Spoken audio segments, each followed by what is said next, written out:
Wabajack. Little boys shouldn't summon up the forces of eternal darkness unless they have an adult supervising. I know. But on that sunny night on the 5th of First Seed, I didn't want an adult. I wanted Hermaeus Mora, the Daedra of knowledge, learning, gums, and varnishes. You see, I was told by a beautiful, large-breasted man who lived under the library in my hometown that the 5th of First Seed was Hermaeus Mora's night, and if I wanted the Ogma Infinium, the Book of Knowledge, I had to summon him. When you're the new king of solitude, every bit of knowledge helps. Normally you need a witch's coven or a mage's guild, or at least matching pillowcase and sheets to invoke a prince of oblivion. The man under the library showed me how to do it myself. He told me to wait until the storm was at its height before shaving the cat. I've forgotten the rest of the ceremony. It doesn't matter. Someone appeared who I thought was Hermaeus Mora. The only thing that made me somewhat suspicious was Hermaeus Mora, from what I read, was a big, blobby, multi-eyed, clawed monstrosity. And this guy looked like a waistcoated banker. Also, he kept calling himself Sheogorath, not Hermaeus Mora. Still, I was so happy to have successfully summoned Hermaeus Mora. These inconsistencies did not bother me. He had me do some things that didn't make any sense to me, beyond the mortal scope, breadth, and ken, I suppose. And then his servant happily gave me something he called the Wabajack. Wabajack, Wabajack, Wabajack, Wabajack, Wabajack, Wabajack, Wabajack, Wabajack, Wabajack. Maybe the Wabajack is the book of knowledge. Maybe I'm smarter because I know cats can be bats, can be rats, can be hats, can be gnats, can be that's can be thissies. And that doors can be bores, can be snores, can be floors, can be roars, can be spores, can be yours, can be mine. I must be smart, for the interconnective system is very clear to me. Then why, or wherefore do people keep calling me mad? Wabajack, Wabajack, Wabajack. A dubious tale of the Crystal Tower. This story was first told to me when I was a neonate, newly studying in the Crystal Tower of Somerset. I was admiring the famous animal pens of the tower when I was approached by an older student. The fellow who told me this tale seemed very trustworthy at first, but as the reader will soon discover, the tale is very dubious indeed. Of course, I have told it since to other neonates of the tower in the same spirit. I offer the following for your august consideration, gentle reader. Many, many years back, a talented but poor bard was passing through Somerset, looking for work. He could sing, he could dance, he could act, but no one had any use for his performances. The poor bard was lugubrious, but he still visited the taverns and palaces, day after day, begging for a chance to showcase his talents. One day, dejected from more bad luck, he was approached by a tall elf in a long robe, a magister of the Crystal Tower, in charge of the animal pens.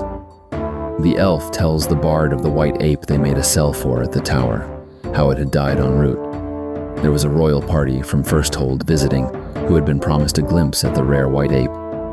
The magister had a costume for the bard if he would deign to act out the part of the ape for the visitors. The bard had promised himself to take the first part that came his way, no matter how minor, so he agreed. The elf promised that the charade would last no longer than a fortnight when the visitors left. For the first several days of the masquerade, the bard did nothing more than sit in the back of the pen. He was afraid to move and show the possible imperfections of the ape costume. In time, he became bored and began walking around. He suddenly noticed that the royal party was watching, fascinated. Happy that the ruse was working, he decided to enliven the act. Soon he had both a performance and a crowd. Instead of dancing a traditional elven jig, he would swing around the cell with every acrobatic trick he knew. Instead of singing a ballad, he would roar a roar he imagined a rare white ape might roar. The crowd loved it. The party outside his cell grew larger and larger every day. One day, he was performing for the crowd, his finest work to date. He swung himself round and round, roaring and bleeding. His hand slipped and he went flying through the bar and into the cell next door, where a snow wolf was in residence.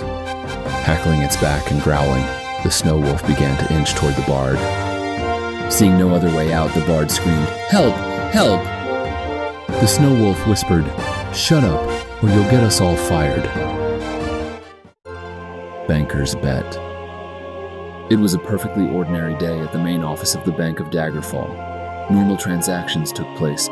Deposits were deposited, withdrawals were withdrawn, house mortgages were collected, letters of credit were golded. When a teller named Clayton J. Whifflington saw the little old lady approaching him, dragging 2 large sacks, each nearly as large as her, he changed his mind. It was not to be a perfectly ordinary day at the Bank of Daggerfall after all.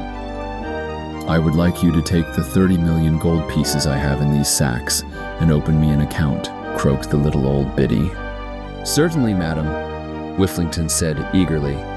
He counted the gold in the sacks and found that it was 30 million gold exactly.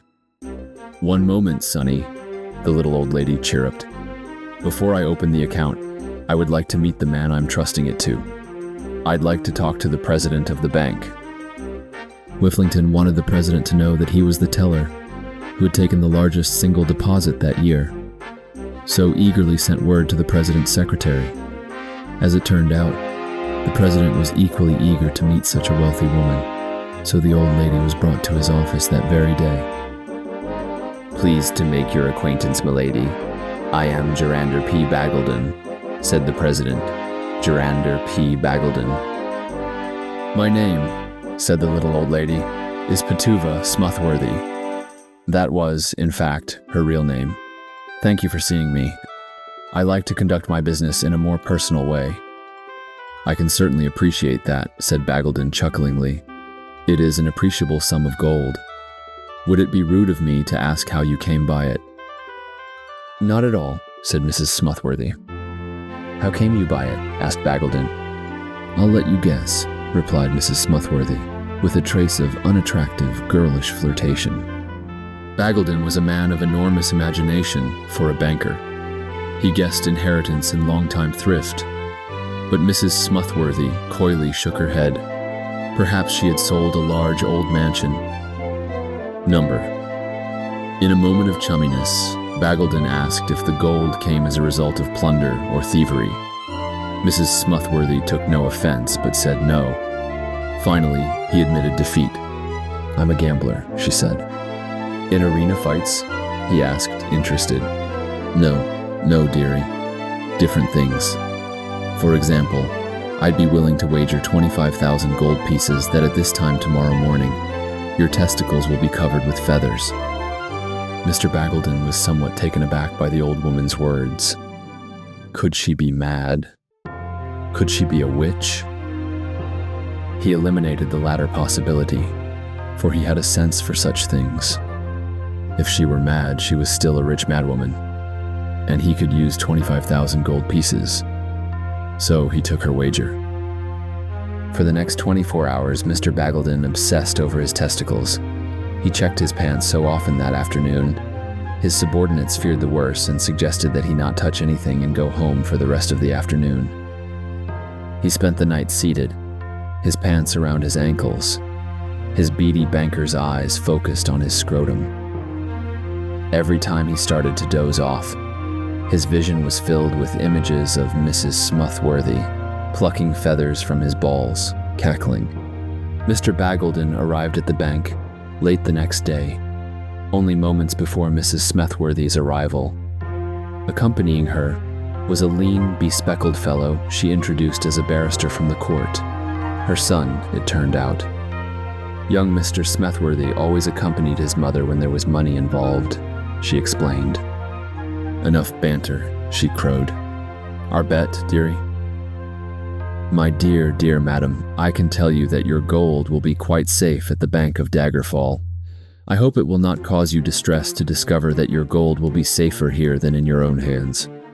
My family jewels are quite, shall we say, featherless, and you owe me a sum equally, 25,000 gold." Poor Mrs. Smuthworthy's face fell when she heard this. "Are you sure?" "Quite, madam." "Not even one feather?" Her voice suggested doubt. Mr. Bagleton could tell she thought he might be lying. "Not one, I fear, madam. It's not that I don't trust you, Mr. Bagleton, but it is quite a lot of gold. Might I... Could I possibly see for myself?" As he knew he was soon to be a 25,000 gold pieces richer, and he was still a bit punchy from lack of sleep, Mr. Bagleton merely smiled and dropped his breeches to the floor. Mrs. Smethworthy examined his testicles very carefully, under to the left to the right. At last, she was satisfied that there was not so much as a down feather anywhere in the region. While she was looking under them one last time, Mr. Bagleton heard a thwacking noise across the office. Young Mr. Smethworthy was banging his head against the stone wall. "What in the lady's name is wrong with your son, Mrs. Smethworthy?" he asked. "Nothing, dear," she said. "I merely bet him 100,000 gold pieces that by this time I would have the president of the Bank of Daggerfall by the balls." Eos, animal god. The statues one sees throughout Valenwood and parts of Hammerfell and elsewhere that seem to be of a misshapen humanoid carrying a rod are of Eos, the god of animals. The rod he carries has its origin in the tale of the ox and the evil farmer. It seems that one day an evil farmer decided to kill all of his animals and have a big party. As the story unfolds, animal after animal is killed and prepared for a big meal. Lastly, the farmer comes to the ox and prepares to slit its throat. The ox, not wishing to be anybody's dinner, prayed very vocally to Eos. This came out as a loud moo, of course. At that very instant, Eos appeared carrying a rather large set of balance weights. Without explanation, Eos ate the farmer and vanished. Ever since that day, Eos, the extremely agitated, has always been portrayed as carrying a large set of scales with him. The local Eos worshippers have no idea why and do not seem to care. Although this story has been called fanciful at best, I personally know a raccoon who had actually talked to the ox. That is before the ox became filler for the local inn's larder. I do not have any information one way or the other about the validity of this second myth. It is, however, quite traditional. It seems that many years ago, before the reign of Uriel Septim VII, before the reign of Sepphoris Septim II, yes, even before the age of Pelagius Septim III, long may his name be praised, there lived a wombat who was the pet of Lady Greelina, daughter of the Lord Prufrock of Rock Creek.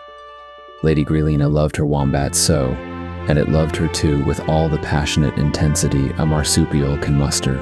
Unfortunately, it was a time of great sorrow in Rock Creek. A pestilence had come through the town, destroying all their cash crops, which consisted of raspberries and a few scraggly odd weeds that caused Argonian women to look very attractive to those who partook. Then a plague had come, inflicting nearly every cobbler with chronic hiccoughs. Finally, a witch had cursed the townspeople, so the only words any could utter were, precisely. All the businesses, stores, and guilds fled from the town faster than an extremely fast thing. Lady Greelina saw her father despairing the loss the town was suffering, so she brought her wombat in and told him, "Father, my wombat can save us all, for it is sacred to the god Eos, god of animals. The only reason I didn't tell you earlier is because I am an early adolescent, going through that period when I don't like to communicate. But please, ask a wish of my wombat, and Eos will fulfill it, for my wombat loves me." The king thought this was fairly flaky, but he had nothing to lose, so he uttered a modest wish to the wombat. "All I want is for one business to come to Rock Creek that will never leave no matter the calamity." I probably should have mentioned before that the king had always been cruel to the wombat. He used to lick it and try to make it stick to walls. So the wombat had Eos create an equipment store in front of the palace gate that would never go away. The royal family ended up going mad and eating one another, and ironically, the wombat was one of the first to go. But that is why there is to this day an equipment store blocking the palace gate in Rock Creek. If you don't believe me, Go there and see. The War of Bettany pro Daggerfall. Vulper Newgate. The history of the Iliac Bay, if told in its entirety, would horrify readers more than the most gruesome legend of the Underking. In comparison to the wars of the First and Second Era, our most recent appeal to arms, the War of Bettany, pales. The Siege of Orsinium lasted from 1 E 950 until 1 E 980 without a pause. 1,000 years later, the Thracian Plague, coupled with the War of Righteousness, slayed over half the population of the Iliac Bay. And yet, the War of Bettany fascinates us, and not just because of its immediacy.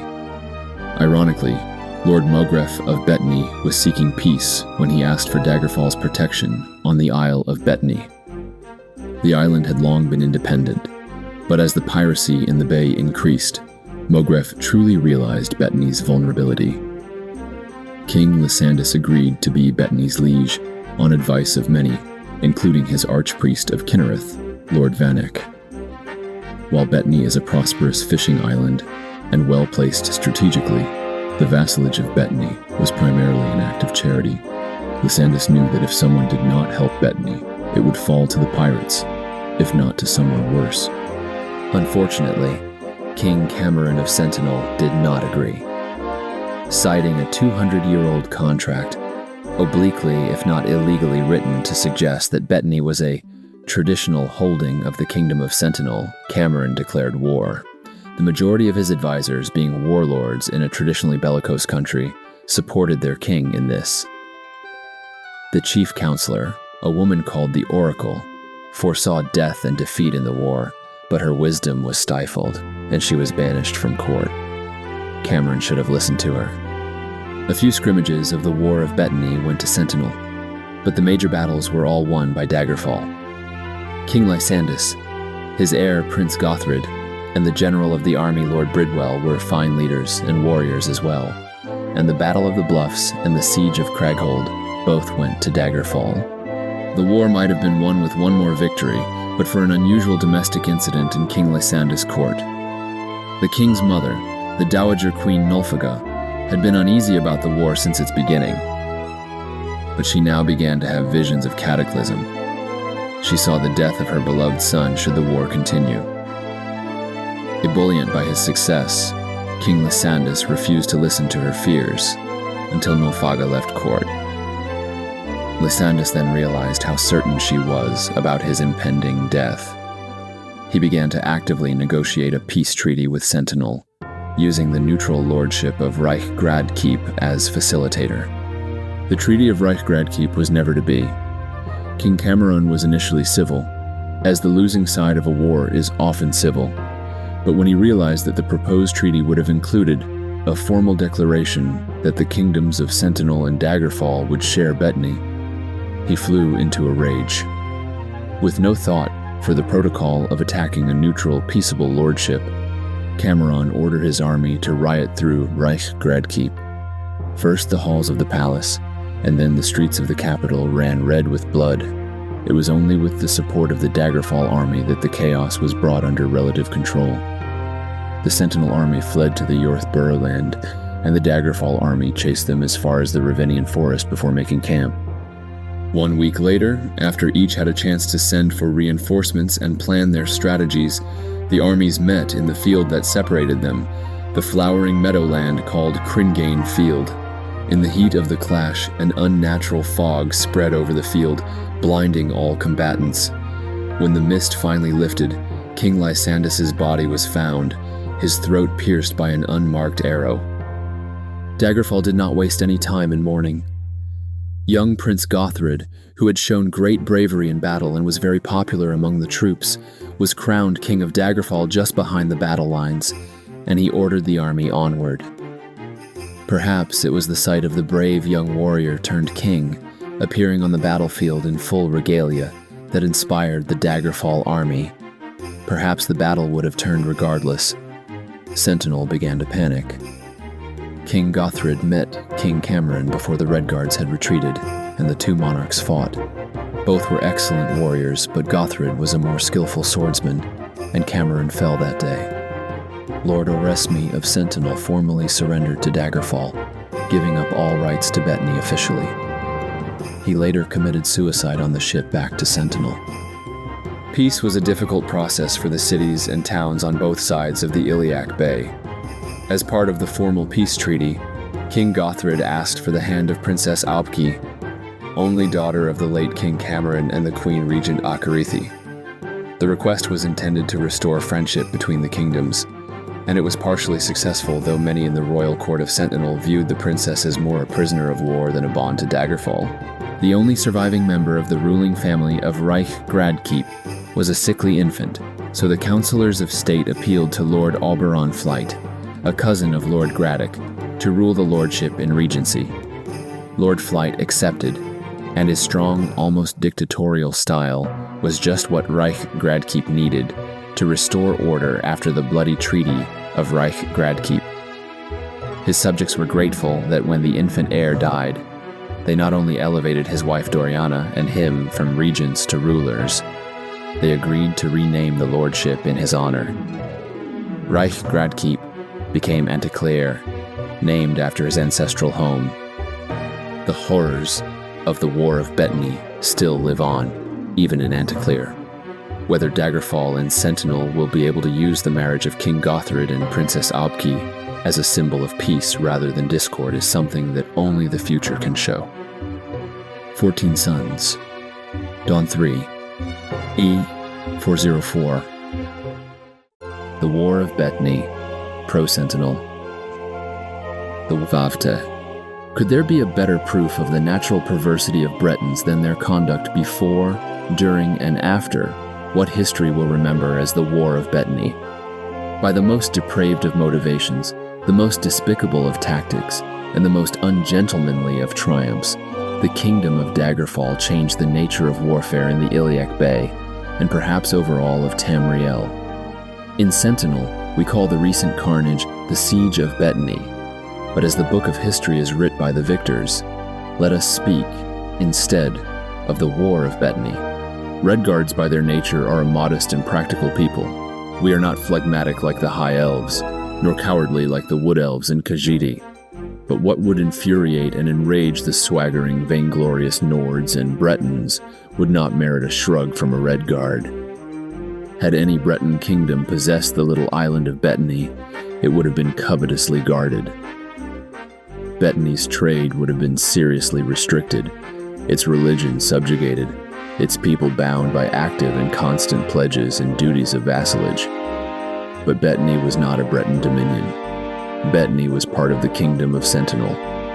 King Lysandus, may the Old Ones continue to torment his soul for his wickedness, saw the prosperous island which is closer to his land than to Sentinel, and his black heart turned to avarice. Through threats, lies, acts of piracy, and finally invasion, Daggerfall illegally took possession of the island of Bettany. His court sorceress, the Lady Medora, his enchantress mother, and other experienced counselors were horrified by the brutality of his campaign and begged him to abandon his tyrannical act of war. Gradually, all dissenters were removed from court. None but the ignorant and the warmongers remained. Our late King Cameron tried to employ civil diplomacy with Daggerfall, but in the end, he made the former declaration of war. Daggerfall and Sentinel have fought many times in their 2,000 years of coexistence, and Cameron knew the black magic and espionage the Bretons considered honest warfare. Never debasing the Sentinel character by duplicating the Breton villainy, Cameron knew best how to combat Lysandus. King Lysandus's knavish battle tactics were even more perfidious than his ancestors, and the war continued to rage until it began to involve more than Sentinel and Daggerfall. Lord Graddock, ruler of Reich Gradkeep, acted as conciliator between Sentinel and Daggerfall, and eventually convinced both monarchs to meet and make peace. The ill-fated Treaty of Gradkeep began civilly. The terms of peace were discussed, agreed on, and set to paper. The terms were excessively generous. Cameron had agreed to give up some of his rights to Bettany in order to placate the madness of Lysandus and bring peace back to the Iliac Bay. It was not until King Cameron read the treaty he was about to sign that he realized the outrageous perfidy of the Bretons.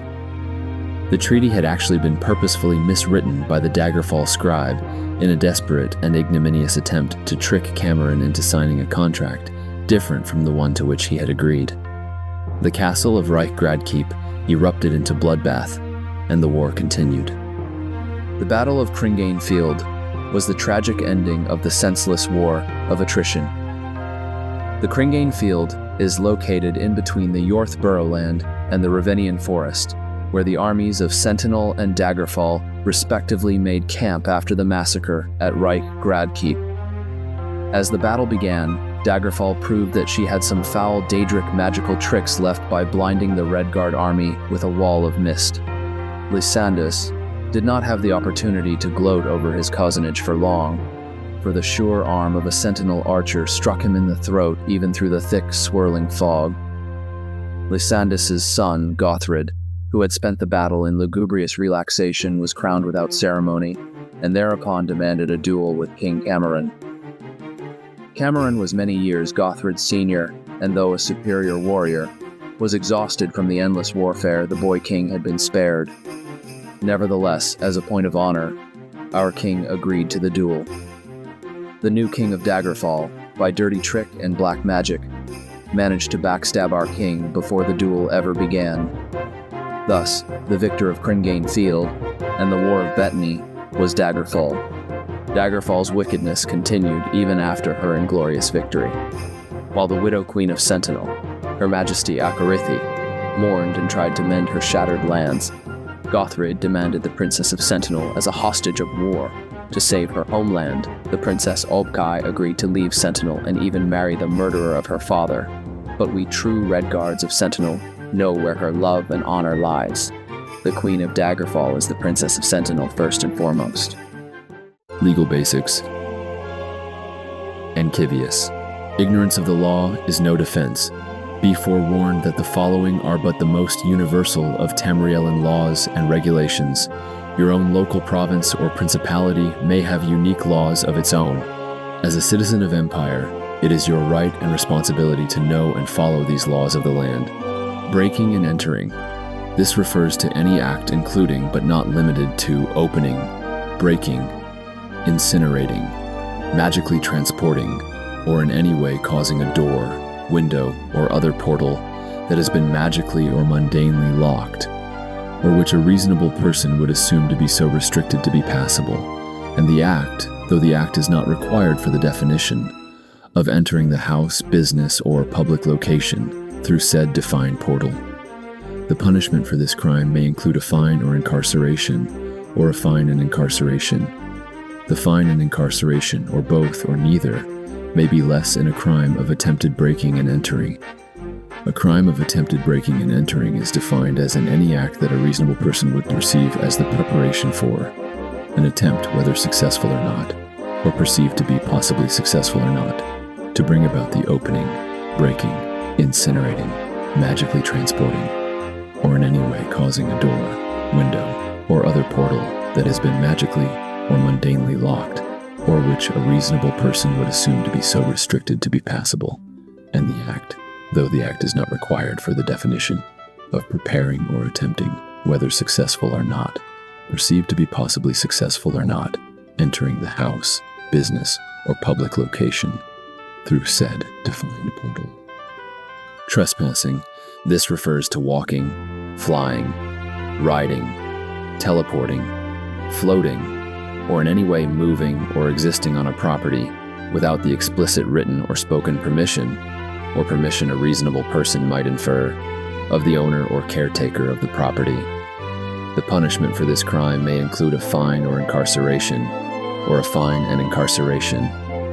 Assault.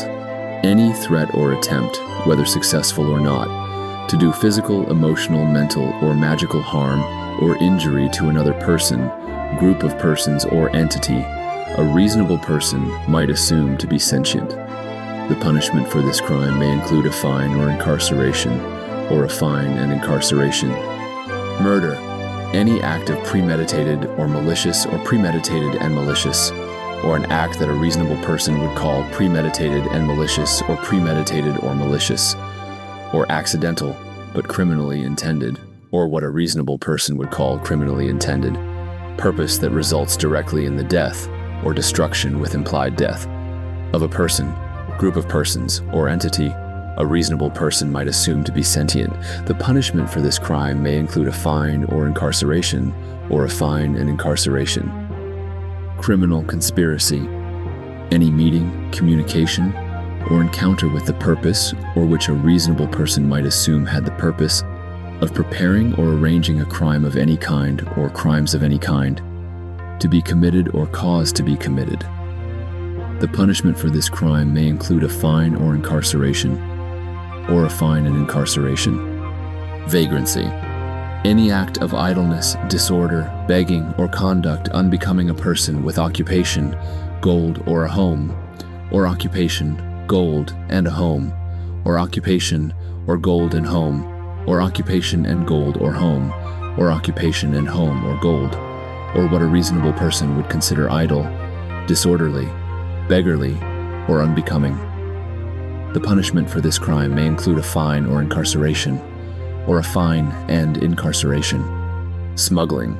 Any act of bringing in, taking out, teleporting, or causing to be brought in, taken out, or teleported, an object considered illegal, or, if not illegal, requiring an import or export tax which is not paid. The punishment for this crime may include a fine or incarceration, or a fine and incarceration, and will include confiscation of the offensive or illegal object.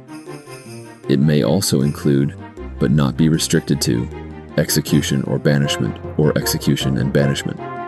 High treason. Any act against, whether directly or indirectly, or any non-action which results in circumstances directly or indirectly, against a allegiated sovereign or by a vassal to a liege, resulting, or what a reasonable person would assume would result, in physical, emotional, mental, or magical harm or injury in said sovereign or liege. The punishment for this crime will be death. Pickpocketing. Any act of stealing, taking, or without explicit written or verbal permission, or what a reasonable person would infer as implied permission, an item or items a person, group of persons, or entity a reasonable person might assume to be sentient, has on his, her, its, or their own person. The punishment for this crime may include a fine or incarceration, or a fine and incarceration. Theft, sometimes called larceny. Any act of stealing, taking, or without explicit written or verbal permission, or what a reasonable person would infer as implied permission, an item or items from a person, group of persons, or entity a reasonable person might assume to be sentient's place of residence, business, person, or other location, a reasonable person would assume is secured from looting. The punishment for this crime may include a fine or incarceration, or a fine and incarceration. These are the usual day-to-day definitions used by legal experts like myself, but both the definitions and punishments may fluctuate wildly according to location and situation. In the Imperial City, legal counsel is available by persons like myself, but the provinces have no such system in place. Perhaps that will change in time. We can all hope so. As a final note, the Tamriel legal system has its basis in the civilized, reasonable credo uttered by the prophet Maruk in the First Era. All are guilty until they have proven themselves innocent. Were truer word ever spoke? Holidays of the Iliac Bay. Thethai. The region of the Iliac Bay has a rich history, and not surprisingly, a number of holidays unique to it because of this history. The Breton and the Redguard cultures have many similarities, but just as many distinctions. An analysis of the holidays is one way to study the people. As any school child could tell you, the Redguards are a relatively new culture to Tamriel. Their arrival from their homeland is actually well recorded, though it occurred several thousand years ago, in the 808th year of the First Era. Hammerfell was a great desert encompassed by almost impassable mountains, unclaimed and unwanted. Many of the holidays extant in modern Hammerfell seem to be direct translations of older Redguard festivals before their migration to Tamriel. The orgiastic seasonal celebrations, seem unusual in a province with few changes in the weather from month to month. Yet on the 28th of Sun's Dawn, the Red Guards of the Banthan jungle celebrate Aduros Now to relieve the wintertide lethargy. On the 1st of mid-year, the people of Abibongora celebrate Drig Rizim in honor of the sun, which no normal Red Guard worships in this day. Similarly, on the 29th of Sun's Height, the festival in the desert called Fiery Night seems almost perverse in such an environment. The Kumu Alazeri, on the 11th of last seed in Sentinel, has been translated as a harvest thanksgiving, though many scholars have suggested that it was once a springtide holiday. Similarly, the Feast of the Tiger in the Bantha on the 14th of last seed was probably once a religious holiday to a tiger god instead of a Thanksgiving. Other old Red Guard holidays have either been acknowledged as part of the old culture or adjusted to fit with the climate of Hammerfell. The Serpent's Dance, for example, of Sadakalam is patently an old festival honoring a serpent god of the homeland who evidently did not survive the journey to Hammerfell. The significance of the date, the 3rd of Sun's Dusk, has been lost with the serpent priests. Baranth Do on the 18th of Evening Star and Chilla on the 24th of the same month are both New Year's festivals.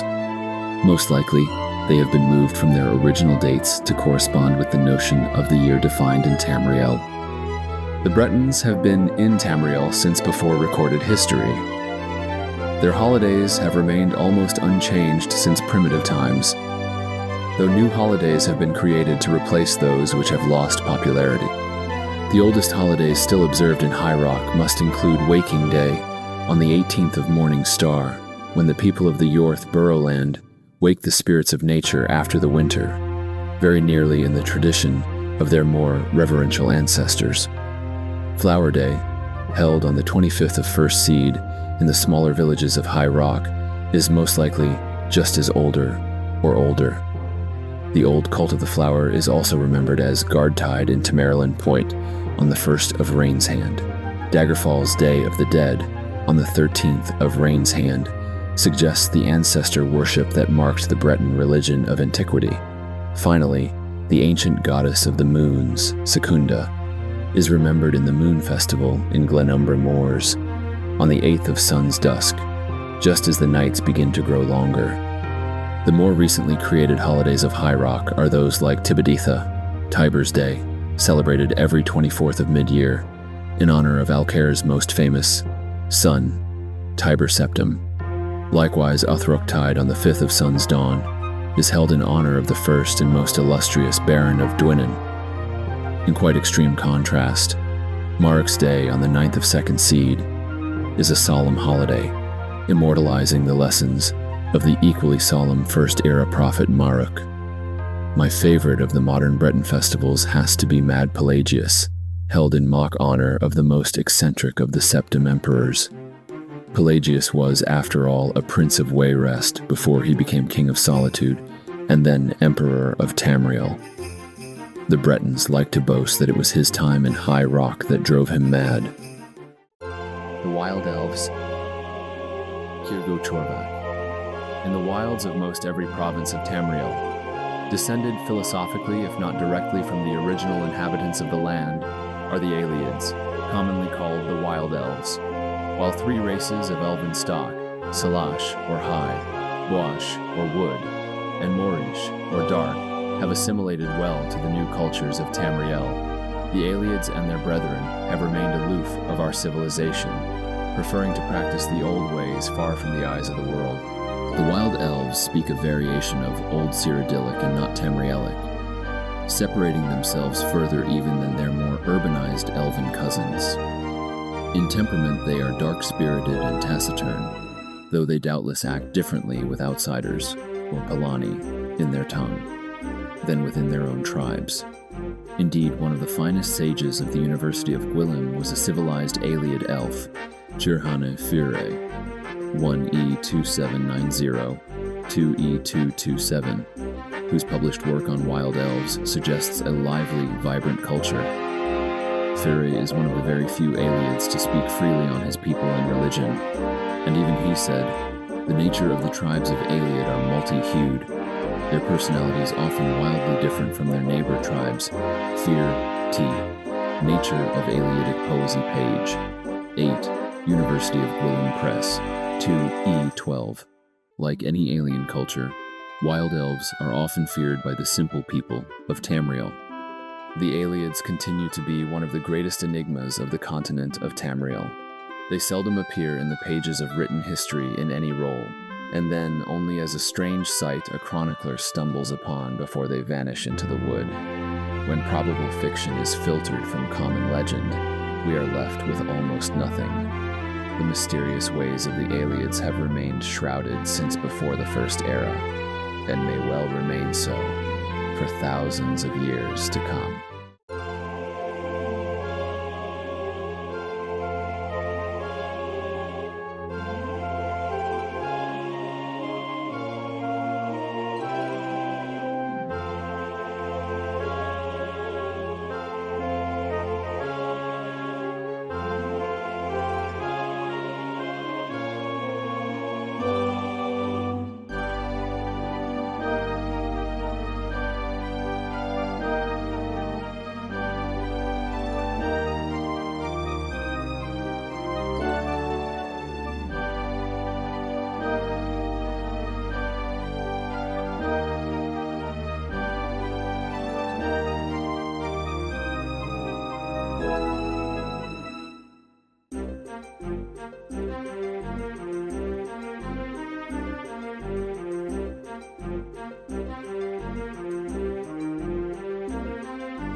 Etiquette with rulers.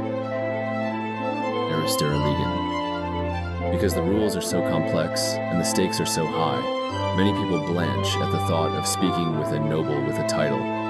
For starters, it is important to address them correctly, for just as no one likes to be misnamed, no one likes to be mistitled. The problem is that in High Rock, traditions of the peerage differ slightly from region to region. The base rules follow. There are 8 kingdoms in High Rock in the following regions: North Point, Daggerfall, Shornhelm, Camlorn, Farron, Evermore, Wayrest, and Johanna. If a woman is ruling one of these areas, she is called the Queen. The husband of a queen and the wife of a king is not necessarily of equal rank. They may not be kings and queens themselves. Their children are princes and princesses. Their grandchildren are also princes and princesses. If a male ruler dies, his wife takes the title Dowager Queen, providing there is not a Dowager Queen already. Like all rules, there are exceptions. One noted exception took place recently in Daggerfall, when King Lysandus died. In most regions, his wife Minisera would not have become Dowager Queen of Daggerfall, because Lysandus's mother, the widow Milfaga, still lived. In Daggerfall, however, it is permissible for there to be 2 persons with the same title. Thus, both Milfaga and Minisera have the title Dowager Queen. If a female ruler, who does not share rank with her husband, dies, there is no male equivalent to the word dowager. Widowers of queens usually take another title, either a lesser family title or one given by their children. There have been a few men in the history of High Rock who have fallen from being addressed as king to being addressed as Mr. at the death of their wife. Other regions are ruled by dukes and duchesses, marquises or marquises, and marquises or marchionesses, counts and countesses, viscounts or viscountesses, barons or baronesses, and lords or ladies. This list is theoretically listed from highest to lowest rank, but the ruler of a territory outranks all other nobles, regardless of title. Dwinnen, for example, is a barony, and the baron or baroness of Dwinnen outrank any other noble in that territory, even dukes and counts. In theory, again, this may not be the case according to local custom. The eldest son or daughter of a noble takes their parents' highest family title below their parents. Thus, the Duke of Northmoor, who is also the Marquess of Calder, had a daughter who became the Marchioness of Calder. Kings and queens are always addressed as Your Majesty in conversation. Dukes and duchesses, Your Grace. All other rulers may be addressed with their title and name, or Lord or Lady and their name. A few hints may be needed to determine exactly who rules a territory. You may rely on people on the streets to make reference to their ruler, but that may not be enough. After all, if the gossip involved Lord Beamish and Viscountess Bird, neither or both could be the ruler of the territory. I have found that a more predictable method is to pay some attention to the names of taverns and shops in a region. By tradition, many of these are called the Duke's Fox, or the Lady's Provisions. This, more often than not, is the name of the ruler. If the shop's name is Lady Annis's Provisions, or Lord Boxworth's Fox, that is probably the name of a local titled merchant, not the ruler. A store with an unnamed ruler's title has probably been around for some time, and does not bother to change its name with the new name of the ruler. In speaking with any person, a ruler or not, it is best to know what sort of a person they are first. Rulers tend to stand on ceremony and prefer that people addressing them speak politely and deferentially. There are, of course, exceptions to this, particularly among younger rulers, or rulers new to their positions. They may prefer a bolder, slangy style. If you are unsure of your ability to adopt the vocabulary of either an aristocrat or a criminal, choose to speak as plainly and directly as possible. You will seldom charm someone by plain talk, but you will also not alienate by mangled politesse or dated slang. Alienating a ruler, I need not tell you, can be the last mistake one can make. The Pig Children, Tist and Bane. No one, not the oldest dark elf of Mount Dagoth Ur or the ancient sage of Solitude, no one can recall a time when the orc did not ravage our fair Tamriel. Whatever foul and pestilent Daedra of Oblivion conjured them could scarcely have created a more constant threat to the well-being of the civilized races of Tamriel. Orcs are thankfully easy to recognize from other humanoids by their size, commonly 40 pertans in height and 15,000 angades in weight, their brutal pig-like features, and their stench. They are consistently belligerent, morally grotesque, intellectually moronic, and unclean. By all rights, the civilized races of Tamriel should have been able to purge our land of their blight eras ago, but their ferocity, animal cunning, and curious tribal loyalty has made them inevitable as leeches in a stagnant pool. Tales of Orcish barbarity precede written record. When Jastiaga wrote of the Order of Diagna joining the armies of Daggerfall and Sentinel to hold the wicked orcs in their foul Orsinium tower and burn all in one E950, she assumed that any reader would be aware of the savagery of the orcs. When the siege was completed 30 years later, after the death of many heroes including Gaiden Shinji, and the destruction of Orsinium scattered the orc survivors throughout the Hrothgarian mountains, Jastiaga wrote, the people rejoiced for their ancient enemy was dispersed. Obviously, the orcs had been terrorizing the region of the Iliac Bay, at least since the early years of the First Era. An overview of gods and worship in Tamriel, Brother Hetchfeld. Editor's note. Brother Hetchfeld is an associate scribe at the Imperial University Office of Introductory Studies. Gods are commonly viewed by the evidence of their interest in worldly matters. A central belief in the active participation of deities in mundane matters can be challenged by the evidence of apathy on the part of gods during times of plague or famine. From intervention in legendary quests to manifestations in common daily life, no pattern for the gods of Tamriel activities is readily apparent. The concerns of gods in many ways may seem unrelated, or at best unconcerned with the daily trials of the mortal realm. The exceptions do exist, however. Many historical records and legends point to the direct intervention of one or more gods at times of great need. Many heroic tales recount blessings of the divinity bestowed upon heroic figures who worked or quested for the good of a deity or the deity's temple. Some of the more powerful artifacts in the known world were originally bestowed upon their owners through such reward. It has also been reported that priests of high ranking in their temples may on occasion call upon their deity for blessings or help in time of need. The exact nature of such contact and the blessings bestowed is given to much speculation, as the temples hold such associations secret and holy. This direct contact gives weight to the belief that the gods are aware of the mortal realm. In many circumstances, however, these same gods will do nothing in the face of suffering and death, seeming to feel no need to interfere.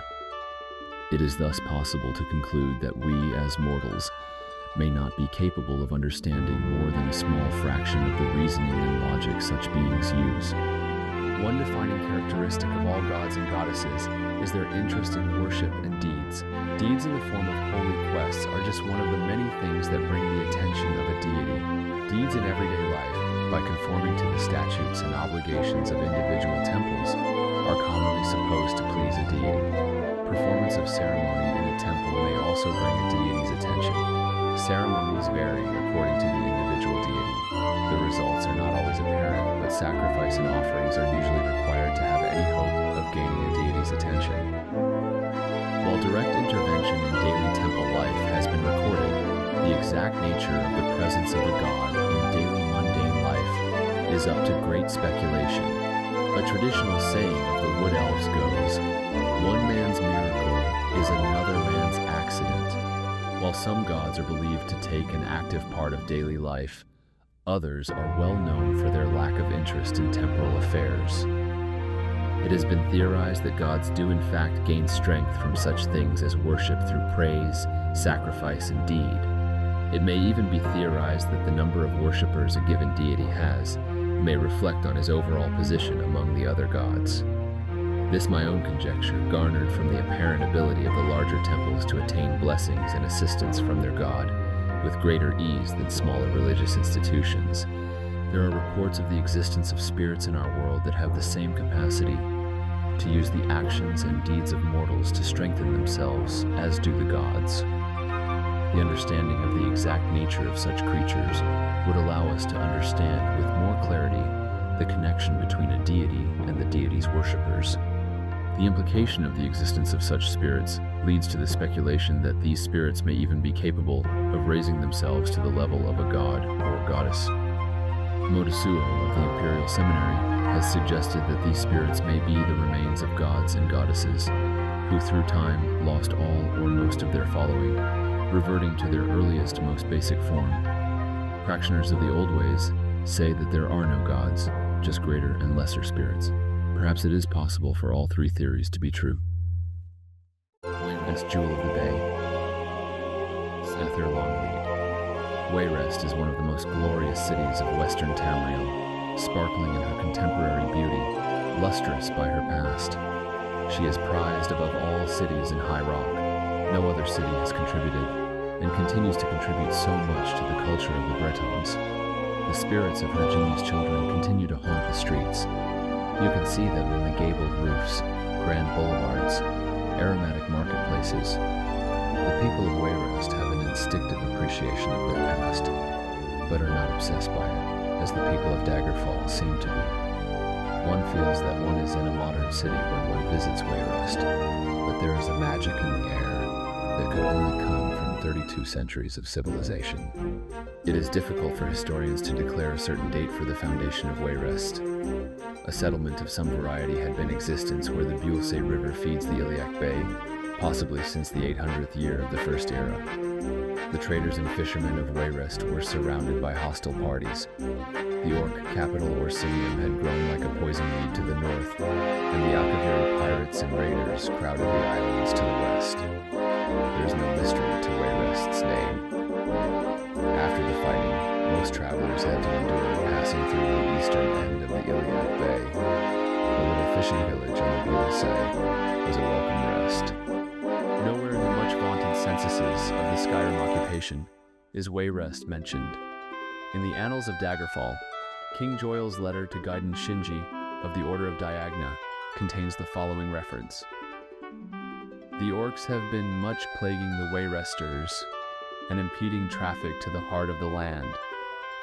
The date given for the letter was 1 E948. Wayrest only truly bloomed after the raising of Orsinium in 1 E980. The hardworking traders and merchants were instrumental in forming the Masconian tradeway and thus reducing the pirate activity on the bay.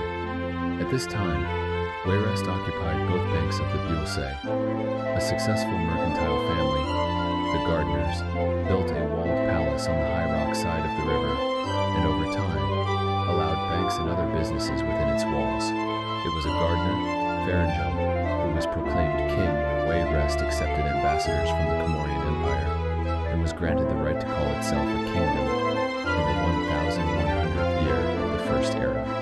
Although Wayrest became a kingdom under the command of one family, the merchants continued to wield incredible power. Many economists have alleged that Wayrest's eternal wealth, despite all her hardships, comes from this rare relationship between the merchants and the crown. The Gardner dynasty fell, followed by the Cumberland dynasty, which was followed by the Horley dynasty, and finally, in the Third Era, the Septim dynasty. No citizen of another kingdom of comparable age can, with one hand, name all the families who have ever ruled. Never has a king of Wayrest been deposed by revolution or assassination, except for those of the Septim family. Every king of Wayrest can trace his line back to a merchant prince of Wayrest. The merchants and king respect one another, and this relationship strengthens both. One need only walk down the great boulevard of Wayrest to see physical proof of this unique alliance. Going north to south, Wayrest Boulevard suddenly divides, one half going west and the other going east. Both halves end in identical squares, one at Castle Wayrest, the original palace of Afrin Gardner, and the other at Cumberland Square, where the oldest and wealthiest marketplace in Wayrest. The message here is clear. The king and the merchants are joined and equal. Wayrest has survived blights, droughts, plagues, piracy, invasions, and war with good humor and practicality. In 1 E2702, the entire population of the city was forced to move into the walled estate of the Gardeners as protection against the pirates, Akaviri raiders, and Thracian plague. A less resourceful community would have withered, but the Wayresters have survived to enrich Tamriel generation after generation. A Scholar's Guide to Nymphs. Vondambares. I grew up a scholar, an ascetic devoted to knowledge, with eyes that saw beauty in a fascinating passage in a dusty tome, love in the candle that allowed me to study on starless nights, passion in a well-reasoned argument of a long-dead issue. I was a student who never graduated and was never expelled. Though I am not defending myself, I should further define myself. I am not what you would call a prude. In fact, I can speak of subjects in a detached way that would make the most debauched strumpet in Skyhawk blush with discovered modesty. I wrote an essay, The House of Dibella as a Scholar Should, analyzing the cult of beauty and physical relations as one might study crop rotation or the digestive system of an orc. The acquaintances of mine who were inclined to wink and giggle I tolerated, but barely.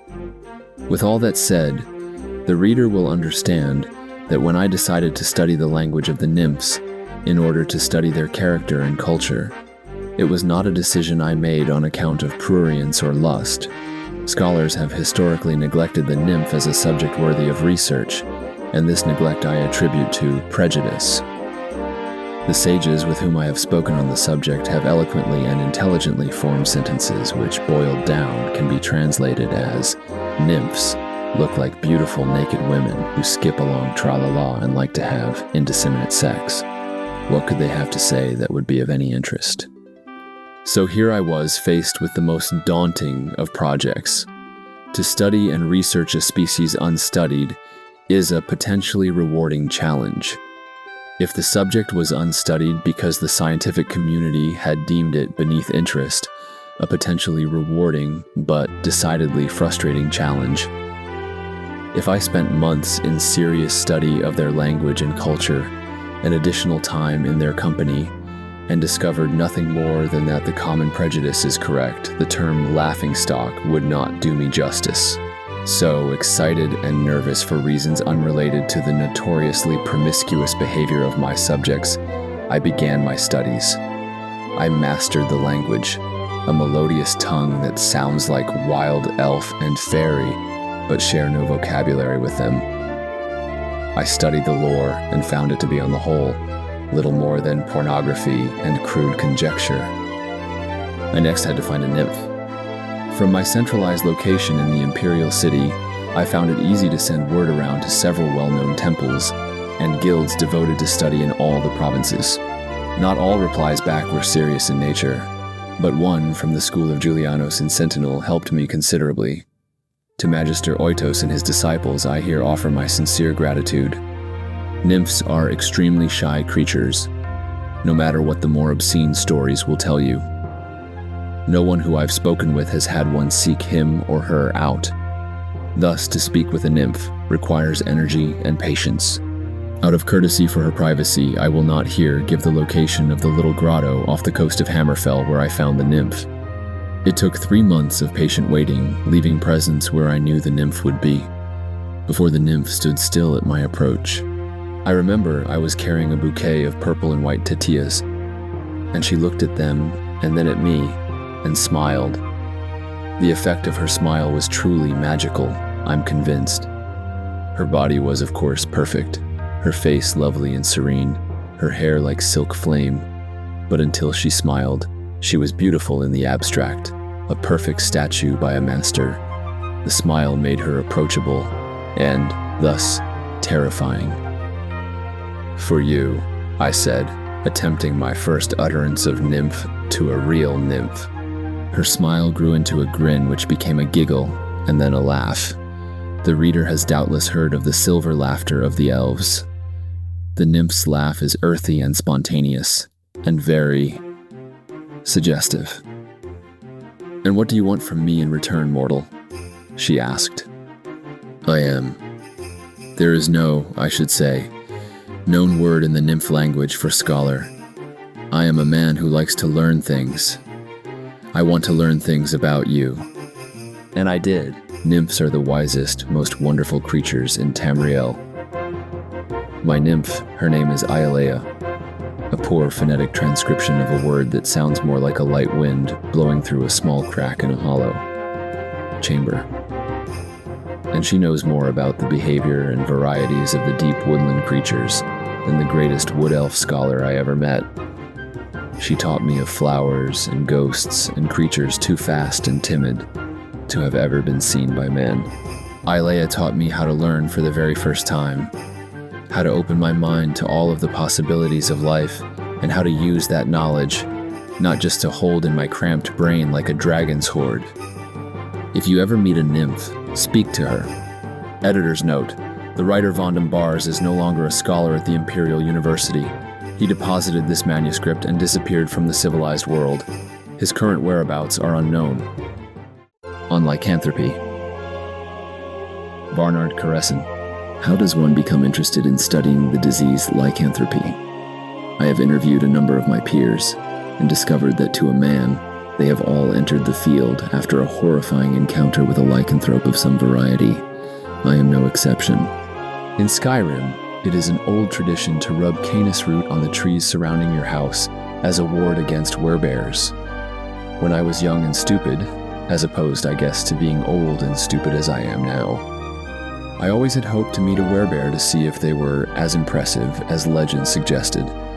I would follow strange tracks in the woods until they disappeared, with no fear or even thought about what I would do after I had found my quarry. By Thorig's beard, I was lucky that my investigations were fruitless. When I did finally see a lycanthrope, it was not a werebear. It was a werewolf, the common lycanthrope, which can be found in every part of Tamriel. My father was a priest, and during the coldest part of the winter, he allowed the beggars and riffraff of Falkrinth to stay in the relative warmth of the cellar of his temple. We would even supply warm barley stew. My sisters and brothers and I actually enjoyed this bit of philanthropy, for in the cellars during the winter, it seemed there was a constant party. There were always travelers with interesting stories and eccentricities, and the atmosphere in the cellars was always light and friendly, until that night. By an established tradition, the beggars who were sick or wanted rest, more than food and companionship, would go to the cots at the farthest, darkest end of the cellar, when they could be assured at least relative quiet. We were enjoying a song, and my sister Gethessa was dancing to the amusement of all. The song ended, but a chorus continued from the darkness at the far end of the cellar. As drunk and incomprehensible as most of the carolers were, it took a minute for us to realize that the sound we were hearing was not singing, but screaming. No one was too concerned, for some of the older tramps often suffered from vivid nightmares. Nevertheless, one of Father's priests went to silence the screamer, and the moment he disappeared into the murk, we heard another sound, the snarl of a wolf. Then we heard the priest screaming as the original scream died off. "Werewolf!" cried the old bard who had been leading the song. The cellar exploded into chaos. I was pushed out the cellar door into the snow with the first wave of panic, but I could see that some of the more brave, or more drunk hobos, were rushing into the darkness to do battle with the lycanthrope. They were all, of course, almost instantly killed. My father, upon hearing of his unwelcome visitor, sealed off the cellar after the last survivor of the carnage had left. A seasoned battle mage from the Falkrinth Mages Guild, who owed father a favor, went into the cellar and slew the beast. "Not too tough," he said as he emerged, carrying the carcass with him. Winter must have been tough on him too. Despite his bold words, the blood on his face and chest did not only come from his foe. Werewolves do not revert to their human forms upon death, despite what legends will tell you. I had the opportunity to look at the monster's steaming body out in the snow before it was carried away to be burned. The teeth, clotted with the flesh of the beggars, were horrifying, but the claws shocked me even more. I have since seen live lycanthropes battle golems, atronachs, and other beings not harmed by mundane weapons, and concluded that they act as naturally enchanted weapons. Because the werewolf is the most ubiquitous of lycanthropes, the term lycanthropy has been used since ancient days to describe the disease that transforms men into half-beast, although lycanthrope only strictly should refer to men who change into werewolves. But that is semantics. There are certainly differences between the 7 documented forms of lycanthropy in Tamriel, but more similarities. In Black Marsh and southern Morrowind, where crocodiles stalk the swamps, Black Marsh also shares, with the Imperial Province and the wetter parts of elsewhere, the vile presence of werelions. Valenwood's werevultures are not found in any other province. The wereboar has found both the climates of High Rock and Hammerfell amenable. As I mentioned before, the werebear is the most common lycanthrope in Skyrim, and is also found in the northern parts of High Rock, the Imperial Province, and Morrowind. The werewolf can be found in every province. The 7th lycanthrope, which I have never seen but my trusted peers have assured me exists, is a wereshark that roams the oceans around Tamriel. I have spent my life categorizing and observing lycanthropes, but I sometimes feel that I am still a child trapped in a cellar in my attempts to understand them. I know, for example, that lycanthropy can be cured shortly after infection, but after that time the victim is doomed. No one of my acquaintance has cured themselves after undergoing the first transformation. On the other hand, I have a colleague investigating a coven of witches in the Glen Point foothills of High Rock who are rumored to have a cure. I remain dubious. Perhaps it is because they are doomed that makes lycanthropes so aggressive. I have removed the contents of a werewolf's stomach and found more remnants of roots and berries than animal flesh. My conclusion is that they do not need to attack and devour humans to survive. Yet, for some reason they do. Does lycanthropy drive them mad, or do lycanthropes feel the need to spread the disease as a form of procreation? I do not know. I am not certain that any of us who are not lycanthropes ourselves will ever know. And then, of course, it's too late. On Oblivion, Morian Zenus. It is improper, though common, to refer to the denizens of the dimension of Oblivion as demons. This practice most probably dates to the Alessian doctrines of the prophet Maruk, which, rather amusingly, forbade traffic with daimons, and then neglected to explain what demons are. It is most probable that daimon is a misspelling of Daedra, the old elvish word for the strange, powerful creatures of uncertain motivation who come from the dimension of Oblivion. In later tractates by King Hael, the Pious of Skyrim, almost 1,000 years after the publication of the original doctrines, the evil of his political enemies is compared to the wickedness of the demons of Oblivion. Their depravity equals that of Sanguine itself. They are cruel as Boethia, calculating as Molag Bal, and mad as Sheogorath. Hael the Pious thus long-windedly introduced 4 of the Daedra lords to the written record. The written record is not, after all, the best way to research Oblivion, and the Daedra that inhabit it, those who, in the words of the Alessian doctrine, traffic with daemons, seldom wish it to be a matter of public record. Nevertheless, scattered throughout the literature of the First Era are diaries, journals, notices for witch burnings, and guides for Daedra slayers which contain only a few contradictions. These I have used as my primary source material. They are at least as trustworthy as the Daedra lords I have actually summoned and spoken with at length. Oblivion is a place composed of many lands, thus the many names for which Oblivion is synonymous: Cold Harbor, Quagmire, Moonshadow, and others. It may be supposed that each land of Oblivion is ruled by one prince. The princes whose name appears over and over, though this is not a sure test of their authenticity to be sure, are the aforementioned Sanguine, Boethia, Molag Bal, Sheogorath, and Azura, Mephala, Clavicus Vil, Vernima, Malakath, Hormius, or Hermaeus, or Hormias. There is no consistent spelling. Mora, Namira, Jigalag, Nocturnal, Mehrunes Dagon, and Periite. From my experience, Daedra are a very mixed lot. It is almost impossible to categorize them as a whole, except for their immense power and their penchant for extremism. Mehrunes Dagon, Molag Bal, Periite, Boethia, and Vernima are among the most consistently demonic of the Daedra, in the sense that their spheres seem to be destructive in nature. The other Daedra can of course be very dangerous, but seldom purely for the sake of destruction, as these 5 can. Nor are those 5 aforementioned Daedra identical in their destruction. Mehrunes Dagon seems to prefer natural disasters, earthquakes and volcanoes, to vent his spleen. Molag Bal prefers employing actual Daedralings, and Boethia inspires the arms of mortal warriors. Periite's sphere seems to be pestilence, and Vernima's torture. Summoning Daedra is not a difficult proposition, but it is usual an expensive one.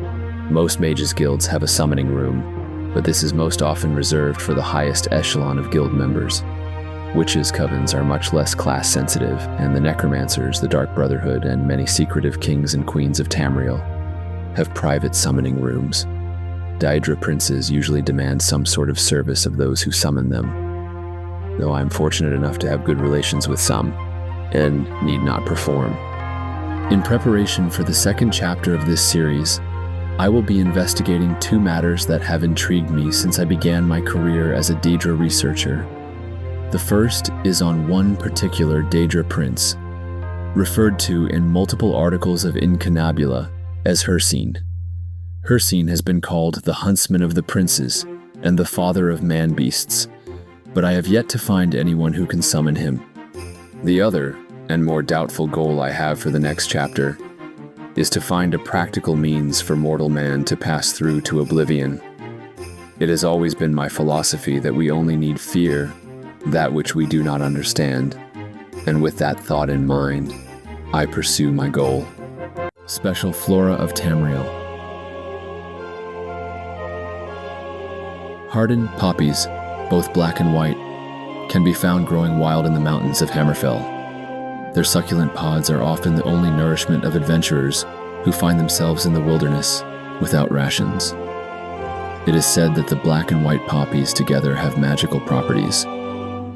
When they are crushed and mixed with the milk of the agile-footed mountain goat, a potion that allows the user to glide safely above the ground can be made. Fire fern, a perennial herb, native to Morrowind. The flowers are inconspicuous and often hidden. The glossy evergreen foliage and flowers are resistant to the conditions of high heat and bright light. A petal from this plant placed under an adventurer's tongue will provide protection from the heat and fire found in the lava pits and streams found around Dagoth-Ur. Dragon's tongue, common name for a fern-like herb found in Black Marsh. It is especially prolific around the area of Utheris Swamp. It is a beautiful wildflower. Its name comes from the fire-red fronds that protect its golden flower. As pretty as it is a deadly poison to most living beings and needs to be avoided by adventurers. It is said, however, that Argonians can pick the plant and use the sap derived from its roots as an enhancement to their endurance. Domica redwort is a herb grown by many residents of Valenwood for their beautiful and showy flowers. They attain a height of about 3 feet and have feathery leaves. The flowers are usually bright red. In addition to their beauty, they are said to have magical abilities to enhance the appearance of anyone who carries or wears one of the flowers. Ironwood nut. This rare nut comes from the ironwood trees which grow deep in the forests of Skyrim. The wood from these trees is as hard as the metal for which they are named. The very rare black ironwood tree is said to produce a nut, which is very succulent and is believed to enhance the strength of the adventurer who is able to crack its shell. The ginkgo leaves, which are found along the banks of rivers and lakes in Hammerfell, are most inconspicuous. Only its peculiar half-moon shape makes it noticeable. It is very sweet and tasty. Legend has it that when mixed properly with the pulp of the aloe plant, the potion has the ability to increase one's stamina for a short while. The Somnalius fern can be found in the swamps of Black Marsh. The fronds from this plant are light green and quite delicate. Picking a frond can be very difficult, but once retrieved, it can be used to put an enemy to sleep for a short while by passing it under his nose. Arrowroot is a thick, rubbery tuber that can be found in the province of Valenwood.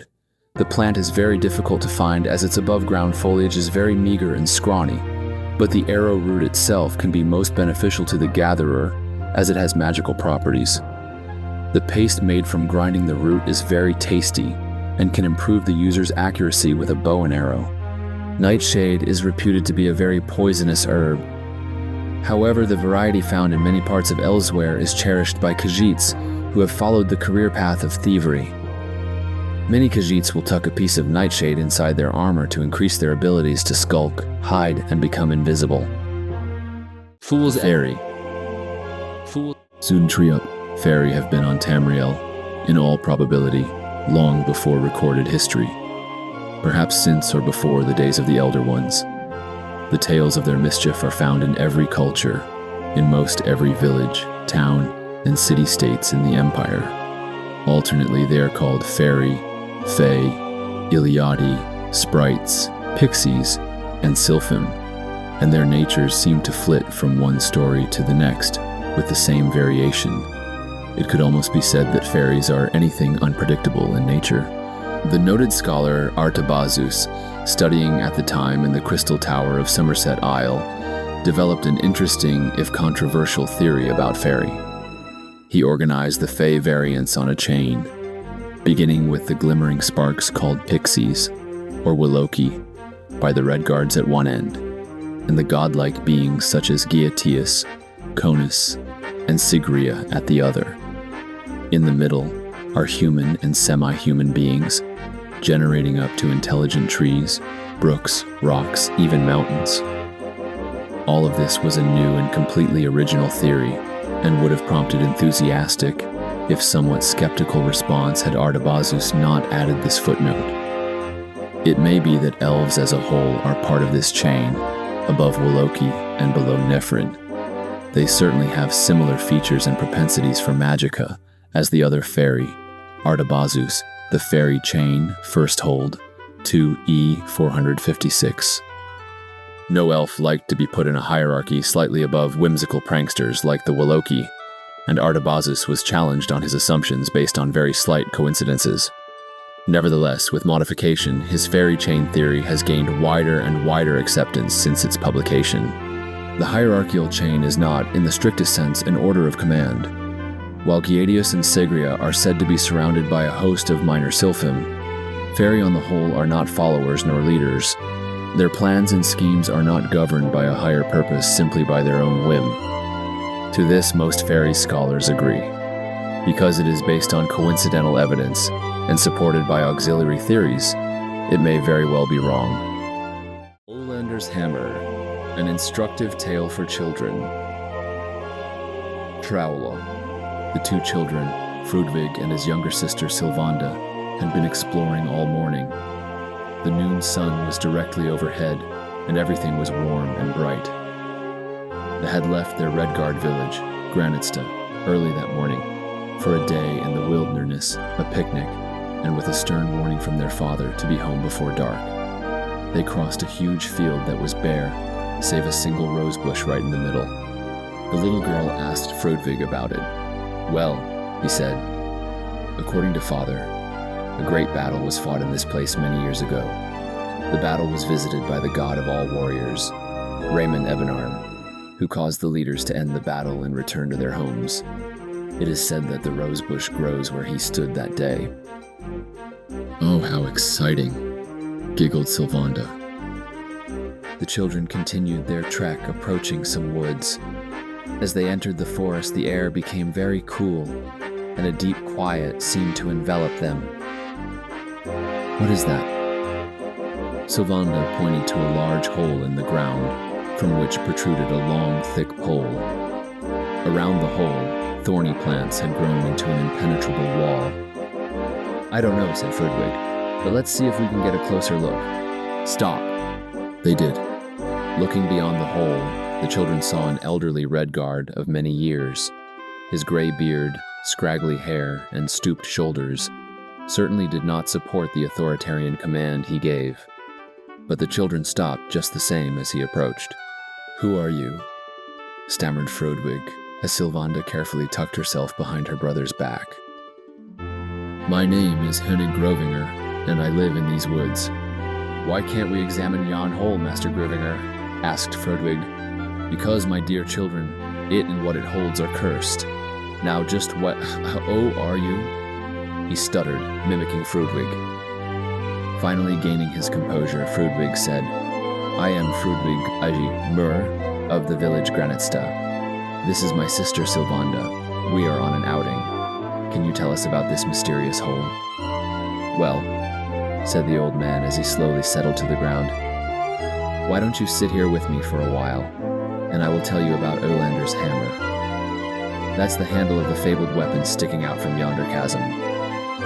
With this, the children also settled into sitting positions in front of the old Redguard Ranger. Grovinger began. Many years ago, there was a huge battle fought in this very field. Oh yes, I know, said Sylvanda, interrupting the old man. It was ended by the warrior god Raymond Ebenarm, and the magic rosebush grows where he stood that day, she continued breathlessly. The old man sternly cleared his throat, causing the little girl to again shrink behind her brother. No, if I may continue without interruption. On the day that battle ended, a young Red Guard soldier stopped in this spot as he was leaving to go to his home. He carried the equipment he had used on the field, which included a marvelously fashioned warhammer that had been given to him by his father. The weapon was beautifully made, and unknown to the young warrior carried an enchantment that had protected him through the vicious battle just ended. The young man, Ulander by name, rested by this very tree. Suddenly he was confronted by a wizard dressed all in black from head to toe. Without so much as a "how do you do," the wizard demanded that Olander give him his hammer. Still flushed from the battle, the young man just looked at the dark man and laughed. The wizard, shaking with rage, raised his hands to cast a horrible spell against the soldier. However, the young man was quicker. The huge warhammer whistled through the air, smiting the wizard a mortal blow. Just as the spell left his fingers, there was a loud explosion. The children stared at the old man. He suppressed a grin and continued. Clouds of dust and smoke covered the forest clearing, and when the air settled, Yonhol was there with the hammer's handle protruding from it. Olander and the wizard had vanished. The thorny vines you see grew up immediately around the hole, and to this day, no one has been able to approach it close enough to remove that marvelous weapon. Many have tried, and all have failed. It is said that only someone of tremendous merit can take it. All of a sudden, both children in unison stood and shouted, "Oh, look how the day has gone. We must go. If we are late getting home, our father will be most unhappy with us." As they turned to leave, Frodvig said to the old man, "Thank you, Master Grovinger, for telling us of Olander's hammer. You know, I may just come back one day and try to retrieve it." As they disappeared from his view, the old man said to himself, "Ah yes, Master Frodvig Ejemur, you just might do that." The Legend of Lover's Lament. Krollbaumaval. The night is very dark. Wind gently ruffles the willow trees. All is quiet, or it so appears, around the shores of the small lake. Tamriel's moons reflect in the slightly rippling surface of the water. An owl's questioning call echoes. No lights are shining from the castle nearby. It appears deserted. As the night wears on and the planet's satellites moves across the heavens, a faint glow appears near the castle. The light slowly moves toward the lake, and upon reaching the shore, stops. A figure, a beautiful woman by any measure, stands looking wistfully into the dark water. Her lantern flickers in the breeze and illuminates her. Tears are streaming down her cheeks. Her gown, once beautiful, is now tattered and stained. The surface of the lake becomes agitated, but not from a wind, as the night has become as still as it is dark. Slowly from the water emerges the figure of a man, a warrior, fully adorned in the armor of a knight on the field of battle. He seems to float over the water towards the woman and stop just short of her. "Madalena," the ghostly warrior intones. "My lord, Girthland," whispers the lovely Madalena as she kneels. "You have come to me again." "Yes," Girthland responds. "My days are long waiting for the night in which I can see my love." The lovers stand looking wistfully at each other, unable to touch, unable to kiss, unable to satisfy their unrequited love until the first tinges of dawn start to color the western sky. Girthland drops something to the ground, as does Madalena as each depart. The waters of the lake again take possession of the handsome knight, and the beautiful maiden walks slowly back to the castle. As the waters of the lake settle into a gentle ripple and the light of Madalena's lantern disappears, dawn breaks over the lake. On the shore are two beautiful roses, one crimson and the other white as fresh cream. Ripples from the lake overtake the two flowers and pull them into the lake, leaving the shore bare as it was in the hours before darkness fell. The townfolk around Girthland Manor tell often of seeing these lovers in their nightly meeting. The Boar's Bristle Inn is always rumbling with conversation about them. Lord Girthland and Lady Madalena, who were betrothed. Lord Girthland called to battle to defend the land. Hergen, the castle's resident sorcerer, becoming inflamed with love and lust for Madalena, only to be rebuked by her. Lord Girthland's death on the field of battle. Lady Madalena's death by her own hand at the news. Hergen's curse on both their souls that will not allow them to rest until Madalena will agree to become Hergen's consort, even in death. Hergen to this day wanders the deserted halls of Girthland Manor, hoping that Madalena will agree to his demands, and the lovers continue to meet for a few moments each night on the shores of the lake now known as Lover's Lament. The Asylum by Walden Jars. My great-great-uncle was a warder at an asylum in Torval. Maybe he was my great-great-great-uncle. It was quite a long time ago. And this is the story that has been passed down in my family from his generation to mine. Perhaps it is purely apocryphal, but when I was told it was whispered in such a way that it was meant to be taken seriously. Not having any children of my own to whisper to, and being in need of some gold, I have elected to publish my story. The asylum my great-great-uncle worked in was apparently very posh. Only the right class of lunatics were admitted. Eccentric dukes, mad baronesses, touched lords, and daft ladies filled the asylum's tapestried and gilded halls. Still, it was a time of great excitement when the rumor began that the unhinged Emperor of Tamriel, Pelagius III, was transferring there from a resort in Valenwood. When the rumor became a reality, the asylum went into nice, calm, restive chaos. Pelagius was given an entire wing of the asylum for his own use, for though he was madder than a jackal, he was still His Terrible Majesty, the Emperor of Tamriel. The Emperor was remarkably well behaved, my great-great-uncle supposedly asserted. Of course, he did not have to face the commoners, who came on all sorts of pretenses to gawk at their overlord, the loon. When one of the warders, not I have been assured my uncle, forgot himself and let His Terrible Majesty know that people had been there to see him, the Emperor grew very excited. He made up his mind right there and then to have a ball.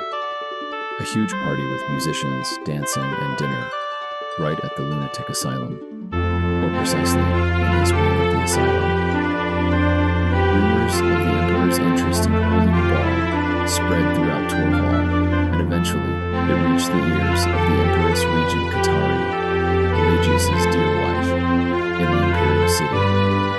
Eager to make her husband happy, she sent a caravan laden with gold to the asylum, so a ball might be held befitting the imperial dignity. The Emperor picked a date for the ball, and preparations began immediately. The old asylum walls were beautifully decorated, but needed cleaning. A pit had to be constructed to house the orchestra. Servants for cooking and serving the food had to be hired. Gold and ebony candelabras and matching chandeliers were ordered. The old rugs were destroyed. New rugs embroidered with gems were weaved. Lists of guests had to be combined, reconsidered, and recompiled. The Emperor knew that the guest list had to be very exclusive, and he relied on his advisors to tell him who was alive, who was dead, and who was imaginary. The party was set to begin at 9 o'clock. At 6, the hairdresser he had hired from Torval finished his imperial coiffure. At 7, he was fully dressed in the robes he had ordered for the ball, voluminous black silk and piled velvet crusted with red diamonds. At 8, he walked down the newly reconstructed staircase to supervise the final preparations, the lighting of the candles, the opening of the wine, the murder of the first course. At 9 o'clock, he took his seat at the facsimile throne he had ordered, and awaited the first guests. At 9:30, his advisor, seeing the royal eyes beginning to glaze over with madness, said, "Your Terrible Majesty surely knows that it is not fashionable to arrive at any ball for at least an hour after the desired time, yes?" The Emperor just stared. At 10:30, the Emperor called for some food and wine, and sat at his throne, looking at the open door, eating. 30 minutes later, he ordered the orchestra to begin playing. For the next 3 hours, they played gaily for the empty, candlelit ballroom. At 1 o'clock, The emperor announced his intention to retire for the evening. My uncle was one of the warders who assisted His Terrible Majesty up the staircase. Halfway to his room, Pelagius threw himself on the floor in a hysteria, screaming and laughing, ordering more wine. My mother was good at this part of the story, rolling her eyes and shrieking, "More wine, wine," and, in short, imagining that he was possessed by all the revelers at his party that never was. 2 days later, he was still not better. He had cut himself and those who tried to grapple him horribly with the red diamonds of his robe. Eventually, it was decided that the Torval Asylum was not equipped to deal with a lunatic of his severity, and he was sent to a more secure location in Marsh. It was only 3 months later my uncle heard that the emperor had died. One of my uncle's duties was to clear out the personal property of the inmates after their death. Being primarily landed nobility, the personal property was often quite extensive. Several years after the asylum ball, my uncle was called to clear out the apartment of a duchess whose chief eccentricity was a propensity to pilfer. Kleptomania, I believe it's called. Locked away in a secret door in her desk, protected by a trap, barred to needle, was a variety of jewels, piles of gold, and 5 large stacks of beautifully engraved invitations signed in the emperor's childlike handwriting. The arrow shot woman. Anonymous. I heard this story on good authority from a good and honest friend whose friend was witness to the incident. I do truly believe it happened, as fantastical as it may seem. My friend's friend, Taryn, was visiting the Elsewhere city-state of Riverhold during a very hot summer and went to the marketplace there. If you have never been to Riverhold, the marketplace is very crowded, much more than incomparably sized city-states. People from the countryside flocked to the marketplace daily in their wagons and carriages. Taryn was passing one such carriage, and noticed that the sole occupant was a woman, seated with her eyes closed and her hands behind her head. An odd sight, to be sure, but he assumed she must be sleeping. Taryn continued on. A little while later, after Taryn had finished shopping in the marketplace, he passed the same carriage. The same woman was sitting in it. Her eyes were open now, but her hands were still behind her head. "Are you all right, my lady?" he asked. "An arrow shot me in my head, and I'm holding my brains in," came the woman's reply. Taryn did not know what to do. He ran into the marketplace and literally bumped into a hero and his knight companion. They were good people and agreed to help. The carriage door had to be torn off its hinges, as the lady had locked it and feared to move to unlock it. What they found when they finally could get into the carriage was this. The woman was holding barley dough on the back of her head with her hands. Apparently, in the heat of the day, a jar of barley dough had exploded with the thwang of an arrow shot and struck the woman in the back of her head. When she reached back to feel what had hit her, she felt the dough and reason that she was feeling her brains. Sage. Negrotheus goth. Crackle, snap, hiss, flicker, bright, dim. The fire in the hearth provides light and heat. Neither seem to affect the old man. His reclining figure stares into the flames, and flames reflect back from his deep, dark eyes. Indigo blue robes reflect and yet absorb the firelight, and highlights of golden threads twinkle as the flames flicker. His beard and hair are long and snowy white. In the firelight they almost appear to be ethereal, like that of a god.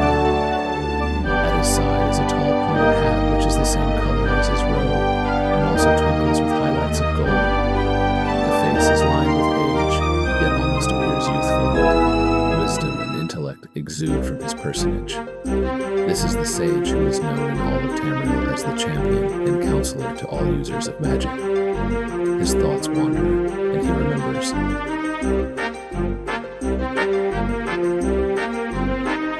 Gyron Vardengrove was born to a poor and humble Breton family in the village of Moongard. The only child of Frida and Horstel Vardengrove entered life during a rare eclipse of Tamriel's moons. It was soon apparent that he was unusually gifted in the magical arts. He was found levitating was only a year old. Most Britons have a great talent for magic, but as he grew, Gyron displayed a talent far greater than that of his peers. The village wizard began to take an interest in young Gyron, and soon took him under his wing. In spite of the young man's proclivities for being rowdy, the old wizard Grungdingler liked him, and worked hard to teach him the magical arts to the extent of his own skills. Finally, the day came when Grungdingler could teach Gyron no more. The young mage had surpassed his master, and he was somewhat unsettled with the apprentice mage's questions about life, death, and immortality. Grungdingler called Gyron to him and gave him a letter addressed to Morkletter, the guild magister of the Mages Guild in Shornhelm. The young mage told his parents of his fortune, packed his meager belongings, and set out for the journey to Shornhelm. After many months of travel through the foothills of the Corellian Mountains, Gyron arrived at the gates to the great city-state of Shornhelm, high in the mountainous terrain of Hyrule. After the life of a quiet Breton village, Shornhelm was a wonder to Gyron. They explored the city from one end to the other, and eventually found the Mages Guild. Presenting Grungdingler's letter to Morkletter, Gyron was received warmly. Morkletter explained to Gyron that he would need to be tested before any commitment to further training could be made. After a night of rest and meditation, Gyron was shown into the main hall of the Mages Guild, which was now filled with magic users of all kinds. It was very quiet. The young mage felt as if his heart was in his throat as he approached the Council of Three, the leaders of the mages in this city-state. Morkletter rose and explained to Gyron the various tests he would be subjected to prove his worth as a mage. The youth then turned and left the council chamber, the eyes of the many mages on him, and went forth to complete the tasks that had been defined for him. Returning to Shornhelm several years later, Gyron was admitted to the Mages Guild and shown to the council chamber, where he was met by Morkletter. The ancient mage reviewed the journal entries, the artifacts gathered, and most especially the spellbook entries presented to him by Gyron. An expression of amazement spread across the old wizard's face. There had never been a novice to accomplish what Gyron had during the testing. Morkletter then called a full session of the guild, presenting Gyron as a full wizard. Gyron remained with Morkletter for several years and studied hard. In private sessions several years after the testing, Morkletter admitted to Gyron that the guild at Shornhelm could teach him no more, and that he should seek further enlightenment at the Crystal Tower on Somerset Isle. After packing his possessions once again, Gyron set off on another long journey. He arrived at the Crystal Tower several years later after having traversed the province of Hammerfell, where he had many adventures, met many other mages, and shared his experiences and knowledge with them. He heard stories of wonderful plants that, when combined with other elements, could restore life to those dead, or long life to those yet living, and in the proper combination bestow immortality on the user. Gyron was always quick to advise and guide mages who were less experienced than himself. He loved being able to help. He made many friends, and stories began to spread across the land about this exceptional user of magic. When he entered the Crystal Tower, he was greeted by several mages, all clamoring for his attention. His reputation had preceded him. However, the crowd hushed and parted at the arrival of a very imposing figure dressed all in indigo blue robes trimmed with gold, wearing a high-pointed hat and carrying the most beautifully carved staff Gyron had ever seen. The elder of the Council of Wizards, Estlander, looked closely at the young wizard, nodded, and turned to walk back into the tower. Without delay, Gyron followed him. The audience that followed stunned the young mage. Estlander explained to him that Gyron's coming had been foretold for many years, and he had been expected. The mages had been told by the gods that one of their own would come along to provide guidance, knowledge, and aid. Gyron was that promised champion and leader. Gyron was confused and uncertain. How could he be such an extraordinary person? What must he do to fulfill his destiny? Many questions spilled from him, to which Estlander could not provide the answers. The elder suggested that Gyron stay with them in the Crystal Tower for a while and study. This he did. The day finally came when the elder admitted to Gyron that the Crystal Tower could no longer provide anything new, and that he needed to travel the lands of Tamriel and seek the wisdom and knowledge. The elder sighed and told Gyron how sad he was that the Crystal Tower was losing him, but that his destiny must be fulfilled. With this, the elder presented Gyron with a package wrapped in the same beautiful indigo blue as the elder's robes. Gyron was told to take the package with him, but open it only when he was at least a day's travel from the Crystal Tower. After a long day's walk, Gyron set up camp in a beautiful glade, next to a brook of crystal clear water. Finally, he thought, I can open the elder's package.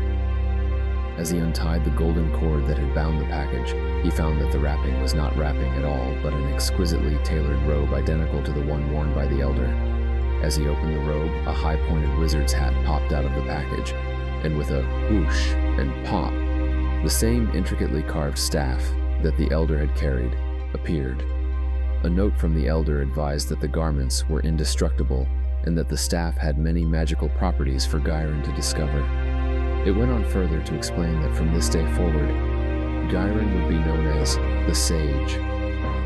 Tired from his walking, and with an inner glow of accomplishment, the sage settled down for the first night of his long pilgrimage across the lands. After many months of further travels and adventures, the sage returned to Moongard and was warmly welcomed by the villagers, and most especially by his parents, Frida and Horstel. News of his coming had preceded him, and the whole village had worked hard to build and furnish a cottage for the mage in the pleasant forest just outside the town. After a festive banquet that evening, Gyron retired to his new home. The sage settled into his life outside Moongard. He received many visitors who have traveled from near and far to seek his guidance, help, and training. The years passed. It was not long before first Horsel, and then Frida died. The sage was devastated by his loss. In his grief, he swore to dedicate the rest of his life to defeating death, so that grief like his could be avoided by others. He returned to the great library at the Crystal Tower and researched the many flowers, herbs, and plants that he had heard about and seen during his travels. In his cottage, he labored tirelessly over the spellbooks, vials, and collection of flora from all over the lands. He tested the potions on himself. The years went by, but the sage seemed not to age anymore. At some point, he had found the right combination in his experiments, but could not determine which combination it had been, as the change had been most subtle. He had secured a life without end, and the years continued to pass. Mages came to him for help, which he freely gave. The sage settled into his life of advising and guiding, and the years continued to pass. Unfortunately, his fame became so great that the call for his help was unmanageable. He reluctantly packed his possessions for the last time and moved far into the Corallian Mountains and built a magical fortress. Only the most worthy magic user could gain access and help from the sage. However, following his heart, even today, the sage often leaves his mountain abode and travels the land helping young mages gain experience and to grow. Snap, crackle. The firelight flickers. The old mage stirs as the memories fade and flicker like the firelight. Bang, bang, bang. Echoes from the pounding knocker on the great oaken doors of the fortress. The sage rises and heads for the doors, knowing that yet another mage in need has found him and is worthy of help. The story of Lysirius. In ancient times, there lived a hero named Lyrisius. He fought against the Akaviri slave traders and single-handedly slew hundreds. Despite his valor, Lyrisius' army was routed and scattered to the four winds. Lyrisius fled into the moors to escape the Akaviri chariots. Far from the lands of men, Lyrisius entered the blasted lands. At the heart of this forsaken landscape, he met the worm. The great scaly beast mocked the mighty blows of Lyrisius' enchanted spear. It melted the shield fear-struck gift of the Daedra Boethia with a single blast of its fiery breath. Lyrisius, seeing that he could not defeat the creature by force of arms, surrendered. The worm intended to devour Lyrisius when the hero offered to be its slave and manservant. Ever prideful, the worm agreed. Seeing that the worm was vulnerable to conceit, Lyrisius spoke, "O great worm, for my first service I beg that you allow me to polish your one tarnished scale." Indeed, centered between the great wings of the creature was a dull scale, clearly out of reach of its long neck. Its vanity was such that it immediately lowered one wing for Lyrisius to climb upon. Once astride the great lizard, Lyrisius slid his dagger underneath the scale and into the tender flesh of the beast. Though it spun and twisted in all directions, the worm could not get at the hero. Finally, it took to the air. Lyrisius clung to the neck with all his strength as the worm banked, rolled, and dove. Seeing that Lyrisius could not be shaken free, the worm demanded that he remove the stinging blade. Lyrisius answered, "Fly straight on until you see a great army. Destroy that army, and I will remove my blade." With a great roar, the scaled creature set off. The Akavari army had no chance against the fire-breathing beast. They have never plagued Tamriel since. "I have done as you bid. Now sheath your stinger," roared the worm. Knowing that he would be devoured or worse, Lyrisius pulled the blade and then leapt from the back of the flying worm. Indeed, the foul monster had intended to slay the hero. The worm pursued the plummeting Lyrisius. Boethia appeared beside the falling hero. Praising him for ultimately destroying the army of Akavir, she turned him into a raven. Lyrisius quickly lost the worm in the clouds. Legend has it that the worm still lives, though this happened in the first era, long, long ago. The dragon nurses a grudge against Lyrisius and all of his kind. It has vowed never again to trust two-legged bearers of weapons. Scholars note, if this legend has a basis in fact, the artifact Fearstruck was utterly destroyed. No other reference to it has ever been found. Vampires of the Iliac Bay Part 1. There are over 100 distinct kinds of vampire in Tamriel. The Iliac Bay region alone has 9 variations with unique powers and abilities. I have this information not only because I have been researching this blight of the world for the last 10 years of my life, but because for the 7 years before that, I was one of the creatures. Vampirism is a disease, like brain rot or cholera, but far, far more insidious. One can become a vampire through certain magical items, or by the curse of a powerful wizard. But the most common cause is the bite or scratch of a vampire. There are no symptoms of vampirism except this: if the victim sleeps after the attack, but before he becomes a vampire, his sleep will be plagued with nightmares. During this 2 to 4 day period, when the disease has been spread, but the victim is still mortal, most any temple healer can remove the curse of vampirism. There will be no further warning. I do not remember dying. I had been a scout for an order of knights, which shall go nameless for this. A daughter of a local nobleman had been kidnapped by a mysterious character, and my captain had located his hideout. Deep in the dank underground chambers, I searched until I found the girl, or what remained of her, a corpse the color of snow, drained of every drop of blood. I knew what the mystery man was right then, but he found me before I found the exit out. He took a good-sized hunk out of my fighting arm, before I managed to outrun him. I figured I was lucky to be alive. Some luck. My trip back to the knightly order was a 5-day journey. I decided to get some rest early to get my arm in better shape in case I found any more trouble. I can't remember the dreams I had that night, only that I was doing something horrible, and I couldn't stop myself. I woke up screaming. The next night, at an inn a little closer to my destination, my sleep was deep and dreamless. On the 3rd night, I died. Of course, I didn't know that I died. I had gone to sleep in a nice warm feathered bed, and I woke on a cold, wet stone mortuary slab. Dazed, I opened the door to the mausoleum I was in, which I think must have been locked. I was in a cemetery not far from a town I knew, so I wandered in. It was late at night, so there were precious few souls in the streets. I paused to read a public notice and noticed the date. The date was 2 weeks later than I thought it must have been. As I puzzled over that, I saw a girl, a wench at my favorite tavern in that town, wandering toward me. I hailed her. She ignored me. I called her by her name, and she turned to me, smiling, but with an expression that told me she did not know who I was. I had visited her tavern on my way over to the mystery man's hideout, but she didn't know me. I told her my name. She angrily told me that it was a very poor joke, that I looked nothing like the brave knight who used to visit the town, and that if I didn't know he was dead. My emotions were a tangled skein. I could tell she was not joking, that I looked nothing like myself. I was touched by her sorrow at my death, and horrified by the idea dawning on me of what I had become. Suddenly, an overriding instinct overcame all my thoughts: hunger.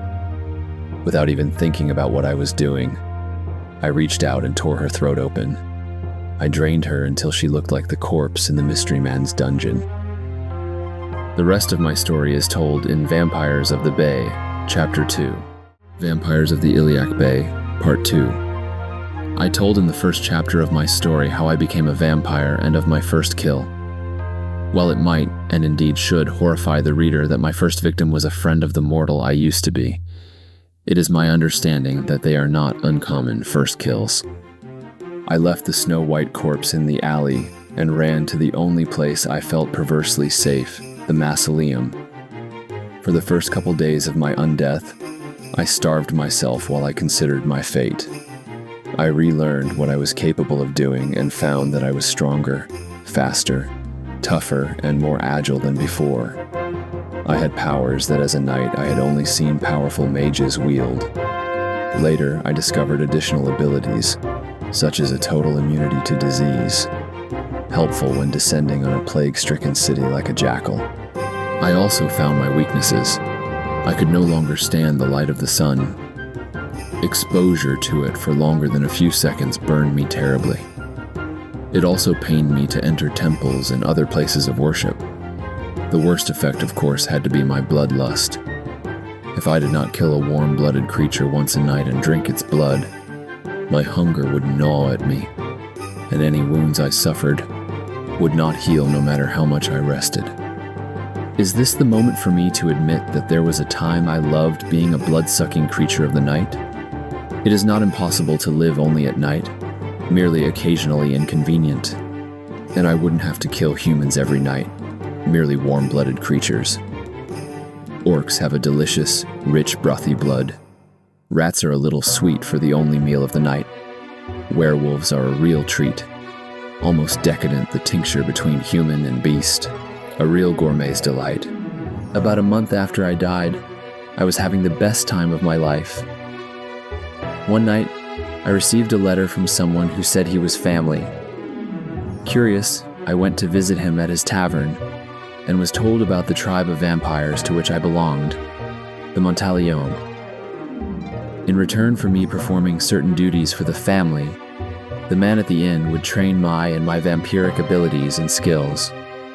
Though I never got very much detail, I surmised that the two main differences between the different vampire clans is geography and powers.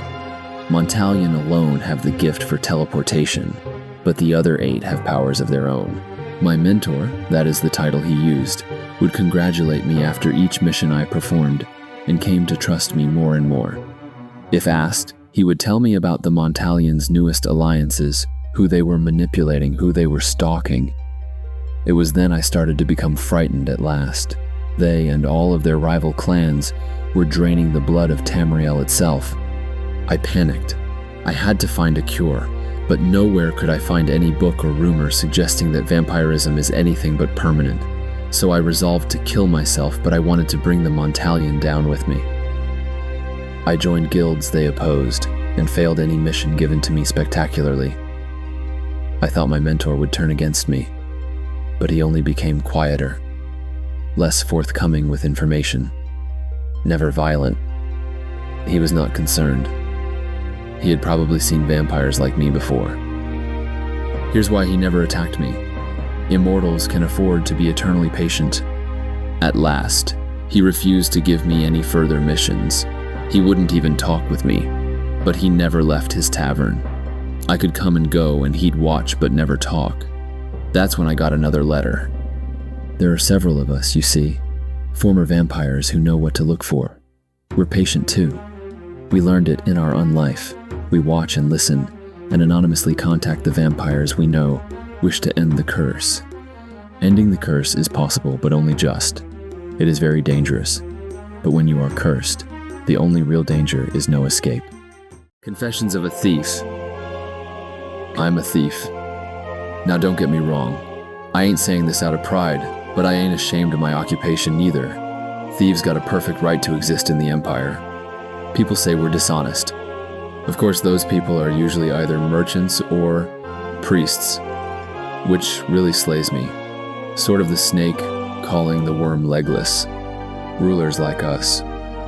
Crime in moderation is good for the economy. The trick is to keep it at a good, even pace, with a well-timed lull and a minor wave to keep the fat bottoms from becoming complacent. Of course, stupid, but talented thieves will keep stealing, empty their pockets, and steal some more. This ain't good for no one. That's where the guilds come in. A thieves' guild is what they call a crime regulator. We protect each other and punish the clumsy and greedy. The kings depend on us to keep the amateurs out of business. Yeah, occasionally, a king will come down on us. I've even seen my thieves' guildmaster get himself stuck in prison once or twice.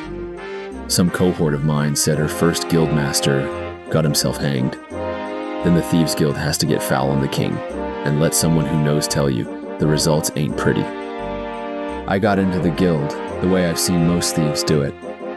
It was a few years back when that bully Jagar Tharn was sitting on the throne, only everyone thought he was the emperor. My parents' farm turned into 8 acres of dust and rock, and they threw me and my brothers out. I was always a skinny thing, but by the time I made it to the closest town, I was a good deal more skinnier. Just 'cause the town had some dirt that plants could grow on, didn't make them that much richer than my folks were. I tried to get all kinds of jobs, but the hungrier and more raggedier I got, the quicker anyone who might have work would kick me out. When the rainy season finally came, it came like a sea, and I didn't have nowhere to stay. Lucky I found the unlocked cellar door. Turns out that the owners of the house slept like old dogs, 'cause I robbed them blind and tripped into things like I was the blind one. And they never woke up. I sold all the stuff at a dirty pawners I knew, and spent the next 2 days living like a potentate. Then I got my first visit from the local thieves' guild. I remember what the guy looked like, but not exactly what he said. Something like, "Hey kid, if you want to steal in these parts, you're going to have to join the guild. Otherwise, I or someone like me is going to break your skinny arms so you can't steal." I've known some people who've refused membership in the guild and kept on stealing anyhow. I've broken some of their arms. As for me, this was the first offer I'd had for a career since my pa told me that if I didn't milk the cow, he'd rip my head off. In comparison, this guy at the tavern was almost a gentleman. I agreed right away. Sure, I had to prove my worth to the guild before I could join, and even now, but having 2 working arms is only part of the benefit. They trained me, taught me, and kept me out of prison. How many other guilds can boast a forgery expert on the premises? So the next time you're calling some swindling merchant or usurious priest a thief, think about it. There is honor among thieves. I should know. The Brothers of Darkness, Pelarn Asi. As their name suggests, the Dark Brotherhood has a history shrouded in obfuscation. Their ways are secret to those who are not brothers of the Order. Brothers is the generic term. Some of the deadliest of the assassins are female, but they are called brothers as well. How they continue to exist in shadow, but can be easily found by those desperate enough to pay for their services, is not the least of their mysteries. The Dark Brotherhood sprang from a religious order, the Morag Tong, during the Second Era. The Morag Tong were worshippers of the Daedra spirit Mephala, who encouraged them to commit ritual murders. In their early years, they were as disorganized as cultists usually are. There was no one to lead the group, and as a group, they dared not murder any of any importance. This changed with the rise of the Night Mother. All leaders of the Morag Tong, and then the Dark Brotherhood, have been called the Night Mother. Whether the same woman has commanded the Dark Brotherhood since the Second Era is unknown. What is believed is that the original Night Mother developed an important belief of the Morag Tong. This first belief is that, while Mephala grows stronger with every murder committed in her name, certain murders were better than others. Murders that came from hate pleased Mephala more than murders committed because of greed. Murders of great men and women pleased Mephala more than murders of unknowns. We can approximate the time this belief was adopted with the first known murder committed by the Morag Tong. In the year 324 of the Second Era, the potentate Versidue Shea was murdered in his palace in what is today the Elsewhere Kingdom of Senchal. In a brash move, the Night Mother announced the identity of the murderers by painting Morag Tong on the walls in the potentate's blood. Previous to that time, the Morag Tong existed in relative peace, like a witch's coven, occasionally persecuted but usually ignored. In a remarkable synchronicity at a time when the arena was a fractured land, the Morag Tong was outlawed throughout the continent. Every sovereign gave the cult's elimination his highest priority. Nothing more was officially heard of them for 100 years. It is more difficult to date the era when the Morag Tong re-emerged as the Dark Brotherhood. Assassin guilds have sporadically appeared throughout the history of Tamriel. The first mention of the Dark Brotherhood that I have found is from the journals of the Blood Queen Arli Mahera of Hegatha. She spoke of slaying her enemies by her own hand, or if necessary, with the help of the Night Mother and her Dark Brotherhood, the secret arsenal my family has employed since my grandfather's time. Arla Mahera wrote this in 2E412, so one can surmise that the Dark Brotherhood had been in existence since at least 360, if her grandfather truly used them. The important distinction between the Dark Brotherhood and the Morag Tong was that the Brotherhood was a business as much as a cult. Rulers and wealthy merchants now use the Order as an assassin's guild. The Brotherhood gained the obvious benefits of a profitable enterprise, as well as the secondary benefit that no longer could rulers actively persecute them. They were needed. Even an extremely virtuous leader would be unwise to maltreat the Brotherhood. Not long after Ali Mahera's journal entry about them was penned, came perhaps the most famous series of executions in the history of the Dark Brotherhood.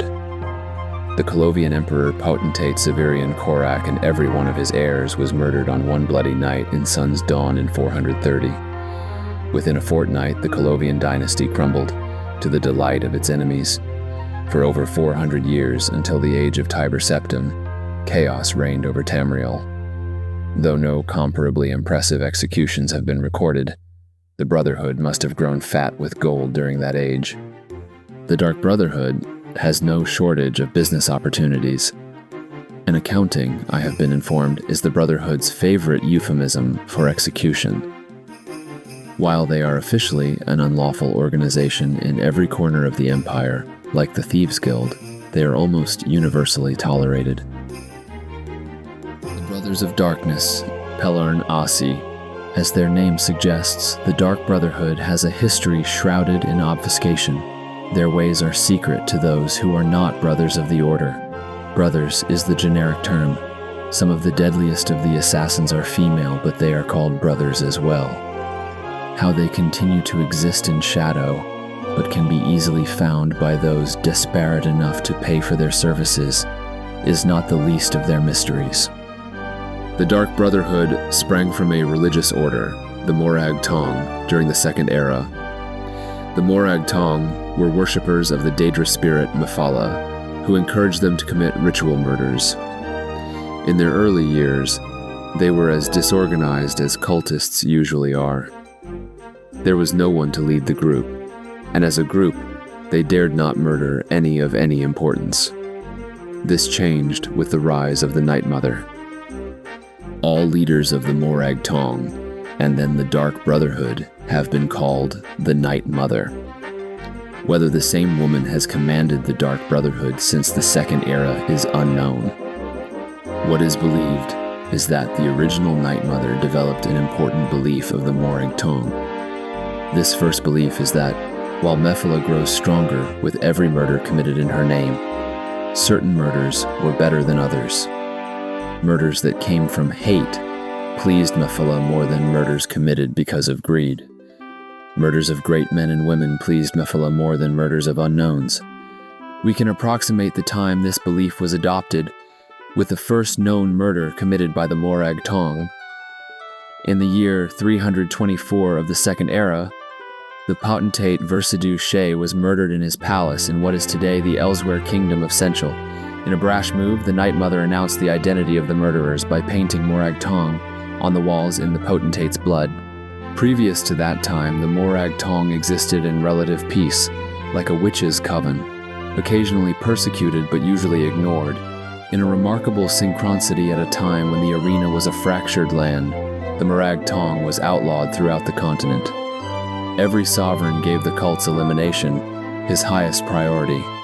Nothing more was officially heard of them for 100 years. It is more difficult to date the era when the Morag Tong re-emerged as the Dark Brotherhood.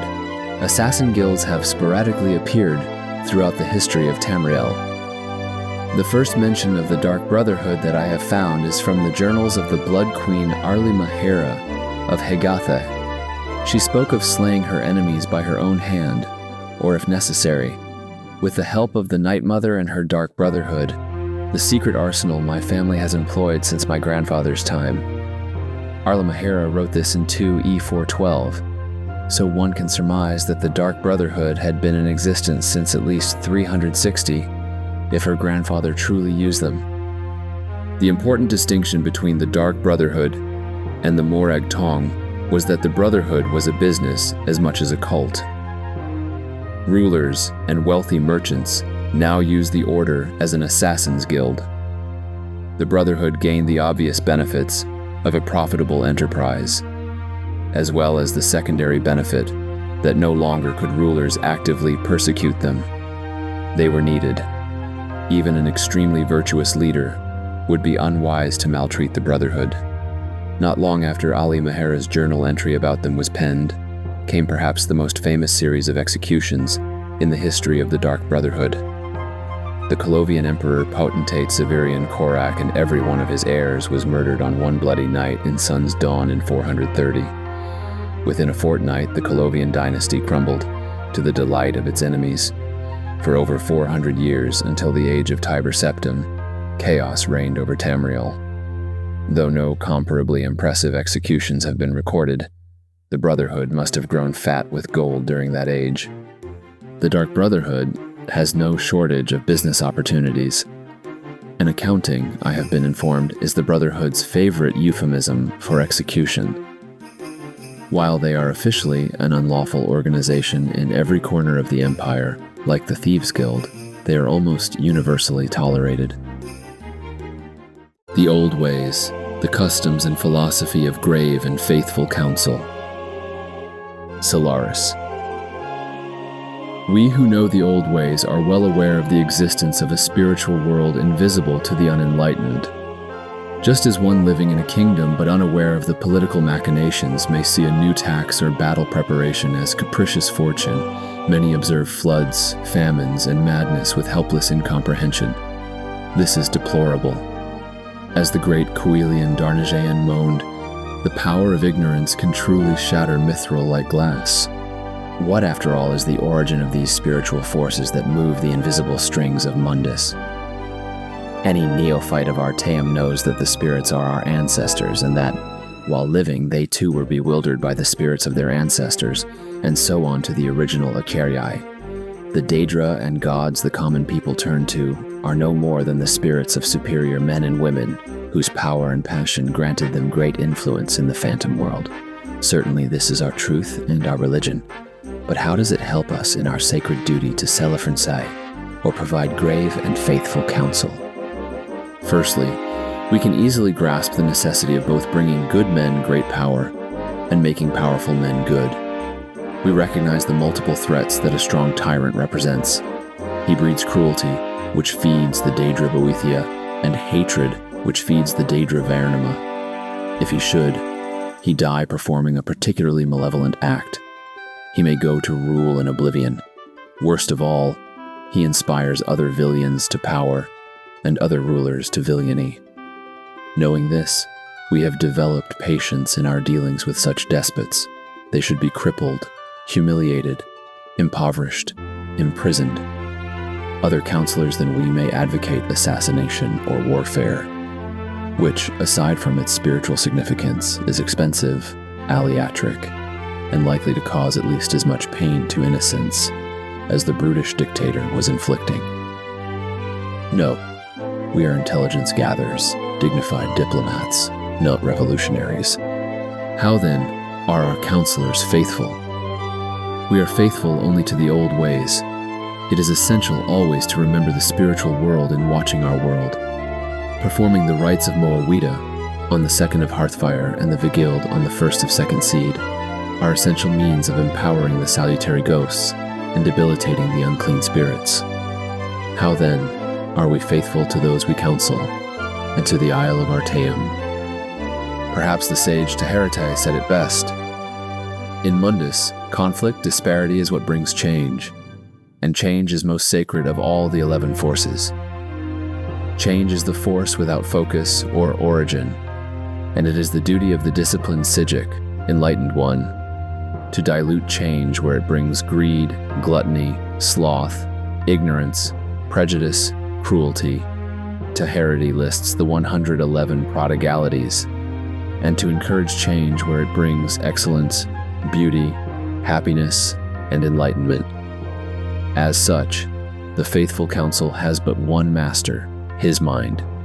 If the man the Psijic counsels acts wickedly and brings Uegnether bad change and will not be counseled, it is the Psijic's duty to counterbalance the Uegnether by any means necessary. A student of the old ways may indeed vassal himself to a lord, but it is a risky relationship. Should the lord refuse wise counsel and order the Psijic, to use Taherete's outmoded word, to perform an act contrary to the teachings of the old ways, there are few available options. The Psijic may abandon his lord, which will bring shame on him and the Isle of Artaeum, and so may never be allowed home again. The Psijic may also kill himself. The origin of the Mages Guild. Salarth, the idea of a collection of mages, sorcerers, and assorted mystics pooling their resources and talents for the purpose of research and public charity, was a revolutionary concept in the early years of the Second Era. The closest organization to what we today know as the Mages Guild was the Psijic Order of the Isle of Artaeum. Magic was something to be learned by individuals, or at most in intimate covens. Mages were, if not actual hermits, usually quite solitary. The Psijic Order served the rulers of the Somerset Isle as counselors and chose its members by a complex, ritualized method not understood by the common people. Its purposes and goals were likewise unpublished, and its detractors attributed the worst evil as the source of its power. The religion of the old order could be described as ancestor worship, an increasingly unfashionable philosophy in the Second Era. When Vanus Galerion, a Psijic of Artaeum and student of the famed Iachesis, began collecting mages from around Somerset Isle, he attracted the animosity of all. He was operating out of Firsthold, and there was a common, and not entirely unsensible attitude, that magical experiments should be conducted only in unpopulated areas. Even more shocking, Galerion proposed to make magical items, potions, and even spells available to any member of the general public who could pay. No longer was magic to be limited either to the aristocracy or intelligentsia.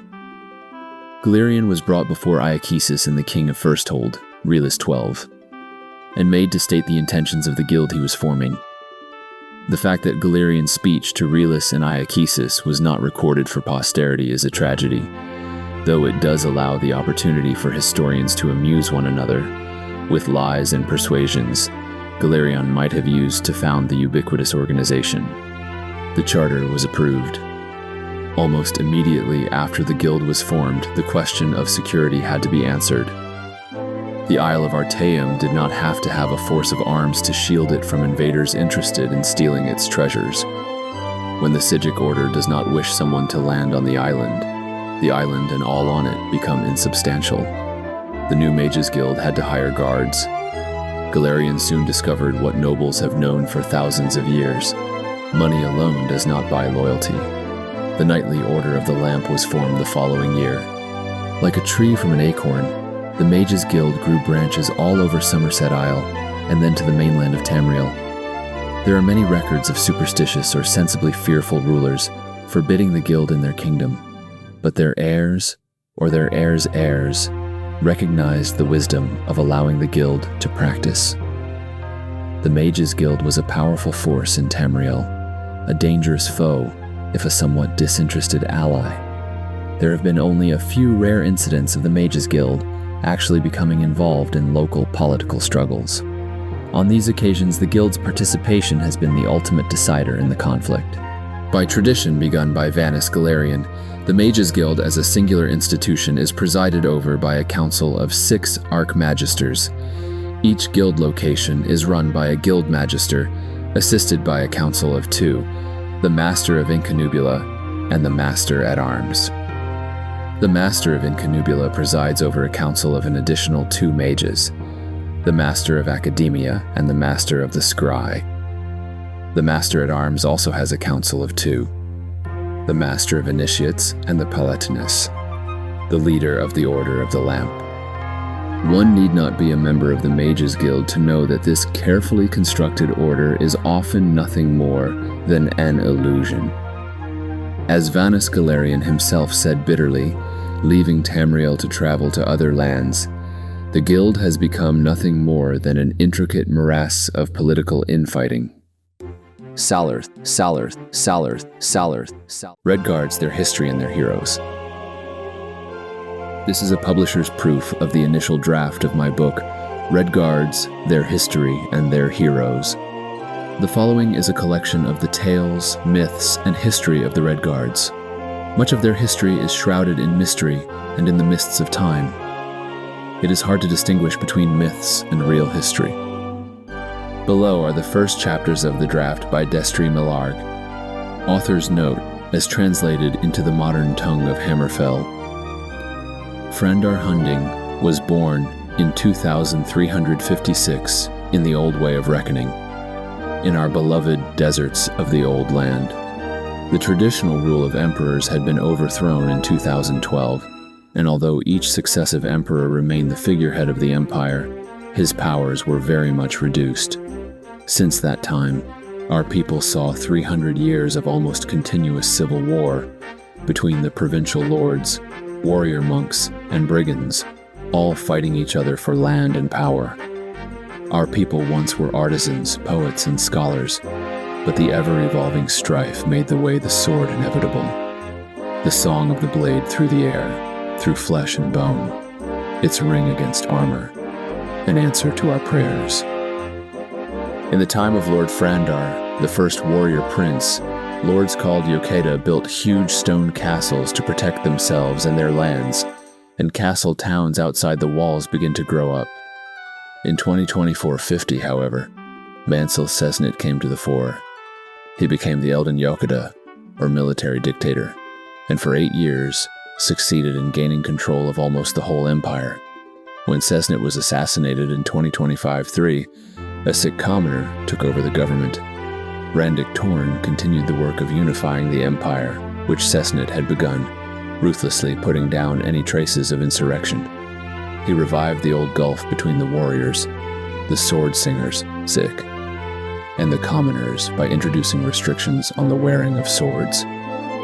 Torn's sword hunt, as it was known, meant that only the singers were allowed to wear swords, which distinguished them from the rest of the population. Although Torn did much to settle the empire into its pre-strife ways, by the time of his death in 2373 internal disturbances still had not been completely eliminated. Upon his death, civil war broke out in earnest, war that made the prior 300-year turmoil pale in comparison. It was in this period that Frandar Hunding grew up. Hunding belonged to the sword singers. This element of empire society grew from the desert artisans and was initially recruited from the young sons and daughters of the high families. They built the first temple to the unknown gods of war and built a training hall, the Hall of the Virtues of War.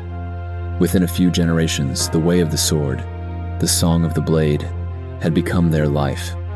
The people of the blade kept their poetry and artisanship in building beautiful swords woven with magic and powers from the unknown gods.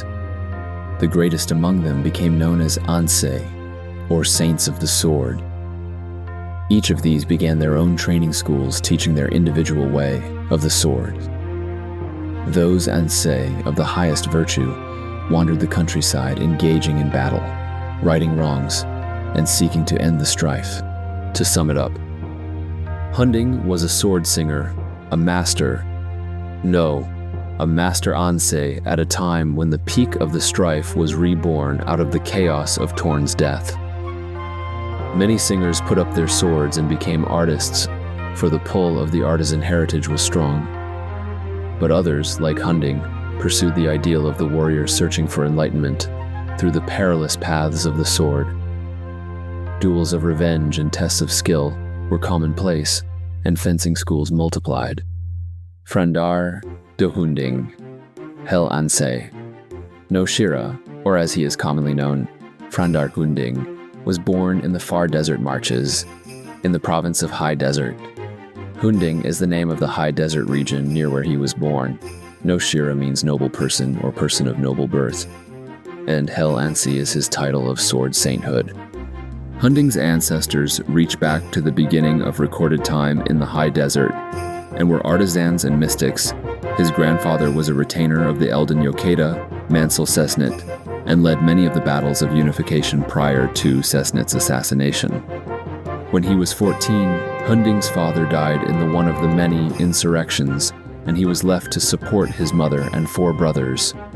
His prowess with the sword, however, made his life both difficult and easy. Easy in that his services came in great demand as a guardian and escort, hard in that his reputation preceded him, and many awaited their turn to face him in battle and gain instant fame through his defeat.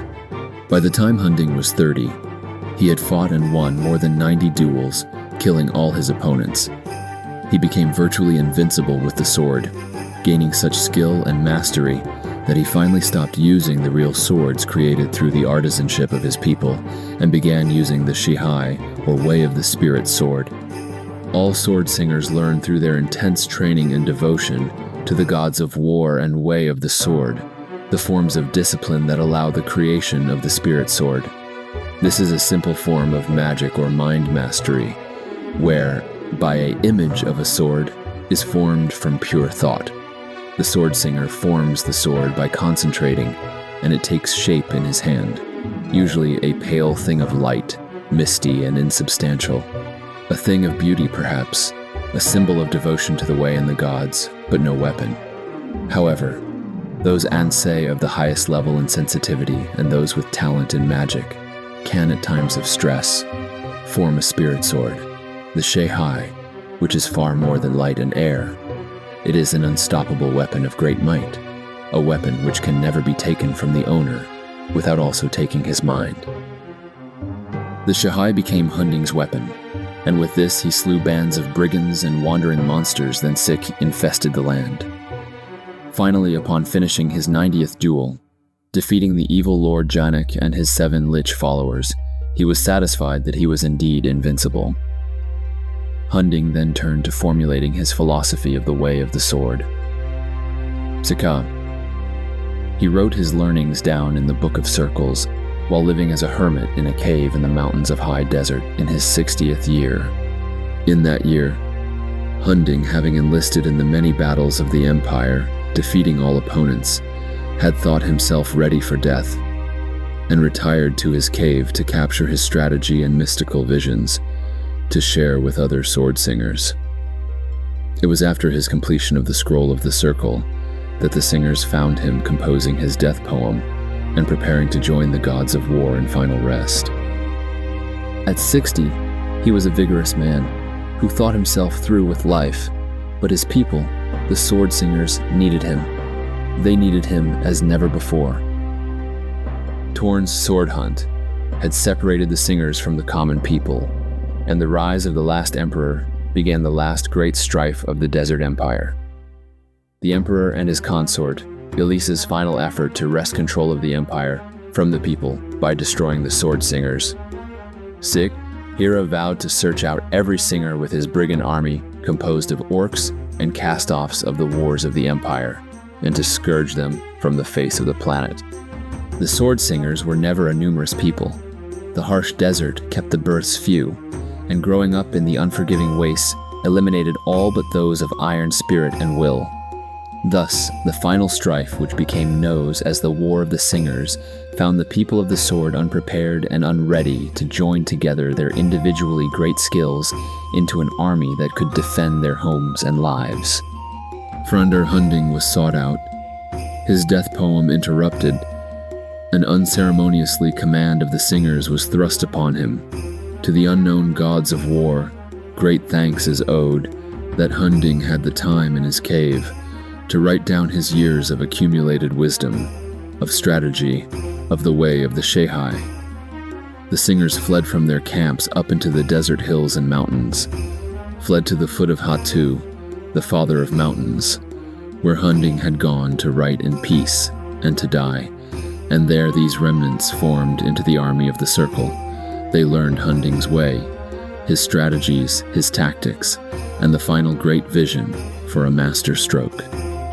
Hunding devised a plan of 7 battles leading the armies of Hera further and further into the wilderness to the foot of Hatu, where the final battle could be fought.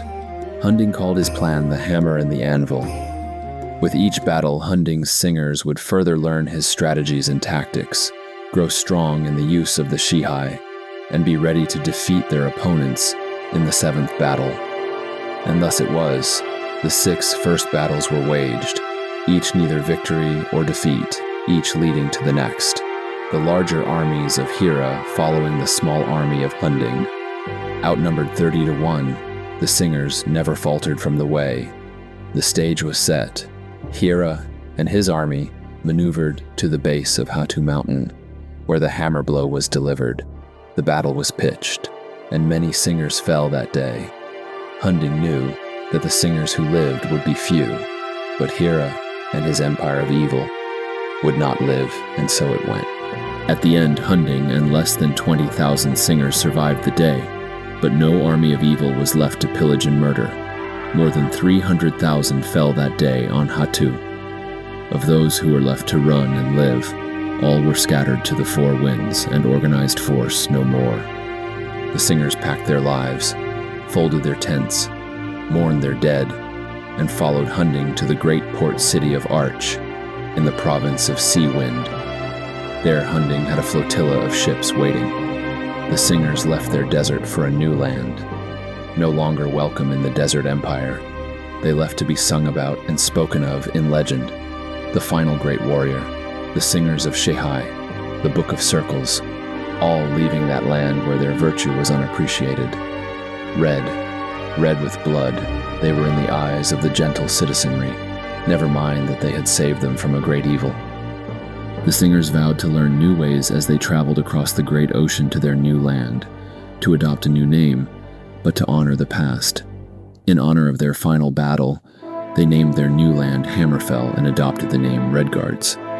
In honor to Hunding, the great warrior prince, each household in Hammerfell has a place by the hearth and alcove, really, just a niche, big enough to hold the scroll. The Book of Circles. Biography of Queen Berenzia, Volume 1. Stem Gamboge. Late in the Second Era, an heir, a girl child, Berenzia, was born to the rulers of Mournhold in Morrowind. She was reared in all the luxury and security befitting a royal dark elf child until she reached 5 years of age. At that time, His Excellency Tiber Septim demanded that the decadent rulers of Morrowind yield to him and institute imperial reforms. Trusting to their vaunted magic, they impudently refused, and much of Morrowind was laid waste in the conflict that ensued. The little Princess Berenzia and her nurse were found among the wreckage. General Simicus, himself a dark elf and born in Mournhold, suggested to His Excellency that the child might someday be valuable, and she was placed with a loyal supporter who had recently retired from the Imperial Army. On retirement, Sven Adventson had been made Baron of Blackmoor, a small town in central Skyrim. Baron Sven and his wife reared her as their own daughter, saw to it that she was educated appropriately, and more importantly, was taught the imperial virtues and piety. In short, she was made fit to take her place as a member of the new ruling class of Morrowind. The girl, Berenzia, grew in beauty, grace, and intelligence.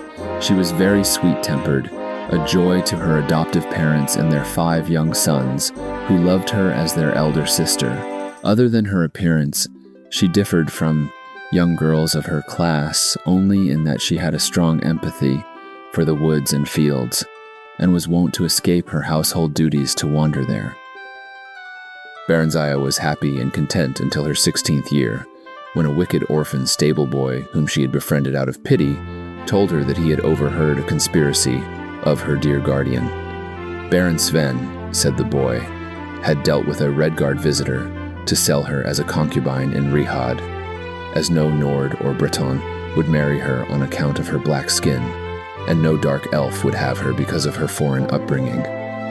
"Whatever shall I do?"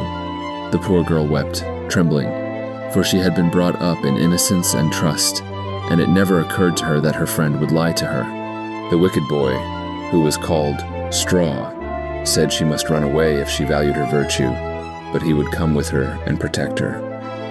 Sorrowfully, Berenzia agreed to this plan, and that very night, Berenzia disguised herself as a boy, and the pair escaped to the nearby city of Whiterun. After a few days there, they managed to get places as guards in a disreputable merchant caravan. The caravan was heading east by side roads in a dishonest attempt to elude the lawful tolls charged on the highway. Thus they eluded pursuit until they reached the city of Riften, where they ceased their travels. They felt safe in Riften, close as they were to the Morrowind border, so dark elves were commonly seen. The story of how Berenzia finally came to the throne of Mournhold after this fitful start is told in Volume 2 of the biography of Queen Berenzia. Biography of Queen Berenzia, Volume 2. The first volume of this series told the story of Berenzia's origin, heiress of the throne of Mournhold, until her father king rebelled against his excellency Tiber Septim and brought ruin to the province of Morrowind. Due to the benevolence of the emperor, the child Berenzia was not destroyed with her parents, but reared by the Baron Sven of Blackmoor. She grew beautiful, pious, and trusting in his care. This trust was exploited by a wicked orphan stable boy at Baron Sven's estate, who with lies, tricked her into fleeing Blackmoor with him. After many adventures on the road, they settled in Riften, a Skyrim city on the border of Morrowind. The stable boy Straw was not altogether evil. He did love Berenzia in his own selfish fashion, and the lie was the only way he could think of that he might have her. She, of course, felt only friendship for him, but he was hopeful that she would change her mind. He wanted to buy a small farm and settle down in marriage, but his earnings were barely enough to feed and shelter them. After only a short time in Riften, Straw fell in with a bold villain of a Khajiit thief named Theris, who proposed that they rob the Imperial Commandant's house. Theris said that he had a client, a traitor to the Empire, who would pay well for the information they would find there. Berenzia happened to overhear this plan and was appalled. She stole from their rooms and walked the streets of Riften in desperation, torn between loyalty to the Empire and to her friend. In the end, loyalty to the Empire prevailed over personal friendship, and she approached the Commandant's house, revealed her true identity, and warned him of her friend's plan. The Commandant listened to her tale, praised her courage, and assured her that no harm would come to her. General Symmachus had been scouring the countryside in search of her since her disappearance had just arrived in Riften, hot in pursuit. He took her into his custody and informed her that, far from being sold, she was to be instated as Queen of Mournhold as soon as she turned 18. Until that time, she was to live with the imperial family in the new imperial city, where she would learn something of imperial government and make the acquaintance of people of importance. And so it came to pass. In the imperial city, Berenzia became great friends with Tiber Septim during the last years of his reign. Tiber's heir, Pelagius, also came to love her as a sister. The ballads of the day praised her beauty, chastity, wit, and learning. On her 18th birthday, the entire imperial city turned out to watch her procession back to Mournhold. Sorrowful as they were at her departure, all knew that she was ready to be the glorious sovereign of the new kingdom of Mournhold. Biography of Queen Berenziah, Volume 3. Berenziah was welcomed kindly by the Emperor Tiber Septim and his family, who treated her like a daughter during her stay in the newly built imperial city.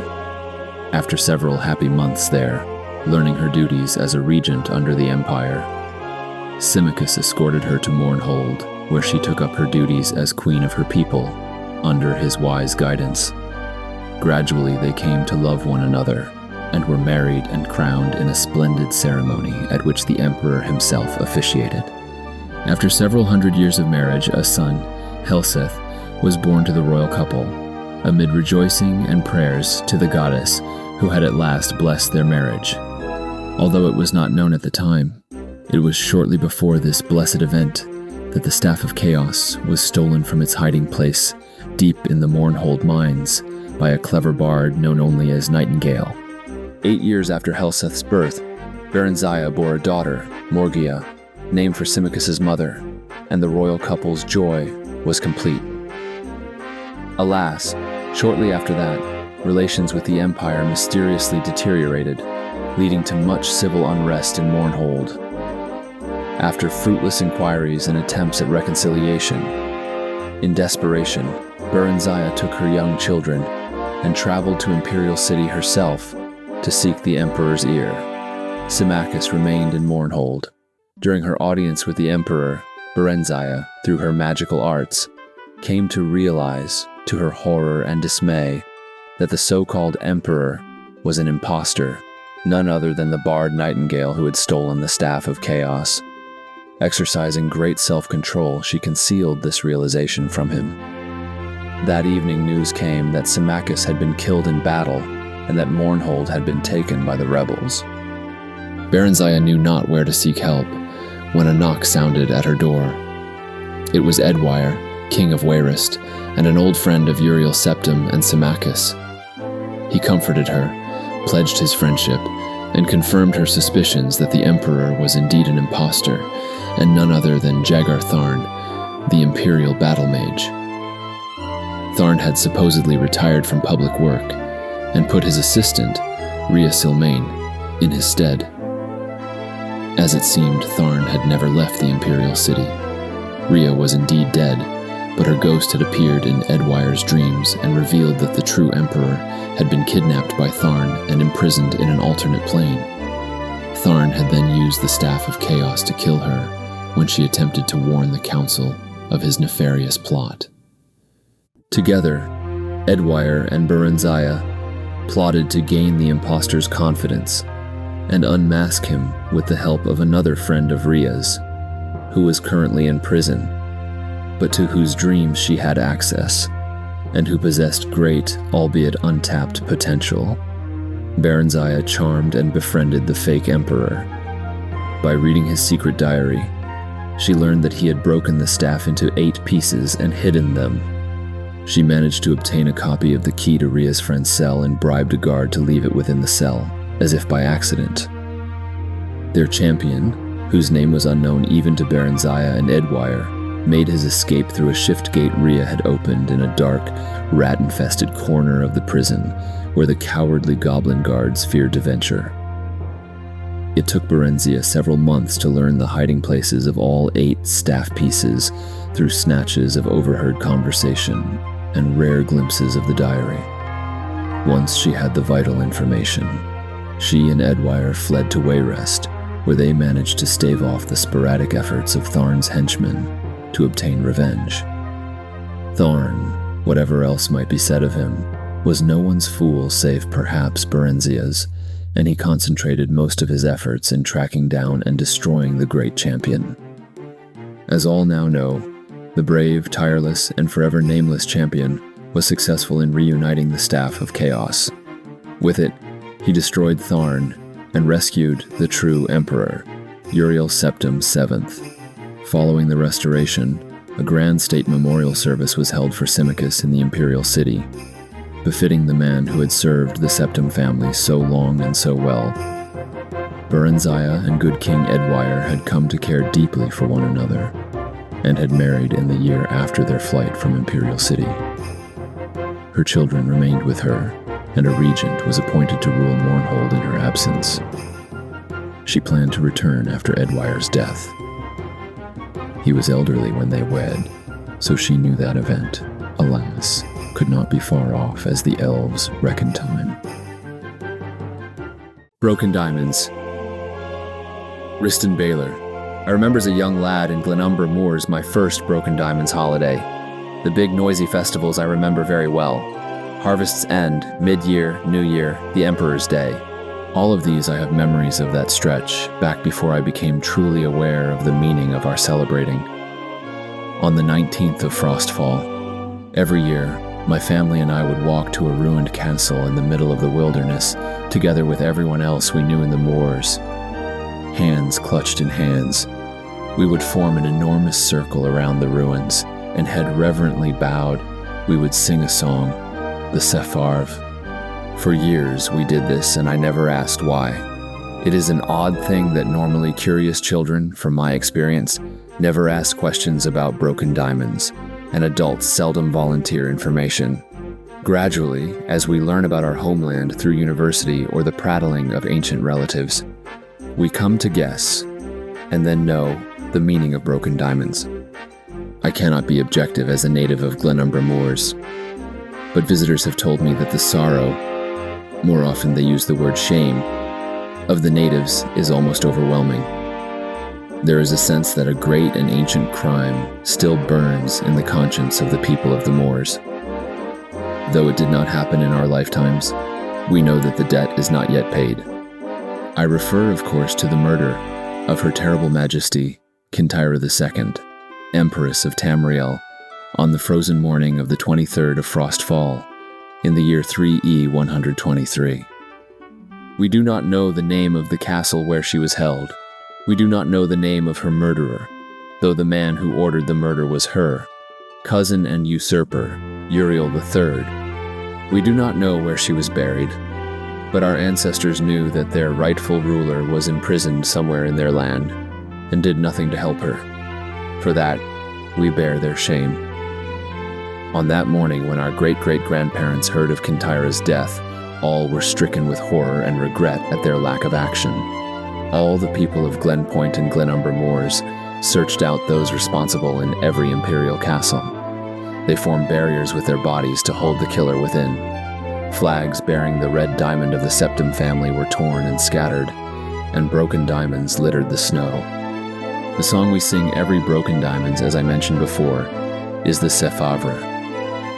I asked everyone in Glenumbra Moor what the meaning of the song is, for it is an old Bredic, and each generation only knows it because they were taught by their parents. No one knew the exact meaning of the words, not even the tone and emotion the words can be easily translated. When I later talked to a scholar who gave me an accurate translation of the Sephavre, I began to understand both why our ancestors chose it as the anthem for the great injustice of the murder of Kintyre II, and the sorrow that still pervades Glenumbra Moors since that dark morn. The Sephavre, souls of our fathers, suffer deeply, for you have led us to the dark time, when our own souls, filled with air, allowed ignorance and villainy to thrive in what used to be our land. Howl, ancestors, howl, and bring us memories of our conformance with evil. We do anything we can to survive. Giving up our minds and hearts and bodies, we will not fight, and we will be torn, and like flotsam in a whirling tide, we will be forever the agents of injustice, but we will mourn it forever. Divad the Singer. Destry Millard. Divad the Singer is in one body, two unique and distinct people. Divad is the most well-known of the Redguard heroes. Frandar Hunding's son, probably the most accomplished Ansei who ever lived. Yet early in his life, Divad appeared to thoroughly have rejected the way of the sword. Divad was the only son of Frandar Hunding, and was born late in Hunding's life. 2396 in the old way of reckoning, probably about 1 E760 by the Tamrielic calendar, when he was away most of the time fighting the last of his duels and engaging in the many battles and insurrections of the period. At 11, David entered the Hall of the Virtues of War and began training, but at 16, he finally let his anger at growing up essentially fatherless get the better of him. David broke his swords and left the hall to become an acrobat in a traveling circus. The life in the circus was unsatisfying to David, and after 2 years, his innate artisan heritage drove him to become a musician and finally a bard. For 2 more years he traveled, singing in the cities of the empire, gaining no small amount of fame and recognition for his stirring and popular songs and music. Although David had publicly forsaken the way of the sword, it would appear that he continued to practice the compulsory forms of training he was taught in the hall. He carried no sword, but in the late evening, bright lights could often be seen in his tent. My source says nothing more about this, but it may be assumed that the writer was suggesting that David was practicing the form of the way known as Shehai Shenjiru, the way of the spirit sword, or simply the Shehai. David was very popular with the people of the empire, and his music and concerts were well attended. Still, he could not escape his heritage of the sword. When the last emperor ascended to power and began to persecute the sword singers, David was among the first to attract his attention. Once the Emperor Hira and his consort decided to go to war with the singers for control of the empire, he moved swiftly against those singers who were visibly a part of empire society. Most he had killed, but David's music and fame were so widespread that he sent a team of his personal guards to arrest him. The emperor's men were either very lucky or very unlucky depending on how you choose to view it. Being no fool, Hira sent 100 of his best guards, for even an unarmed singer was a very dangerous foe. The luck was that they were able to capture David and place him in chains, for they came at him as he sat dining with his elderly mother. The disaster was that as he surrendered, they rashly struck the pleading old woman. Too hard, it would seem, for she fell dead with that single blow. That single thoughtless deed, as is often the case in war, was the one pivotal factor causing their eventual defeat. That act ignited in David the spirit of the way. Up until that careless stroke, David was an ordinary artisan. No, an artist, a great artist, but no warrior. The moment of her death, David rose from his seat, took his chains between his 2 hands, and began swinging the heavy chain in a deadly arc. He slew 4 of the guards, gaining enough space to run and dive through the window and into the river. He disappeared into the night. From that point, David was spotted many times and told of in many more rumors all across the empire, far more places than a mere mortal man could have ever been. At every point where Hira's men gathered to do mischief, the resistance was attributed to David. As Hira moved against the singers and began forming his army to invade High Desert, it was David who carried the news to the singers. David was among those who climbed Hatu to find Hunding in his cave. What is not well known is that Hunding at first refused to take leadership of the singers. The first attempt to interrupt him at his death poem caused him to drive the elders from his cave. He even formed the Shehai in his anger. It was David who re-entered the cave alone to speak with Hunding. To this day, no one knows what was said, what happened in that cave. Scribes of the time reported bright flashes of light and angry voices. 5 long hours came and went. Then both emerged from the cave, David at Hunding's side. The rest, as they say, is history. David, who had not completed training in the Hall of the Virtues of War, became an advisor to Hunding and spent his time reading the newly completed Book of Circles. But his role in the hammer and anvil strategy was as a simple sword singer and fighter. It was not till the singers fled their native empire and landed in new land that his story truly begins. Fragment on Artaeum. By Taurseil Anselma, Trise e Erba Mija. The Isle of Artaeum, Artaeum. Artaeum is the 3rd largest island in the Somerset archipelago, located south of the Moradunnon village of Potenza and west of the mainland village of Runcibai. It is best known for being the home to the Sijic order, perhaps the oldest monastic group in Tamriel. The earliest written record of Sijics is from the 20th year of the First Era and tells the tale of the author, the renowned Breton sage Vornet, traveling to the Isle of Artaeum to meet with the Rite Master of the Sijics, Iachesis.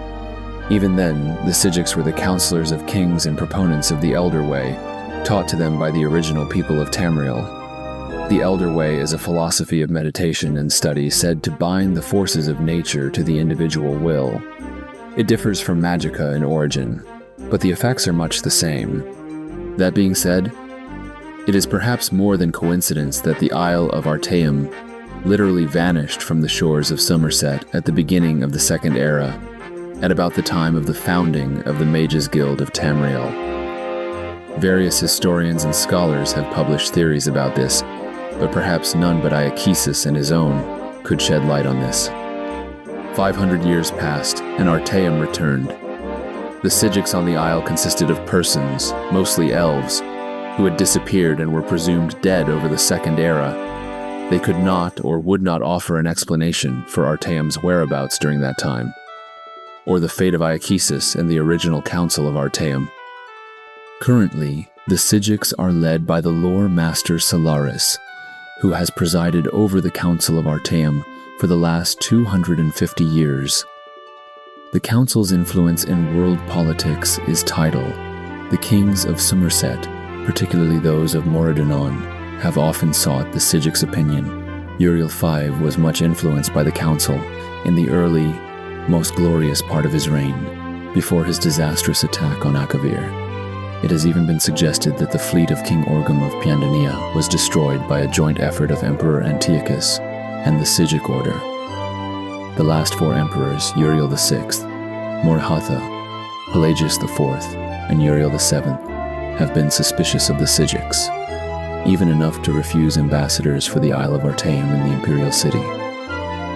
The Isle of Artaeum is difficult to chart geographically. It is said that parts of it exist simultaneously in multiple dimensions, and continuously shift either at random or by decree of council. Visitors to the island are so rare to be almost unheard of. Anyone desirous of a meeting with a Sijic may find contacts in Patansa and Runcibai, as well as many of the kingdoms of Somerset. Were it more accessible, Artaeum would be a favored destination for travelers. I have been to the isle once and still dream of the idyllic orchards and pastures, the still and silent lagoons, the misty woodlands, and the unique Sijic architecture that seems to be as natural but wondrous as the surroundings. The Sephora Tower in particular I would study, for it is a ruin from a civilization that predates the High Elves by several hundred years and is still used in certain rites by the Sijics. Perhaps one day I might return. Note, the author is currently on the Isle of Artaeum by gracious consent of Master Sargenius of the Council of Artaeum. Mysticism, The Unfathomable Voyage by Tetronius Lore. Mysticism is the school of magic least understood by the magical community, most difficult to explain to novices mages. The spell's effects commonly ascribed to the school of mysticism are as wildly disparate as Soul Trap, the creation of a cell for a victim's spirit after death, to silence, the extinction of sound. But these effects are simply that, effects. The sorcery behind them is veiled in a mystery that may go back to the oldest civilizations of Tamriel and beyond. The Sijics of the Order of Artaeum's turn from mysticism is the old way. The phrase becomes bogged in a semantic quagmire, because the old way also refers to the religion and customs of the Sijics, which may or may not be part of the magic of mysticism. There are few mages who devote their lives to the study of mysticism. The other schools are far more predictable and fathomable. Mysticism seems to derive its power from its conundrums and paradoxes. The act of experimentation, no matter how objectively implemented, can influence the magicka by its very existence. Thus, the mystic mage must regulate himself to find inconsistent patterns in an imbroglio of energy. In the time it takes him to find a source with a consistent trigger and result, his peers researching in other schools may have researched and documented dozens of new spells and effects. The mystic mage is a patient and uncompetitive scholar. For centuries, mostly during the Second Era, scholarly journals publishes theory after theory about the aspect or aspects of magicka that we call mysticism. In the tradition of the Mages Guild to find answers to all things, respected researchers suggested the energy source is coming from Aetherius or the Daedra themselves to explain the seemingly random patterns of mysticism. Some ventured to guess that mysticism comes from unused elements of successfully or unsuccessfully cast spells. Discussion with the Order of Artaeum after its reappearance has led some scholars to postulate that mysticism is more spiritual in nature. Either the intellect or emotion of the believer influences the energy pattern and flow. None of these explanations is truly satisfactory. For the beginning student of mysticism, it is best to simply learn the patterns distinguished in the maelstrom in the centuries past. The more patterns are found, the clearer the remaining ones become. Until, of course, they change, and then the journey begins anew. Galerion the Mystic. During the early bloody years of the Second Era, Vanus Galerion was born under the name Trectus, a serf on the estate of a minor nobleman, Lord Girnasa of Solisich-on-Care. Trectus's father and mother were common laborers, but his father had secretly, against the law of Lord Girnas, taught himself and then Trectus to read. Lord Girnas had been advised that literate serfs were an abomination of nature and dangerous to themselves and their lords, and had closed all bookstalls within Solisich-on-Care. All booksellers, poets, and teachers were forbidden, except within Girnas's keep. Nevertheless, a small-scale smuggling operation kept a number of books and scrolls in circulation, right under Girnas's shadow. When Trectus was 8, the smugglers were found and imprisoned. Some said that Trectus's mother, an ignorant and religious woman fearful of her husband, was the betrayer of the smugglers, but there were other rumors as well. The trial of the smugglers was non-existent, and the punishment swift. The body of Trectus' father was kept hanging for weeks during the hottest summer Solisich-on-Care had seen in centuries. 3 months later, Trectus ran away from Lord Girnas's estate. He made it as far as Alinor, halfway across Somerset Isle. A band of troubadours found him nearly dead, curled up in a ditch by the side of the road. They nursed him to health and employed him as an errand boy in return for food and shelter. One of the troubadours, a soothsayer named Heliand, began testing Trectus's mind and found the boy, though shy, to be preternaturally intelligent and sophisticated given his circumstances. Heliand recognized in the boy a commonality, for Heliand had been trained on the Isle of Artaeum as a mystic. When the troupe was performing in the village of Patansa, on the far eastern end of Somerset, Heliand took Trectus, then a boy of 11, to the Isle of Artaeum. The magister of the isle, Iachesis, recognized potential in Trectus and took him on as pupil, giving him the name of Vanus Galerion. Vanus trained his mind on the Isle of Artaeum, as well as his body. Thus was the first Archmagister of the Mages Guild trained. From the Sigics of the Isle of Artaeum, he received his training. From his childhood of want and injustice, he received his philosophy of sharing knowledge. Notes for Redguard history.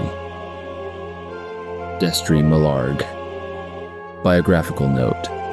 Destry Millarg was a well-known historian and translator of Old Redguard verse, born as simply Destry in the city-state of Riyadh in the 20th year of the Third Era.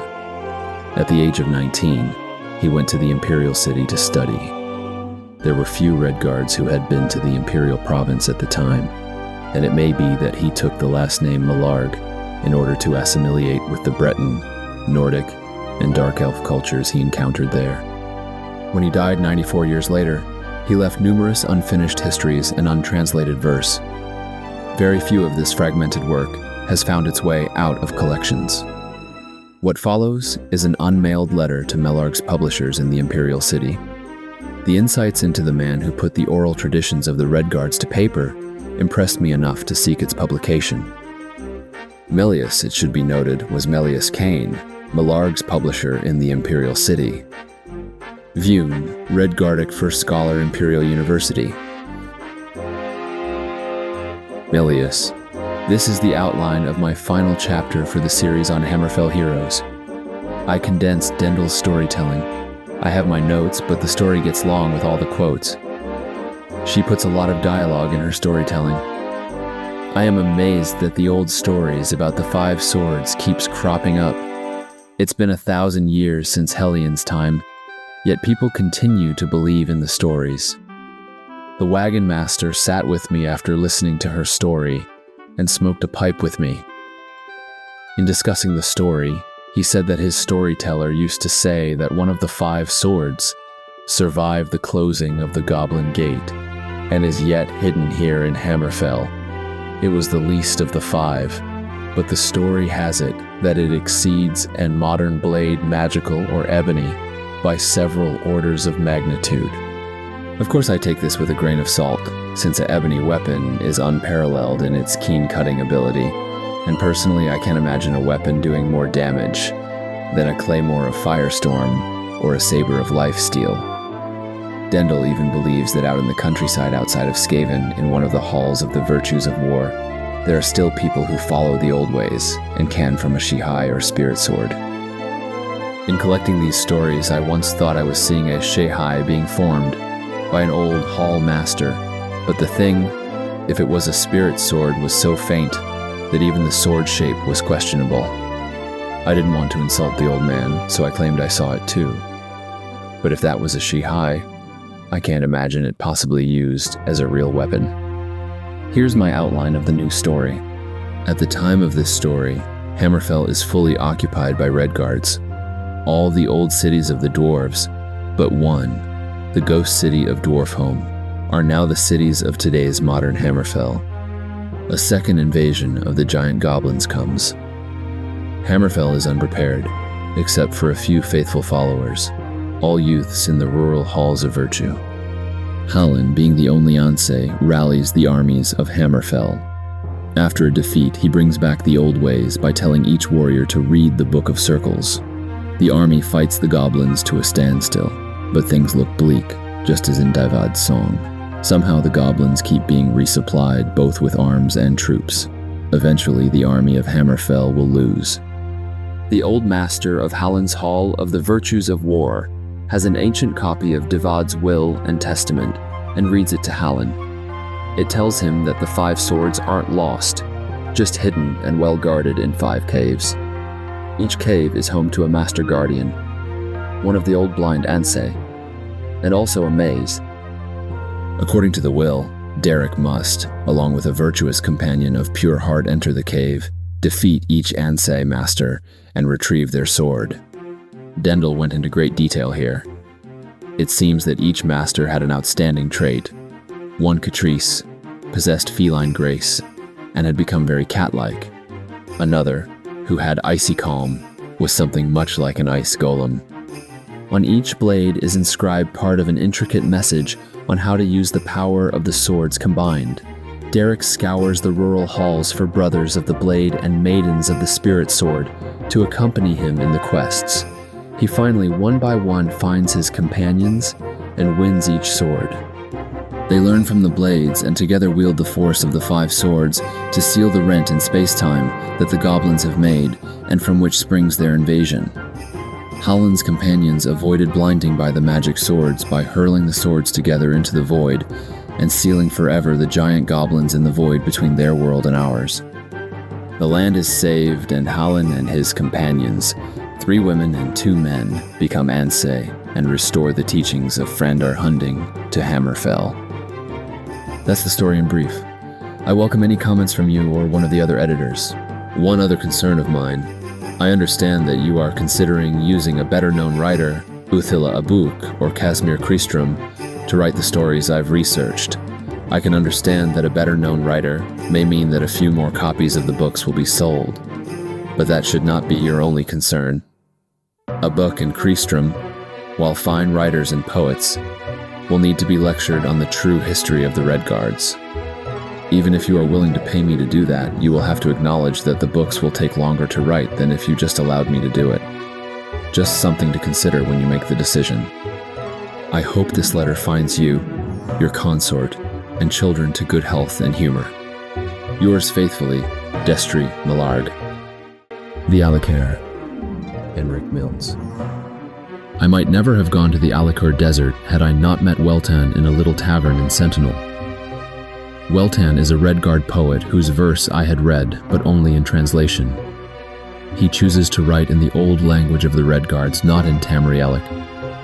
I once asked him why. The Tamrielic word for the divinely rich child of rot, silky pressed sour milk is cheese, said Weltan, a huge smile spreading like a tide over his lamp-black face. The old Redguard word for it is mluo. Tell me, if you were a poet fluent in both languages, which word would you use? I am a child of the cities, and I would tell him tales of the noise and corruption, wild nights and energy, culture and decadence. He listened with awed appreciation of the city of my birth, white marbled imperial city where all the citizenry are convinced of their importance because of the proximity of the emperor and the lustration of the streets. They say that a beggar on the boulevards of the imperial city is a man living in a palace. Over spiced ale, I regaled Weltan with descriptions of the swarming marketplace of Riverhold, of dark, brooding Mournhold, of the mold-encrusted villas of Lilmoth, the wonderful, dangerous alleys of Hellstrom, the stately avenues of grand old solitude. For all this, he marveled, inquired, and commented. I feel as if I know your home, the Alakar Desert, from your poems even though I've never been there. I told him. Oh, but you don't. No poem can express the Alakar. It may prepare you for a visit far better than the best guidebook can. But if you want to know Tamriel and be a true citizen of the planet, you must go and feel the desert yourself. It took me a little over a year to break off engagements, save money, my greatest challenge, and leave the urban life for the Alakar Desert. I brought several books of Weltan's poems as my travel guide. A sacred flame rises above the fire, the ghosts of great men and women without names. Cities long dead rise and fall in the flame, the Dioscuri song of revelation, bursting walls and deathless rock, fiery sand that heals and destroys. These first 6 lines from my friends on the immortality of dust prepared me for my first image of the Alakar Desert, though they hardly do it justice. My poor pen cannot duplicate the severity, grandeur, ephemera, and permanence of the Alakar. All the principalities and boundaries the nations have placed on the land dissolve under the moving sand in the desert. I could never tell if I was in Antiphilos or Bergama, and few of the inhabitants could tell me. For them, and so it came to me, we were simply in the Alakar. Number. We are part of the Alakar, that is, closer to the philosophy of the desert people. I saw the sacred flame of which Weltan wrote on my first morning in the desert, a vast red mist that seemed to come from the deep mystery of Tamriel. Long before the noon sun, the mist had disappeared. Then I saw the cities of Weltan. The ruins of the Alakar rise from the sand by one blast of the unbounded wind and are covered by the next. Nothing in the desert lasts, but nothing dies forever. At daylight, I hid myself in tents and thought about the central character of the Redguards that would cause them to adopt this savage, eternal land. They are warriors by nature. As a group, there are none better. Nothing for them has worth unless they have struggled for it. No one fought them for the desert, but the Alakar is a great foe. The battle goes on. It is a war without rancor, a holy war in the sense the phrase should always imply. By night, I could contemplate the land itself in its relative serenity. But the serenity was superficial. The stones themselves burned with a heat and a light that comes not from the sun, nor the moon's Joan and Jode. The power of the stones comes from the beat of the heart of Tamriel itself. 2 years I spent in the Alik'r. As write this, I am back in Sentinel. We are at war with the kingdom of Daggerfall for the possession of a grass-covered rock that belongs to the water of the Iliac Bay. All my fellow poets, writers, and artists are despondent for the greed and pride that brought these people into battle. It is a low point, a tragedy. In the words of old Redguard and A.J. Sia, a spiral down. Yet, I cannot be sorrowful. In the years I spent in the glories of the Alik'r, I have seen the eternal stones that live on while men go dead. I have found my inner eye in the trackless, formless, changeless, and changeable land. Inspiration and hope, like the stones of the desert, are eternal, though men be not. The Fall of the Usurper. Hello, Ilthra. The people of Dwynnen celebrate Othroctide every 5th of Sun's dawn, the date when, according to legend, a man emerged from the wilderness of High Rock and defeated the undead of Castle Whitemore to become the first Baron of Dwynnen. Few people believe the legend anymore, but there most certainly was a Baron Othrock of Dwynnen who was destined to become one of true heroes of High Rock, if not all Tamriel. The legend, as most any Dwynnen child will tell you, is that years and years ago, archivists have agreed to the year 3 E253. The people of Dwynnen were ruled by a lich, and its armies of zombies, ghosts, vampires, and skeletons. Othrock was blessed with by gods and given an army of men and animals to destroy the dead. He brought peace and prosperity to the land, growing more powerful as the land improved. Years later, he led the tiny barony against the Cameron usurper and saved all of Tamriel. How much credit the Baron ought to receive for the defeat of the Cameron usurper has been debated, but it is an uncontestable fact that in the year 3E267, the Cameron usurper's relentless move north through High Rock was halted around the area of contemporary Dwynnen. Dwynnen is actually larger than it was in the first Baron's day. It did not in fact have a seaport, but the Battle of Firewaves was a coastal battle. The fact that the battle probably did not occur in Dwynnen does not in itself belittle the Baron's participation in it. The Cameron usurper had conquered Hammerfell and Valenwood by means of a large army, which by legend consisted entirely of undead and Daedra, but was mostly composed of Redguards and Wood Elves. In all probability, the usurper summoned the Daedra and undead in Arenthia, and slowly replaced the original summoned creatures with the armies of his conquered territories. Most armies of Valenwood have been historically mercenary. Word of the usurper's conquests reached High Rock in early 266, but preparations to repel the invasion did not begin until early the following year. Historians attribute 2 factors to High Rock's hesitancy. The primary powers of the Bay were ruled by particularly inept monarchs. Wayrest and Sentinel both had kings in their minority, and Daggerfall was torn by contention between Helena and her cousin Gilatha. The Lord of Reich Gradkeep, now Anticlair, was deathly ill through 266 and finally died at the end of the year. There were, in short, no leaders to unite the province against the usurper. Of the leaders with any influence, at least 8, the 8 traitors of legend, made secret allegiances with the usurper to protect their lands. The secondary reason for the lethargy of High Rock had to do with the depth of relations between the province and the Septim Empire.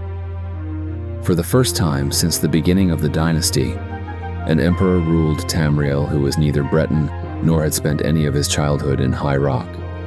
The difference between Sepphoris II and his cousin Uriel IV, who preceded him, was appalling to the people of High Rock. Even mad emperors like Pelagius III revered the Bretons over all other races, and cousins and younger siblings of the emperors have ruled in High Rock since the foundation of the empire. Sepphoris was a Nord with Skyrim and Morrowind sympathies. The attitude of the common men of High Rock was sympathetic toward the Cameron usurper as an archfoe of this hated emperor. The Baron and his less legendary allies, the rulers of Ichelon, Phrygia, and Cambria, changed this favorable perception. News of the usurper's barbaric treatment of captives and abuse of conquered lands, mostly true, spread rapidly through their territories, and then to other neutral lands. Within a few months, the greatest navy ever combined organized along the high rock edge of the Iliac Bay. Only the navy of Uriel Fee's ill-fated invasion of Akavir was comparable. How the combined forces of High Rock defeated the endless army of the Cameron usurper is certainly worthy of a lengthy book in itself, and perhaps it is best left to the public imagination. Certainly the weather worked against the usurper, which is reason in itself to attribute divine intervention. Baron Othrock's divine purpose is the central theme to Othroctide after all. And as the poet Bray Loca wrote, to find the facts, the wisest always look first to the fiction. The madness of Pelagius. Sathanes.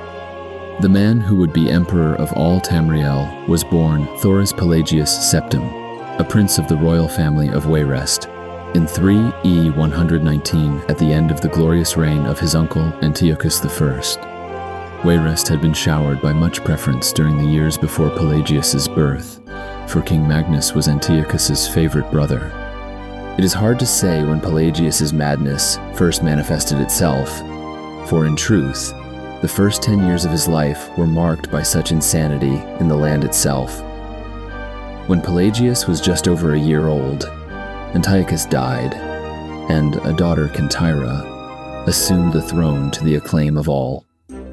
Kintyra II was Pelagius's cousin, and an accomplished mystic and sorceress. If she had sufficient means to peer into the future, she would have surely fled the palace. The story of the War of the Red Diamond has been told in many other scholarly journals, but as most historians agree, Kintyra II's reign was usurped by her and Pelagius's cousin Uriel, by the power of his mother, Potema, the so-called Wolf Queen of Solitude.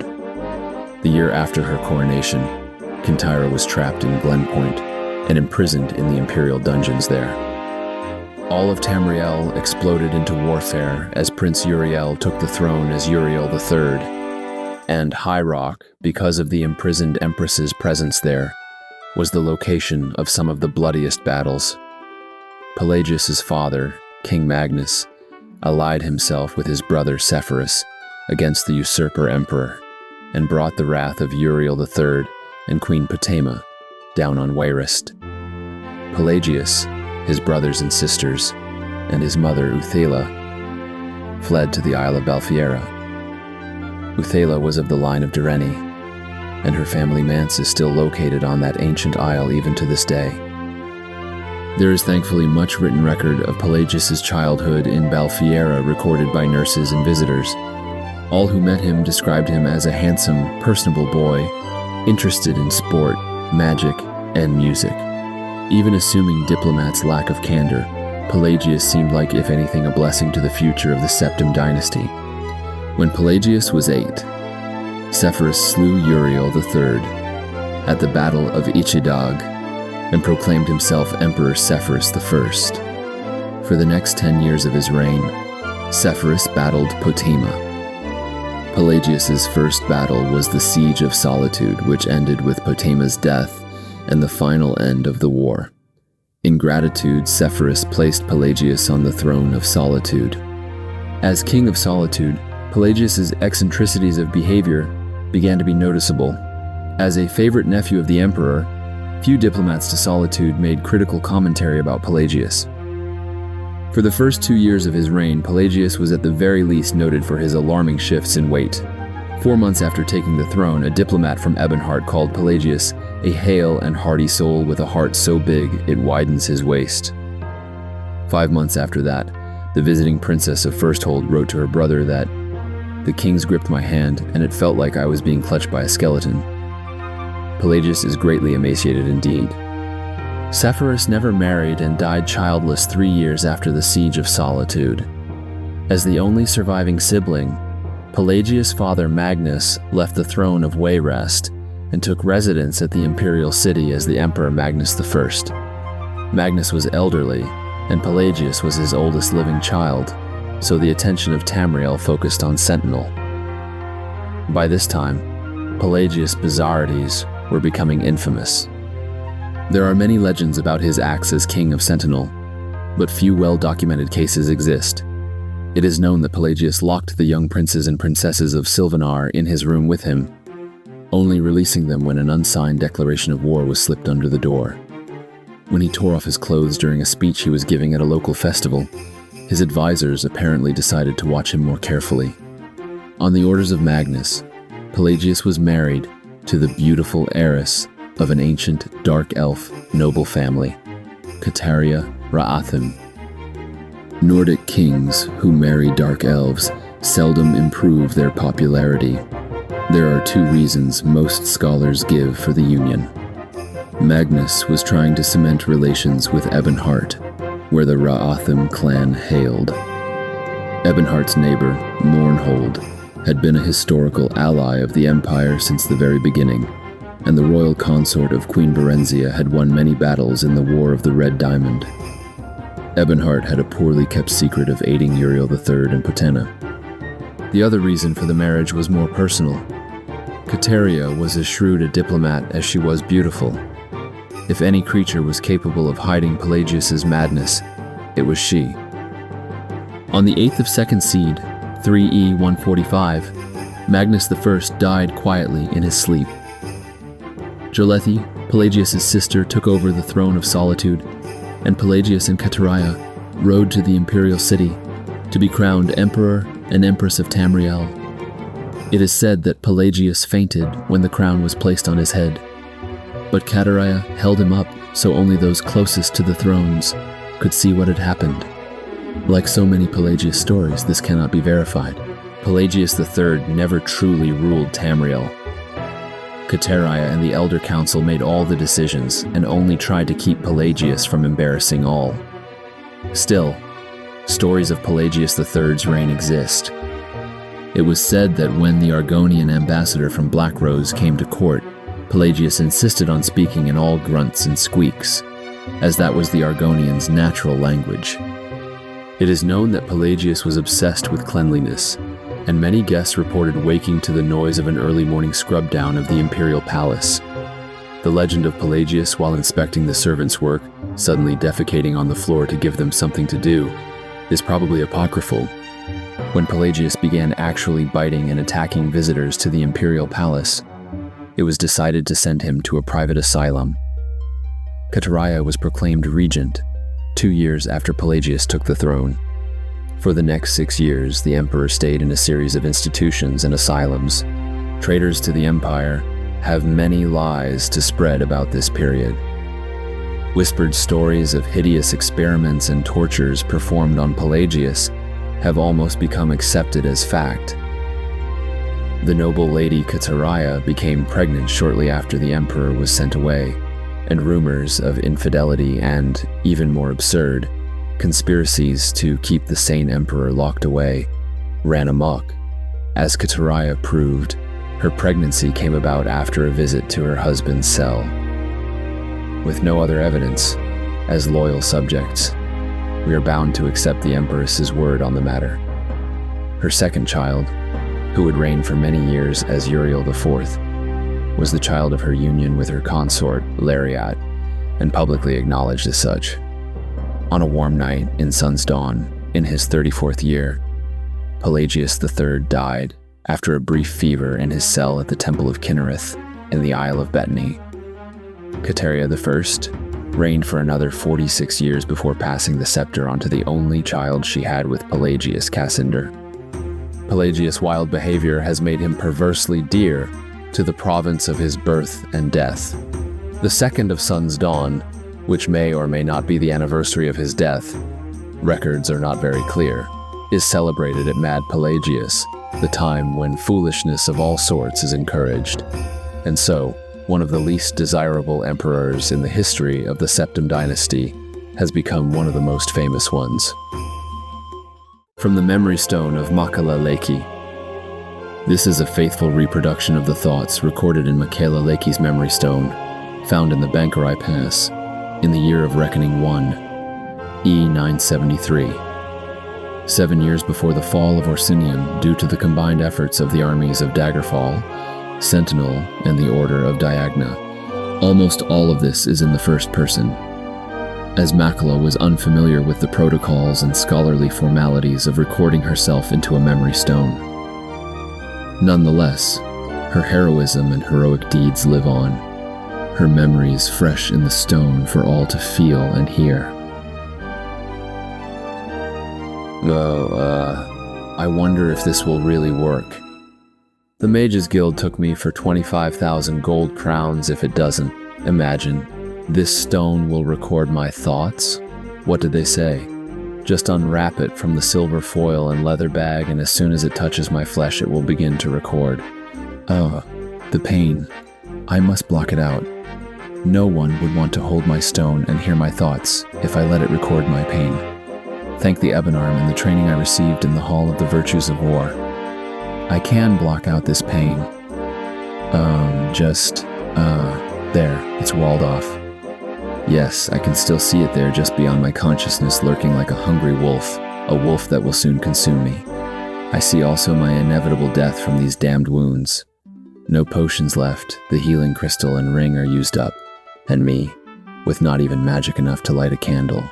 Oh, but the gods did give me other gifts, the gift of sword singing, the thrill of battle, Frandar Hunding's Book of Circles, the Way of the Sword. But then, that is my story, I get ahead of myself. I am Makela Leki, a warrior, a sword singer, a second-level Ansei. In my cradle I could form the Shehai, the spirit sword, the mystical blade, mine formed of pure thought serpents intertwined with vines of roses to form the blade as beautiful as... but I'm about to tell you all about that, to tell you my story, a story of valiant battle, of my loves, of my wars, of betrayal, and of this last glorious victory, to tell you of how I came to this distant, lonely pass, me and 5 companions, to fight these men and monsters, to defeat the army that would fall on my people like cowards in the night.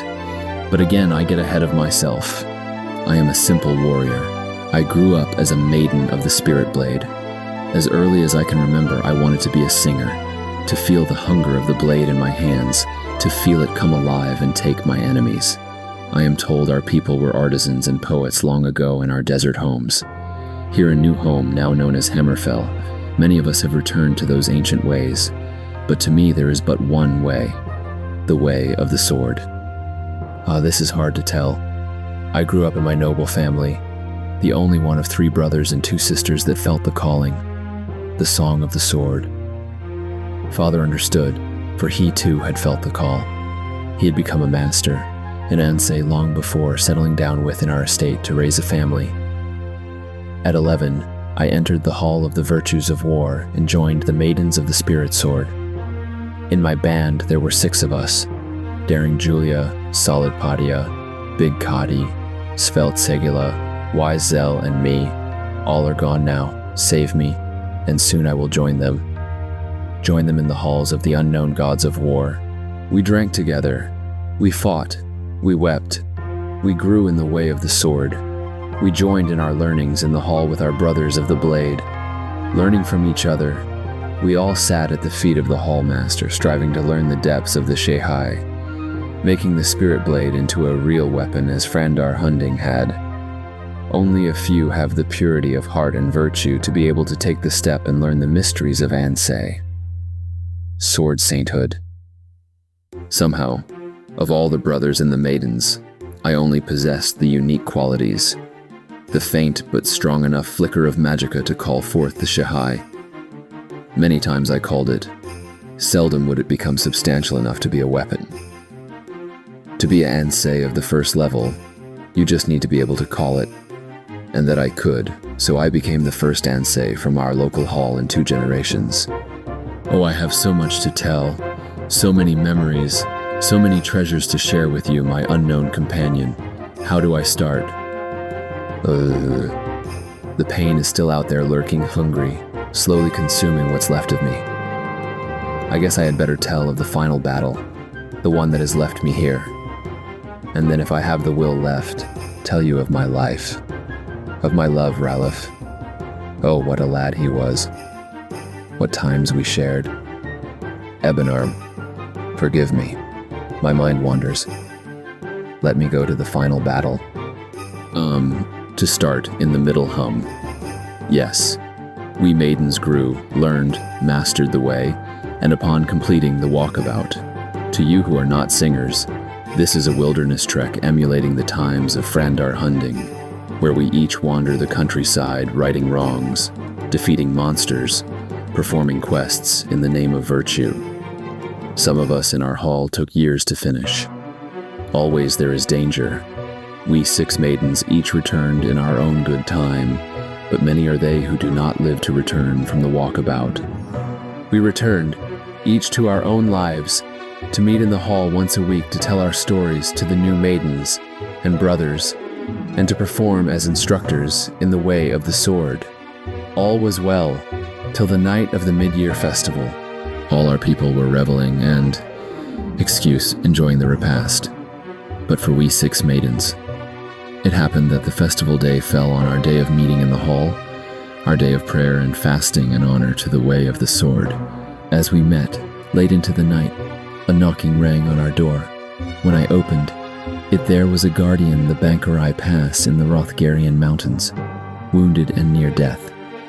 He told us of betrayal from the north, an invasion sponsored by the Crystal Tower of High Rock, led by King Joyle of Daggerfall, our ally in the war with Orsinium. Quickly we used up a crystal of healing in restoring him to vitality. We sent him on to the king, while we 6 grabbed our weapons and armor of power, and as many potions, marks, and crystals and rings as we could carry. We flew to the pass, hoping upon hope that we would not be too late. Our journey was not in vain, for we arrived just at the very point where the last 3 guardians were overwhelmed by the horde. Into the pass we ran, forming the old battle line 6 abreast. Oh, did we fight! The song of the sword was a joyous noise, slicing through the ranks of evil. We fought for hours. Julia was the first to fall, a cowardly poisoned dagger finding a rent in her armor. Then one by one all fell, save me. Oh, cruel Ebenarm. Then my beloved sword, the sword of my father, the one with the serpent's crest, fashioned by the master sword smith-singer Tansal, broke in my hands. All was lost, our 6 lives spent in vain. Now many of them would pour through the pass. I would be easy prey for them, like a newborn child. I wept in frustration. Then I remembered the hearth in our home, the book, Frandar Hunding's Book of Circles, The Way of Strategy. I reached for the Shehai, the spirit sword, that which I could never reliably form when I needed it, and behold, it was alive with fire. It formed in my hand, ablaze with power. Oh, I slew mightily, right and left, like a scythe through wheat. All the way to the Lord of the Tower I fought. With one blow, I cut his magical armor asunder. One more took his head. But to do that deed cost me dearly, wounds by the dozen. For although I had magical armor, it was not formed of spirit like my blade. It was not as invincible as my blade or my own spirit, and I was sorely wounded. With the felling of King Joyle, his army crumbled. They fled before my wrath. All ran back through the pass, not even pausing to collect their dead and wounded.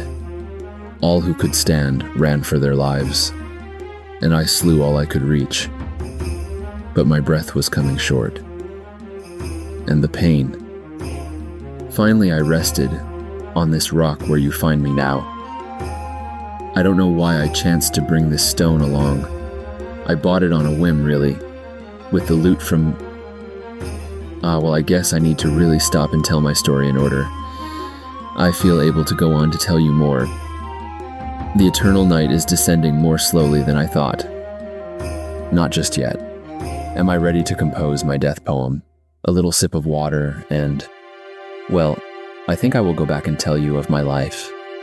Maybe some details about the battle. And oh yes, about Ralph and our children. Where will I start? Oh. I am a simple warrior. I grew up as a maiden of the spirit blade. As early as I can.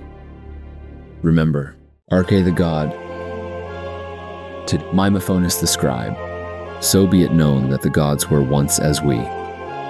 Arche, the god of death and birth, was an ordinary shopkeeper whose only unusual characteristic was a passion for knowledge. To indulge his hobby, he became an avid collector of books on almost any subject he could find in print. One day he stumbled across a tome which purported to tell the secrets of life, death, and the purpose of existence. After months of studying the convoluted logic, written in opaque language, he thought that he was finally beginning to understand what the author was saying.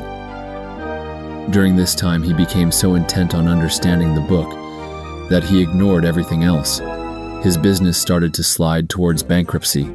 His few friends stopped visiting him. He ignored the plague which was ravaging the town, and his family were ready to leave him. Just as he felt that the book was opening visions of new worlds, the plague brought him low. His family tended his illness out of a sense of duty, but he slowly sank towards death. So, as a last resort, he prayed to Mara, the mother goddess, to allow him enough time to complete his studies of the book. "Why should I make an exception for you, Arche?" asked Mara. "Mother Mara, I am finally beginning to understand this book and the meaning of life and death," he answered, "and with a little more time to study and think, I should be able to teach others." It sounds to me like that teaching others is an afterthought to appeal to me," she replied. "What is the reason for death and birth?" "There are far more souls in the universe than there is room for in the physical world.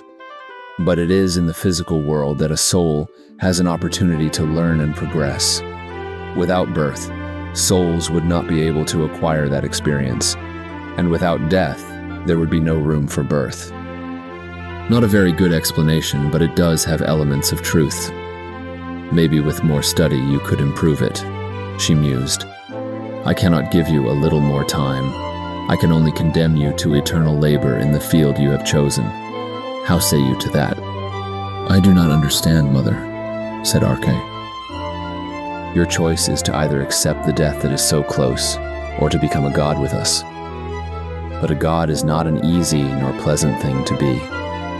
As the god of death and birth, you will spend eternity making sure that deaths and births stay in proper balance in the physical world. And, in spite of what you believe you understand, you will always agonize over whether your decisions are truly correct. How do you decide?" Arche spent what seemed to him as an eternity in thought before answering. "Mother, if my studies are not completely wrong, my only choice is to accept the burden and try to transmit the reasons for death and birth to humanity." "So be it, Arche, god of birth and death." Greywaj and the Harpies. Tidaisus. On the 12th of Hearthfire every year, the people of the Hammerfell Township and Barony of Laneland celebrate Riglametha. Riglametha in the Banthan dialect of the ancient Redguard tongue means grateful offering, and is a festival of the graces the gods have granted the people of Laneland over the centuries. Tradition dictates the performance of a number of plays about the great moments from Laneland's past, and one of the most popular is Greywaj, which may be translated as the crows who were punished, or the crows who punish. Old Redguard is somewhat vague with its objective case. The story of Greywaj, as any Laneland child will tell you, is of the wicked sisterhood of Daedra worshippers who craft lies, curses, murders, and suicides to hurt the people of Laneland. Most of all, they use their beauty as a weapon to drive men to mayhem. Their leader, the temptress Noctir A, seduces the unnamed Baron of Laneland, and is about to force him to commit suicide to prove his love. When the Baroness arrives, the Baroness tricks Noctir A into wearing a beautiful white robe from the Baroness's closet. See how the robe glows with the luminescence of pearl, but the inside is soft, feathered with down. Noctir A puts on the robe and the trap is sprung. The robe is magical and transforms Noctir A into a giant black bird. The Baron, no longer enchanted, slays the great bird and calls in his cook. The Sisterhood has, by this time, taken over Laneland Castle and turned it into a orgy-filled den of decadence. At the height of their frenzied debauch, the cook arrives with an enormous roast to keep their energy high. They dig into the deliciously prepared meal, and at the crescendo of their gorging, the Baron and Baroness appear to tell them all that they have just devoured their leader, Noctira. The women scream and caw, and suddenly they too are transformed by the magic of the robe into harpies, vicious half-bird creatures. The interesting thing about Greywash from a scholarly perspective is how much the story has changed and continues to change over the years. In some versions of the story, Noctira is an innocent peasant seamstress, and it is the Baroness who is the cruel and wicked leader of the Harpies. Noctira prays to Dibella and is given the charm to make the magical robe, and she and the Baron live happily ever after, once the Harpies have feasted on the transformed Baroness.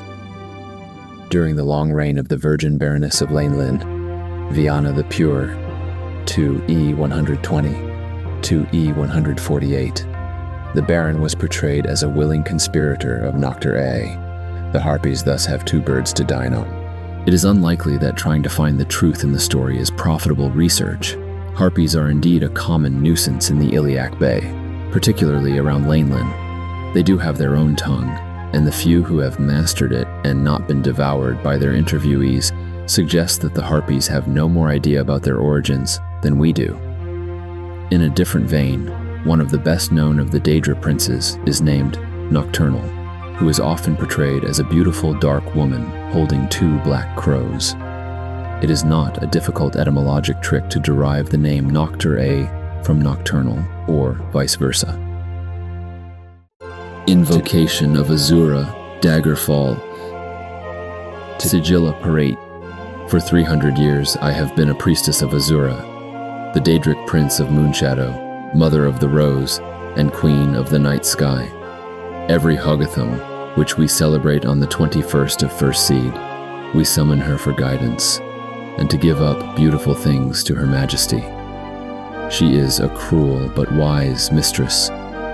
We do not invoke her on any Hogatham troubled by thunderstorms, for those nights belong to the Mad One, Sheogorath, even if they do coincide with Hogitham. Azura understands our caution.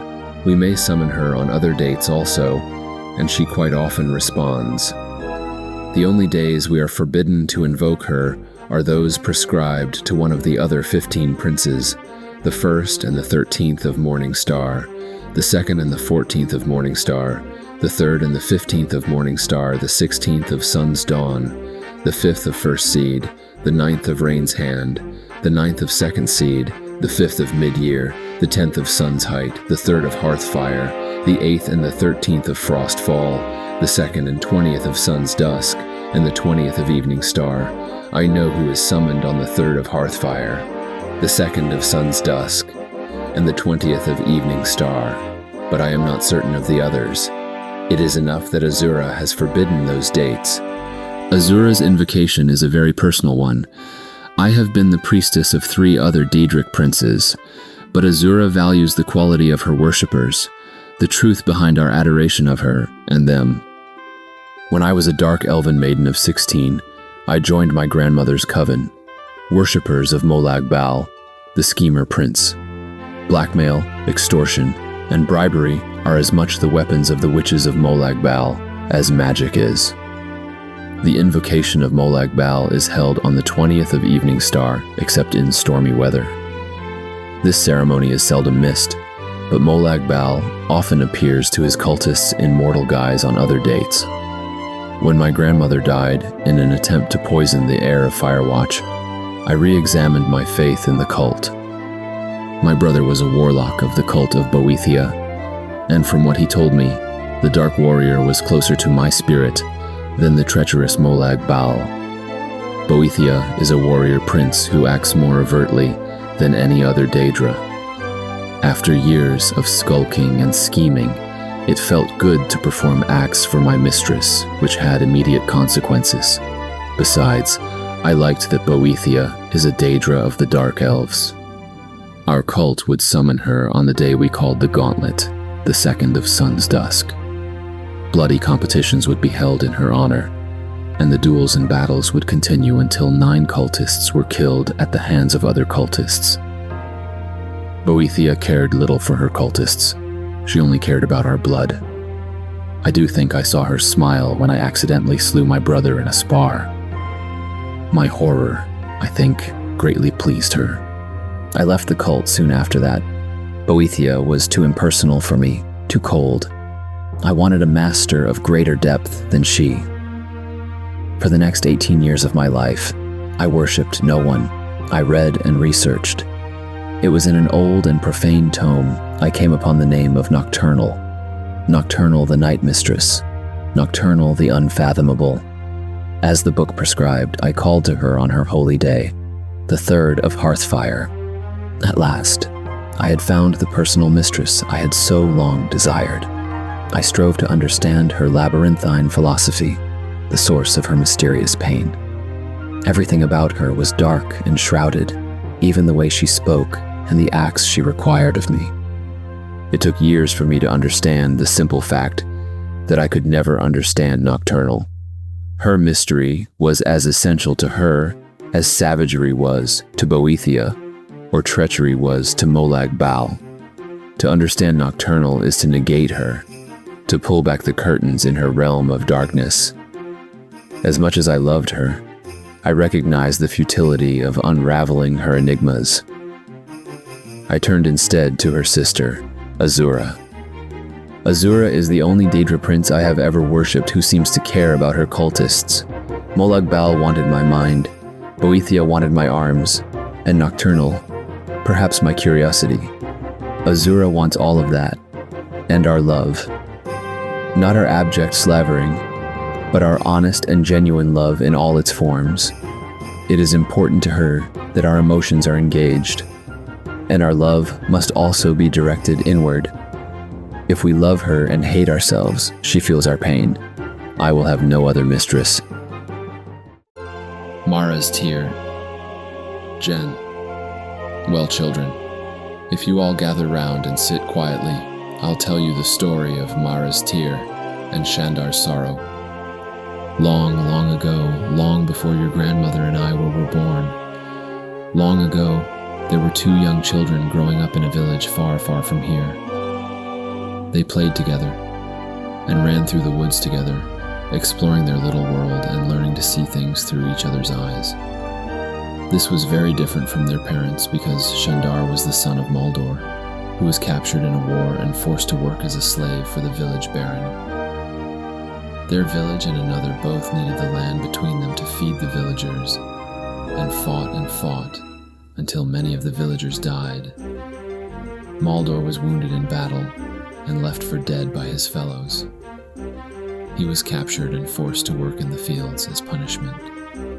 Shandar was not allowed to play with Mara, but she was very small, and the other children didn't like to play with her. So she played with Shandar against her father's command, and they learned that they were really not very different at all. They couldn't understand why their parents hated each other so. Well, Shandar and Mara played together for many years and learned to love each other as they grew up. They knew that they couldn't let their parents know because it was forbidden for them ever to marry since they were from different villages and the war was still going on. They tried and tried to figure out how they could be happy together and finally decided that they must run away from their village. They would try to make a new life for themselves in another village, far, far away from where they grew up. One night, while planning their escape, they were discovered by the town guards.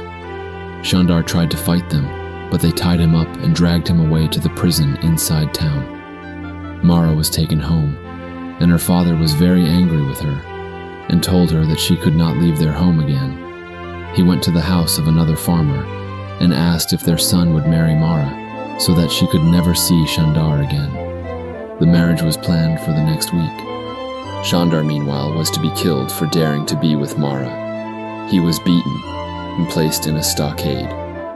He was placed in a stockade, and they were to hang him the next day. When Mara found out that Shandar was to be killed, she knew that she could never live without him, and climbed out her window and ran into the woods, crying and crying. She ran and ran, and soon was lost. It was very dark, because back then they did not have any moons in the sky back then to make it safe for little boys and girls. Soon she found herself in a part of the woods she had never been before, and sat down on a rock since she was very tired. Well, the rock was a secret entrance to a cave where a very mean orc lived. When he came back from his hunting, he found Mara curled up asleep on his rock, and thought to himself, a tasty little girl. I shall save her for my breakfast. He grabbed her and took her into his cave, moving the rock back so that she could not escape. She was sure to die, and tried to escape, but the evil orc just laughed and laughed at her, until she finally gave up. When the villagers found out that Mara had run off, they were very worried. No one knew the woods very well, and all were afraid of the evil orc that lived there. Only Shandar was not afraid, and he begged and begged for the Baron to set him free, so that he could go look for Mara. The Baron finally decided to let Shandar go, for no one else was brave enough to go and rescue Mara. So Shandar was set free, and he set off into the woods to go and rescue her. Shandar searched and searched, but could not find poor Mara. Finally, he sat down on a rock to rest for a moment, and as he sat down, he noticed a piece of cloth under the rock. It was a piece from Mara's cloak. He realized that she must be under the rock somehow, and knew that the orc had captured her. He pushed and pushed on the rock, and finally was able to roll it aside. He climbed down into the orc's cave, but it was very dark and he could not see anything.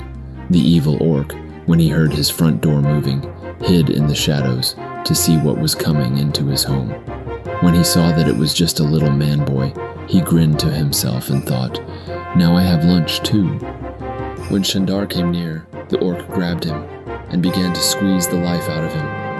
Back in the village, the people soon realized that they were foolish to let a young man go off into the woods by himself. They gathered all of their weapons and set off to find the two lost children. When they finally came upon the clearing near the orc's cave, they saw a strange and wondrous sight. A slain orc near the entrance to the cave, and Mara holding the head of poor Shandar in her lap. Shandar had killed the orc, but not before the it gave Shandar a mortal wound. Mara's tears flowed freely from her eyes and splashed upon Shandar's face, reflecting the light from the villagers' torches. Shandar was filled with sorrow at the thought that he had saved Mara, only to lose her because of his own impending death from the battle with the orc. He cried out to Mara's namesake, the goddess of love, to help them. The goddess Mara recognized their true love and wept at their loss. Not having power over death, she could do nothing to save Shandar, but she knew that she could not let their love die. She reached down from the heavens and picked up Mara and Shandar in her arms and placed them high in the heavens. They could be together always and provide light in the dark night to others so that they may be safe from the evils in the world. The villagers were amazed at this sight and vowed to honor the love of Shandar and Mara by learning more about themselves and their neighbors, so that the war that had been going on, as long as anyone could remember, would end. Shandar's sacrifice for the one he loved showed them that he was worthy of their respect, and that those from his village were just as proud and worthy as themselves. And that's why, children, every night we can see Mara's tear and Shandar's sorrow spending their lives together high in the heavens, lighting the way for all the little boys and girls like you. Of Jeffrey. Anonymous. When the elven folk walked the land alone and sang songs of power amongst the trees and stars, Jeffrey the singer walked with them. Jeffrey gave heed to the nature of the forests and delighted in the gurgling streams and brooks, It was Geoffrey who taught the birds to sing their songs of the seasons, and he that taught the streams the tinkling ethereal tune. The very trees are said to have moved close to hear him sing on the warm summer nights of those elder days.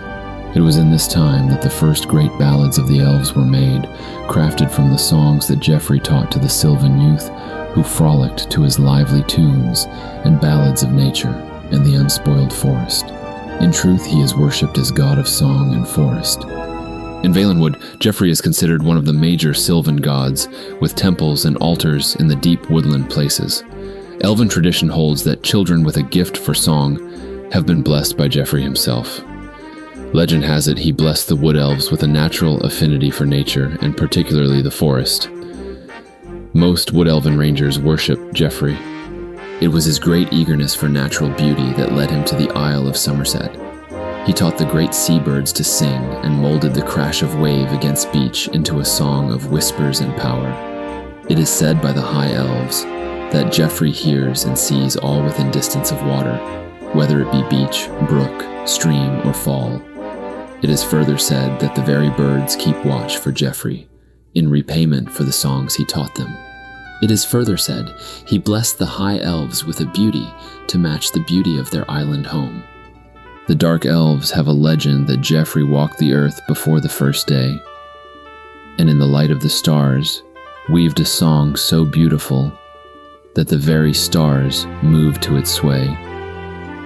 Some of the stars to this very day still wink and blink in memory of the song of night and darkness.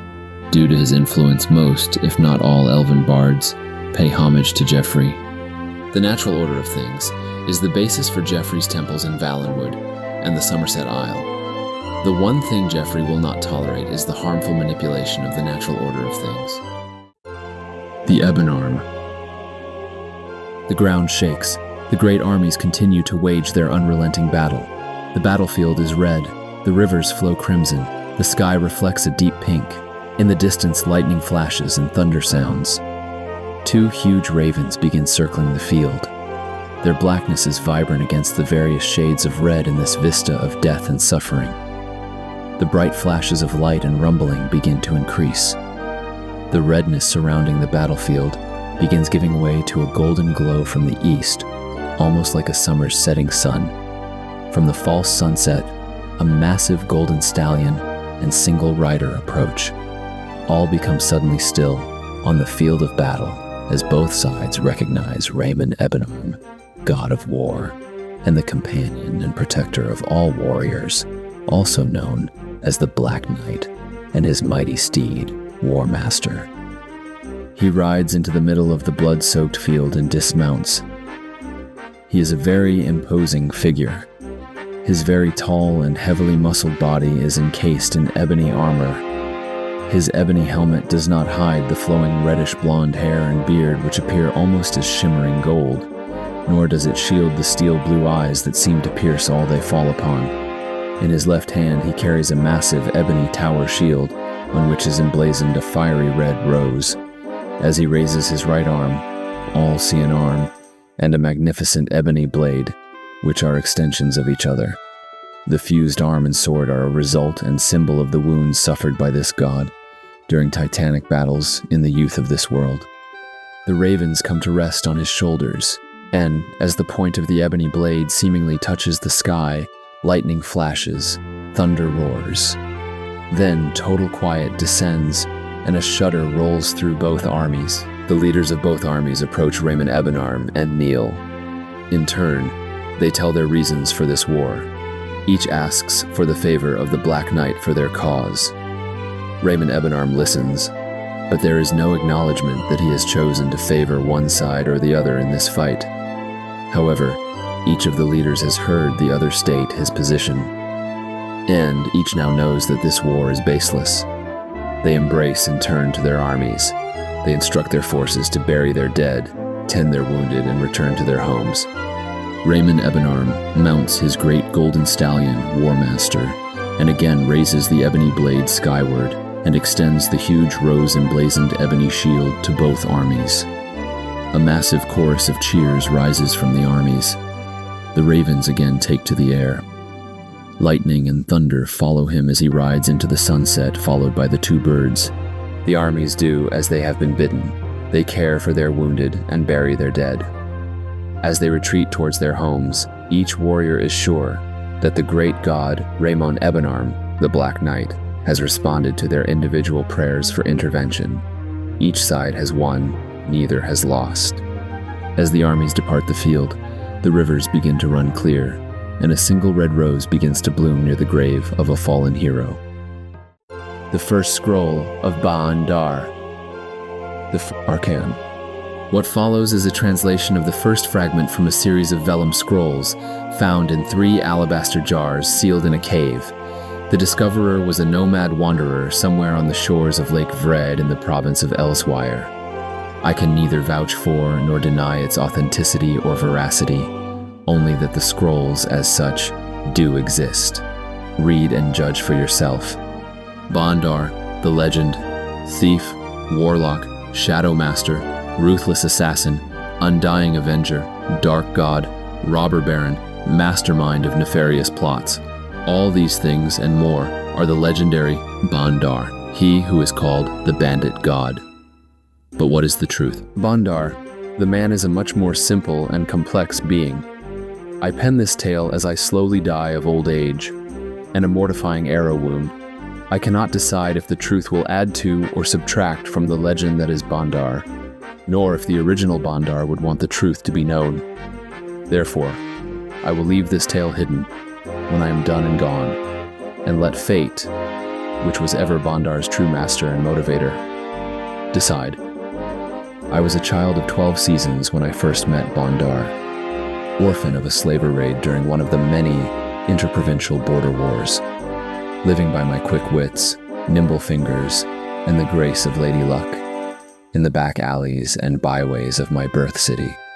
I had just liberated a loaf of bread and a few small apples from a local street vendor in the bazaar on the edge of the city near the tumbled outer wall, and had withdrawn down an ill-lit alley to feast on my bounty when I was beset by an older band of my ilk, the older and lazier variety which were wont to engage in the easier and less dangerous art of stealing from the stealers. There were 5 of the bully boys who had decided they were more deserving of my booty than I, and they were beating me half to death with staves in between bites and laughter at the time. Lying on the ground curled up into as tight a ball as I could manage, trying to protect my head and groin, I heard a quiet voice ask if they were not more suited to go down to the wharf and take food from your brother rats, or would you care to try your tricks on game a bit more your size and number? Since my companions had become otherwise engaged with the newcomer and had for the nonce ceased thumping, kicking, and cuffing at me, I looked up to see a dark shadow of boots, cloak, and chainmail hood leaning against the wall at the end of the alleyway.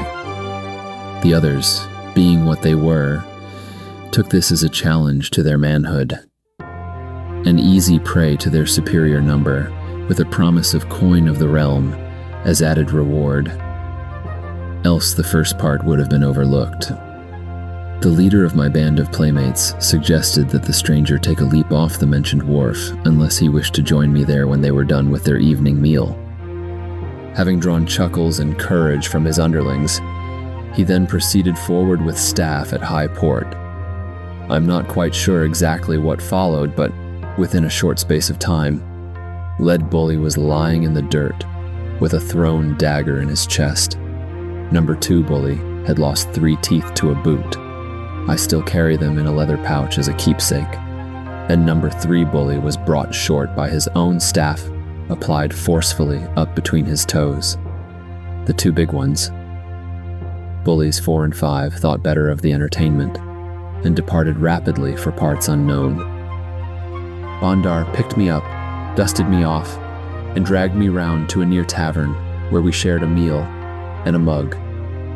I attempted to thank him for saving my life. How can I ever repay this favor? I asked. His reply was short, to the point, and has driven my actions in life ever since. The proper way to repay a favor is not to pass it on instead. things having not progressed well along the lines of health, wealth, and welfare for me until that point in my life came upon a sudden change that night.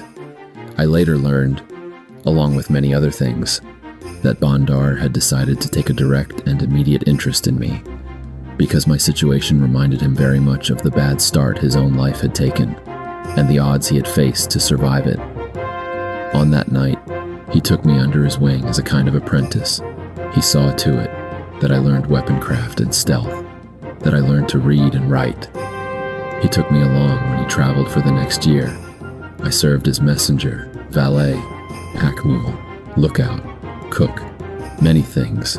I saw other towns, cities, races, provinces, and broadened my view and knowledge of the world far beyond belief. He taught me both morals and cold-hearted ruthlessness, and when and how to apply each as the ethics of the situation required. At the end of the year, he gave me good dagger and decent horse, the 3 teeth, and leave, nay command, to make my own way in the world from that day forward. But to remember all I had been given, and to attempt to pass such a gift to another, when and where I should find need and opportunity, that I have done several times, as I assume he has also, and as I hope my various charges have after me, and they theirs. Thus has the legendary Bandar been seen time and again in various lands of our world, at numerous and the same times in days of need. Thus also is the description so very hard to obtain and track. For in truth, there have been, and continue to be, many Bandars in the world.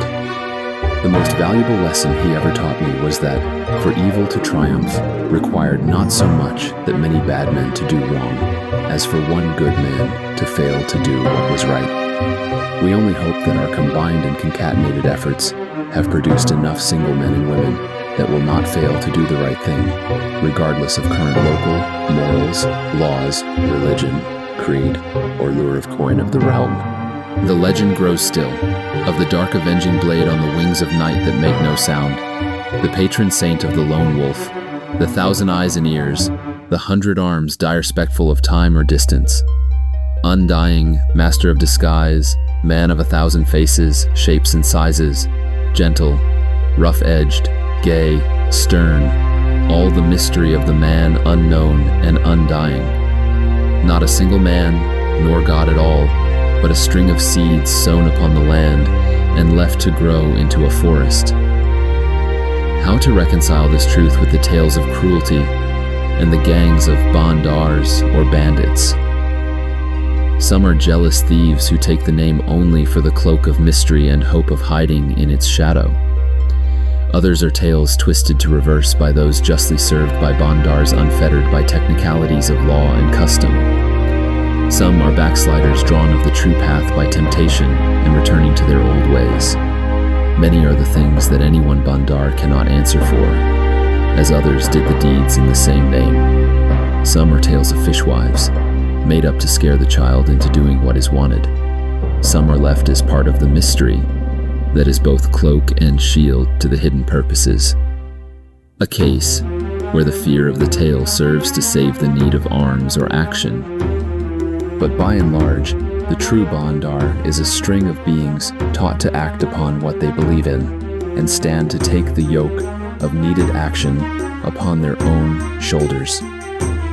Don't fight if you can avoid blood or war, but if you must make war, do so with all your heart and might. Leave it at threats if threats be enough, but never make threats you are unwilling to carry to conclusion if required. Use all the arts at hand, but ever keep the true purpose in mind. Stand tall, but never forget how to bend your knee to help another. Note, the rest of the scrolls are tales and tellings of various parts of the legend, some as passed from bard to bard, some as the true tales underlying the ballads. These fragments are still to be translated and debated. This fragment, however, contains the kernel of the revelation and the true source of the questions surrounding the Bandar legend. What say you, reader? For myself, I do not know, but God or unrelated string of linked souls is laid out here. I do know that Bondar is a force in our land and lives, and one that gives hope to many that need it, and pause to many I despise. Arkan, scribe of Daggerfall in the year 2, E24. The light in the dark. The Irek Unterge. Yes, children, it is no accident that this land of Tamriel has been called the Arena. The old man altered his position on the large rock that bore his weight, and straightened his long gray robe. Roomy eyes lost their focus as they gazed out over the sun-warmed valley in the mountains of High Rock. For a moment, he saw a vision of ancient horrors instead of the fresh greenery of spring. A chill washed over his aged bones. Is this a suitable topic for the young and innocent? He asked himself. The young must be taught, but must they learn of such things now when they should be playing in the sunlight? This is a tale for the dreary winter, with the wind howling outside a walled town, and the doors and windows closed and bolted against the blast and cold and other things. He glanced with affection at his 2 grandchildren, the little tow-headed boy with a hint of mischief dancing in his eyes, even on those rare occasions when sitting quietly, and his older sister. A serene lass, the old man thought, her hair like a dark flame, and her slightly pointed ears were the only obvious signs of elven blood. So like her grandmother, the old man thought. The past is past, and Ashira had brought him so much peace and happiness after a lifetime of battle. He forced his thoughts back to the present. Sorry, children. I was remembering things. Old people do that, you know. Are you going to tell us the story of Jagar Tharn and the Emperor and the Eternal Champion? His grandson asked. That's my favorite. Not exactly, son. They were a part of it, in a way. As are Eirik and Morlin and Edward and Raymond and many others. Even the gods play a part. This is a far older story, and even the priests won't tell it my way. They have their own interpretations, and their fears as well. I'm too old and have seen too much to have any fear left, except that our people will forget. And forgetting is dangerous. So I and a few others carry this tale and try to spread it among the younger generations. You aren't really old enough to understand it all, but I can feel that my end is not far off. I must ask you to remember anyway. In a few years, perhaps, if I still live, we can discuss it again. If not, well, you must seek out others who know, and compare notes. You talk as if you were going to die, Granther. His granddaughter spoke up. That can't happen. You will live forever. Chuckling. I'm afraid not, dear. But I have a little while left. Enough for the story. The children settled back against the bole of a large oak, knowing that the old man could not be hurried. Leaning forward, he began. Long, long ago, before there were any people at all, even before the gods, Tamriel was chosen as a battleground by 2 things. It is difficult to find words that fit them well. I call them the light and the dark. Others use different names. Good and evil, bird and serpent, order and chaos. None of these names really apply. It suffices that they are opposites, and totally antithetical. Neither is really good or evil, as we know the words. They are immortal since they do not really live, but they do exist. Even the gods and their Daedric enemies are pale reflections of the eternal conflict between them. It's as though their struggle creates energies that distort their surroundings, and those energies are so powerful that life can appear, like an eddy in a stream. Do demons and trolls come from the dark, Grandpa? Not exactly, son.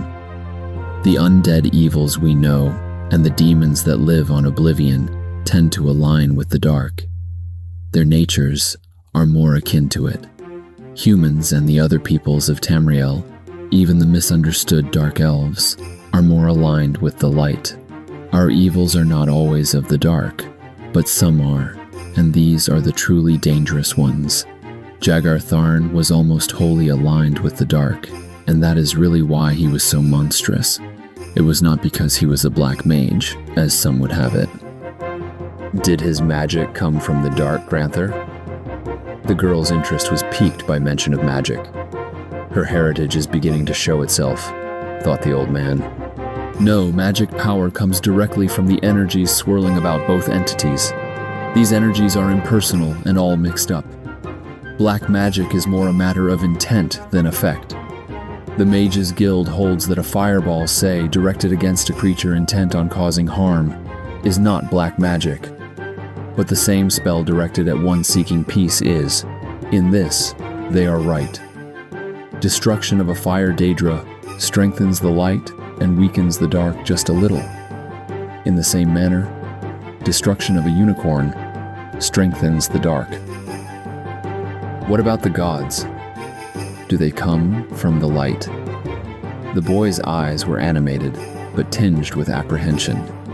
He adored stories of the gods and goddesses of Tamriel's pantheon and the heroes who served them. The old man chuckled. The gods have an unusual origin, if some of the oldest tales are true. The oldest inhabitants of this world, no one seems to be sure what race they were, had a system of myths that they believed in for 1,000 years. The people of Itada believed for so long and so well that their beliefs may, just may, have drawn upon the energies surrounding Tamriel to bring the gods themselves into being.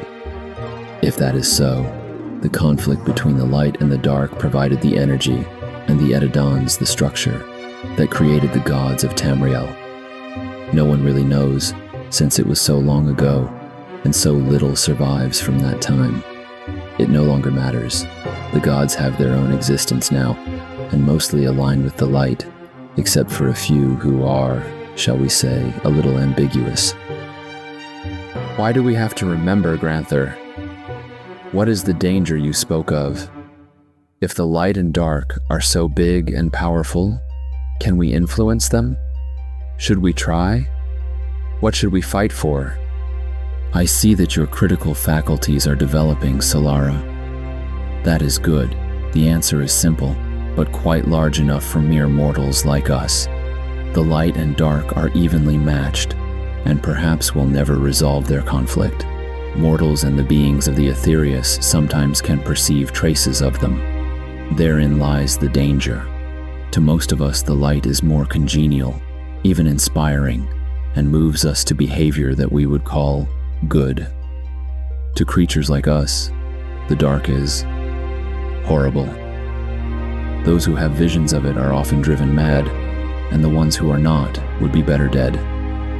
The dark is to us a monstrous emptiness, an emptiness that sucks the soul toward it, to be twisted, maimed, and ultimately destroyed. What we can see of it seems utterly evil. Perhaps somewhere else this would not be so, but in our world, it is. The old man paused to gather his thoughts, gazing once more at the fresh new life of spring. What we must do is never to forget that the dark is always there, beckoning to the weak-souled among us. Should it gain ascendancy over Tamriel, through agents perverted by its awful attraction, terrible things could happen. All that we hold beautiful or desirable, even love itself, would be swept away. Peace and hope would be no more. For Tamriel, that would be the worst possible disaster.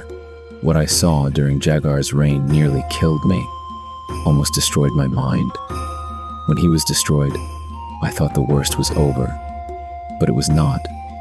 The forces of the dark are on the march again, and new heroes must rise to join the eternal champion in the fight against them. The old man and the two children sat in silence for several minutes.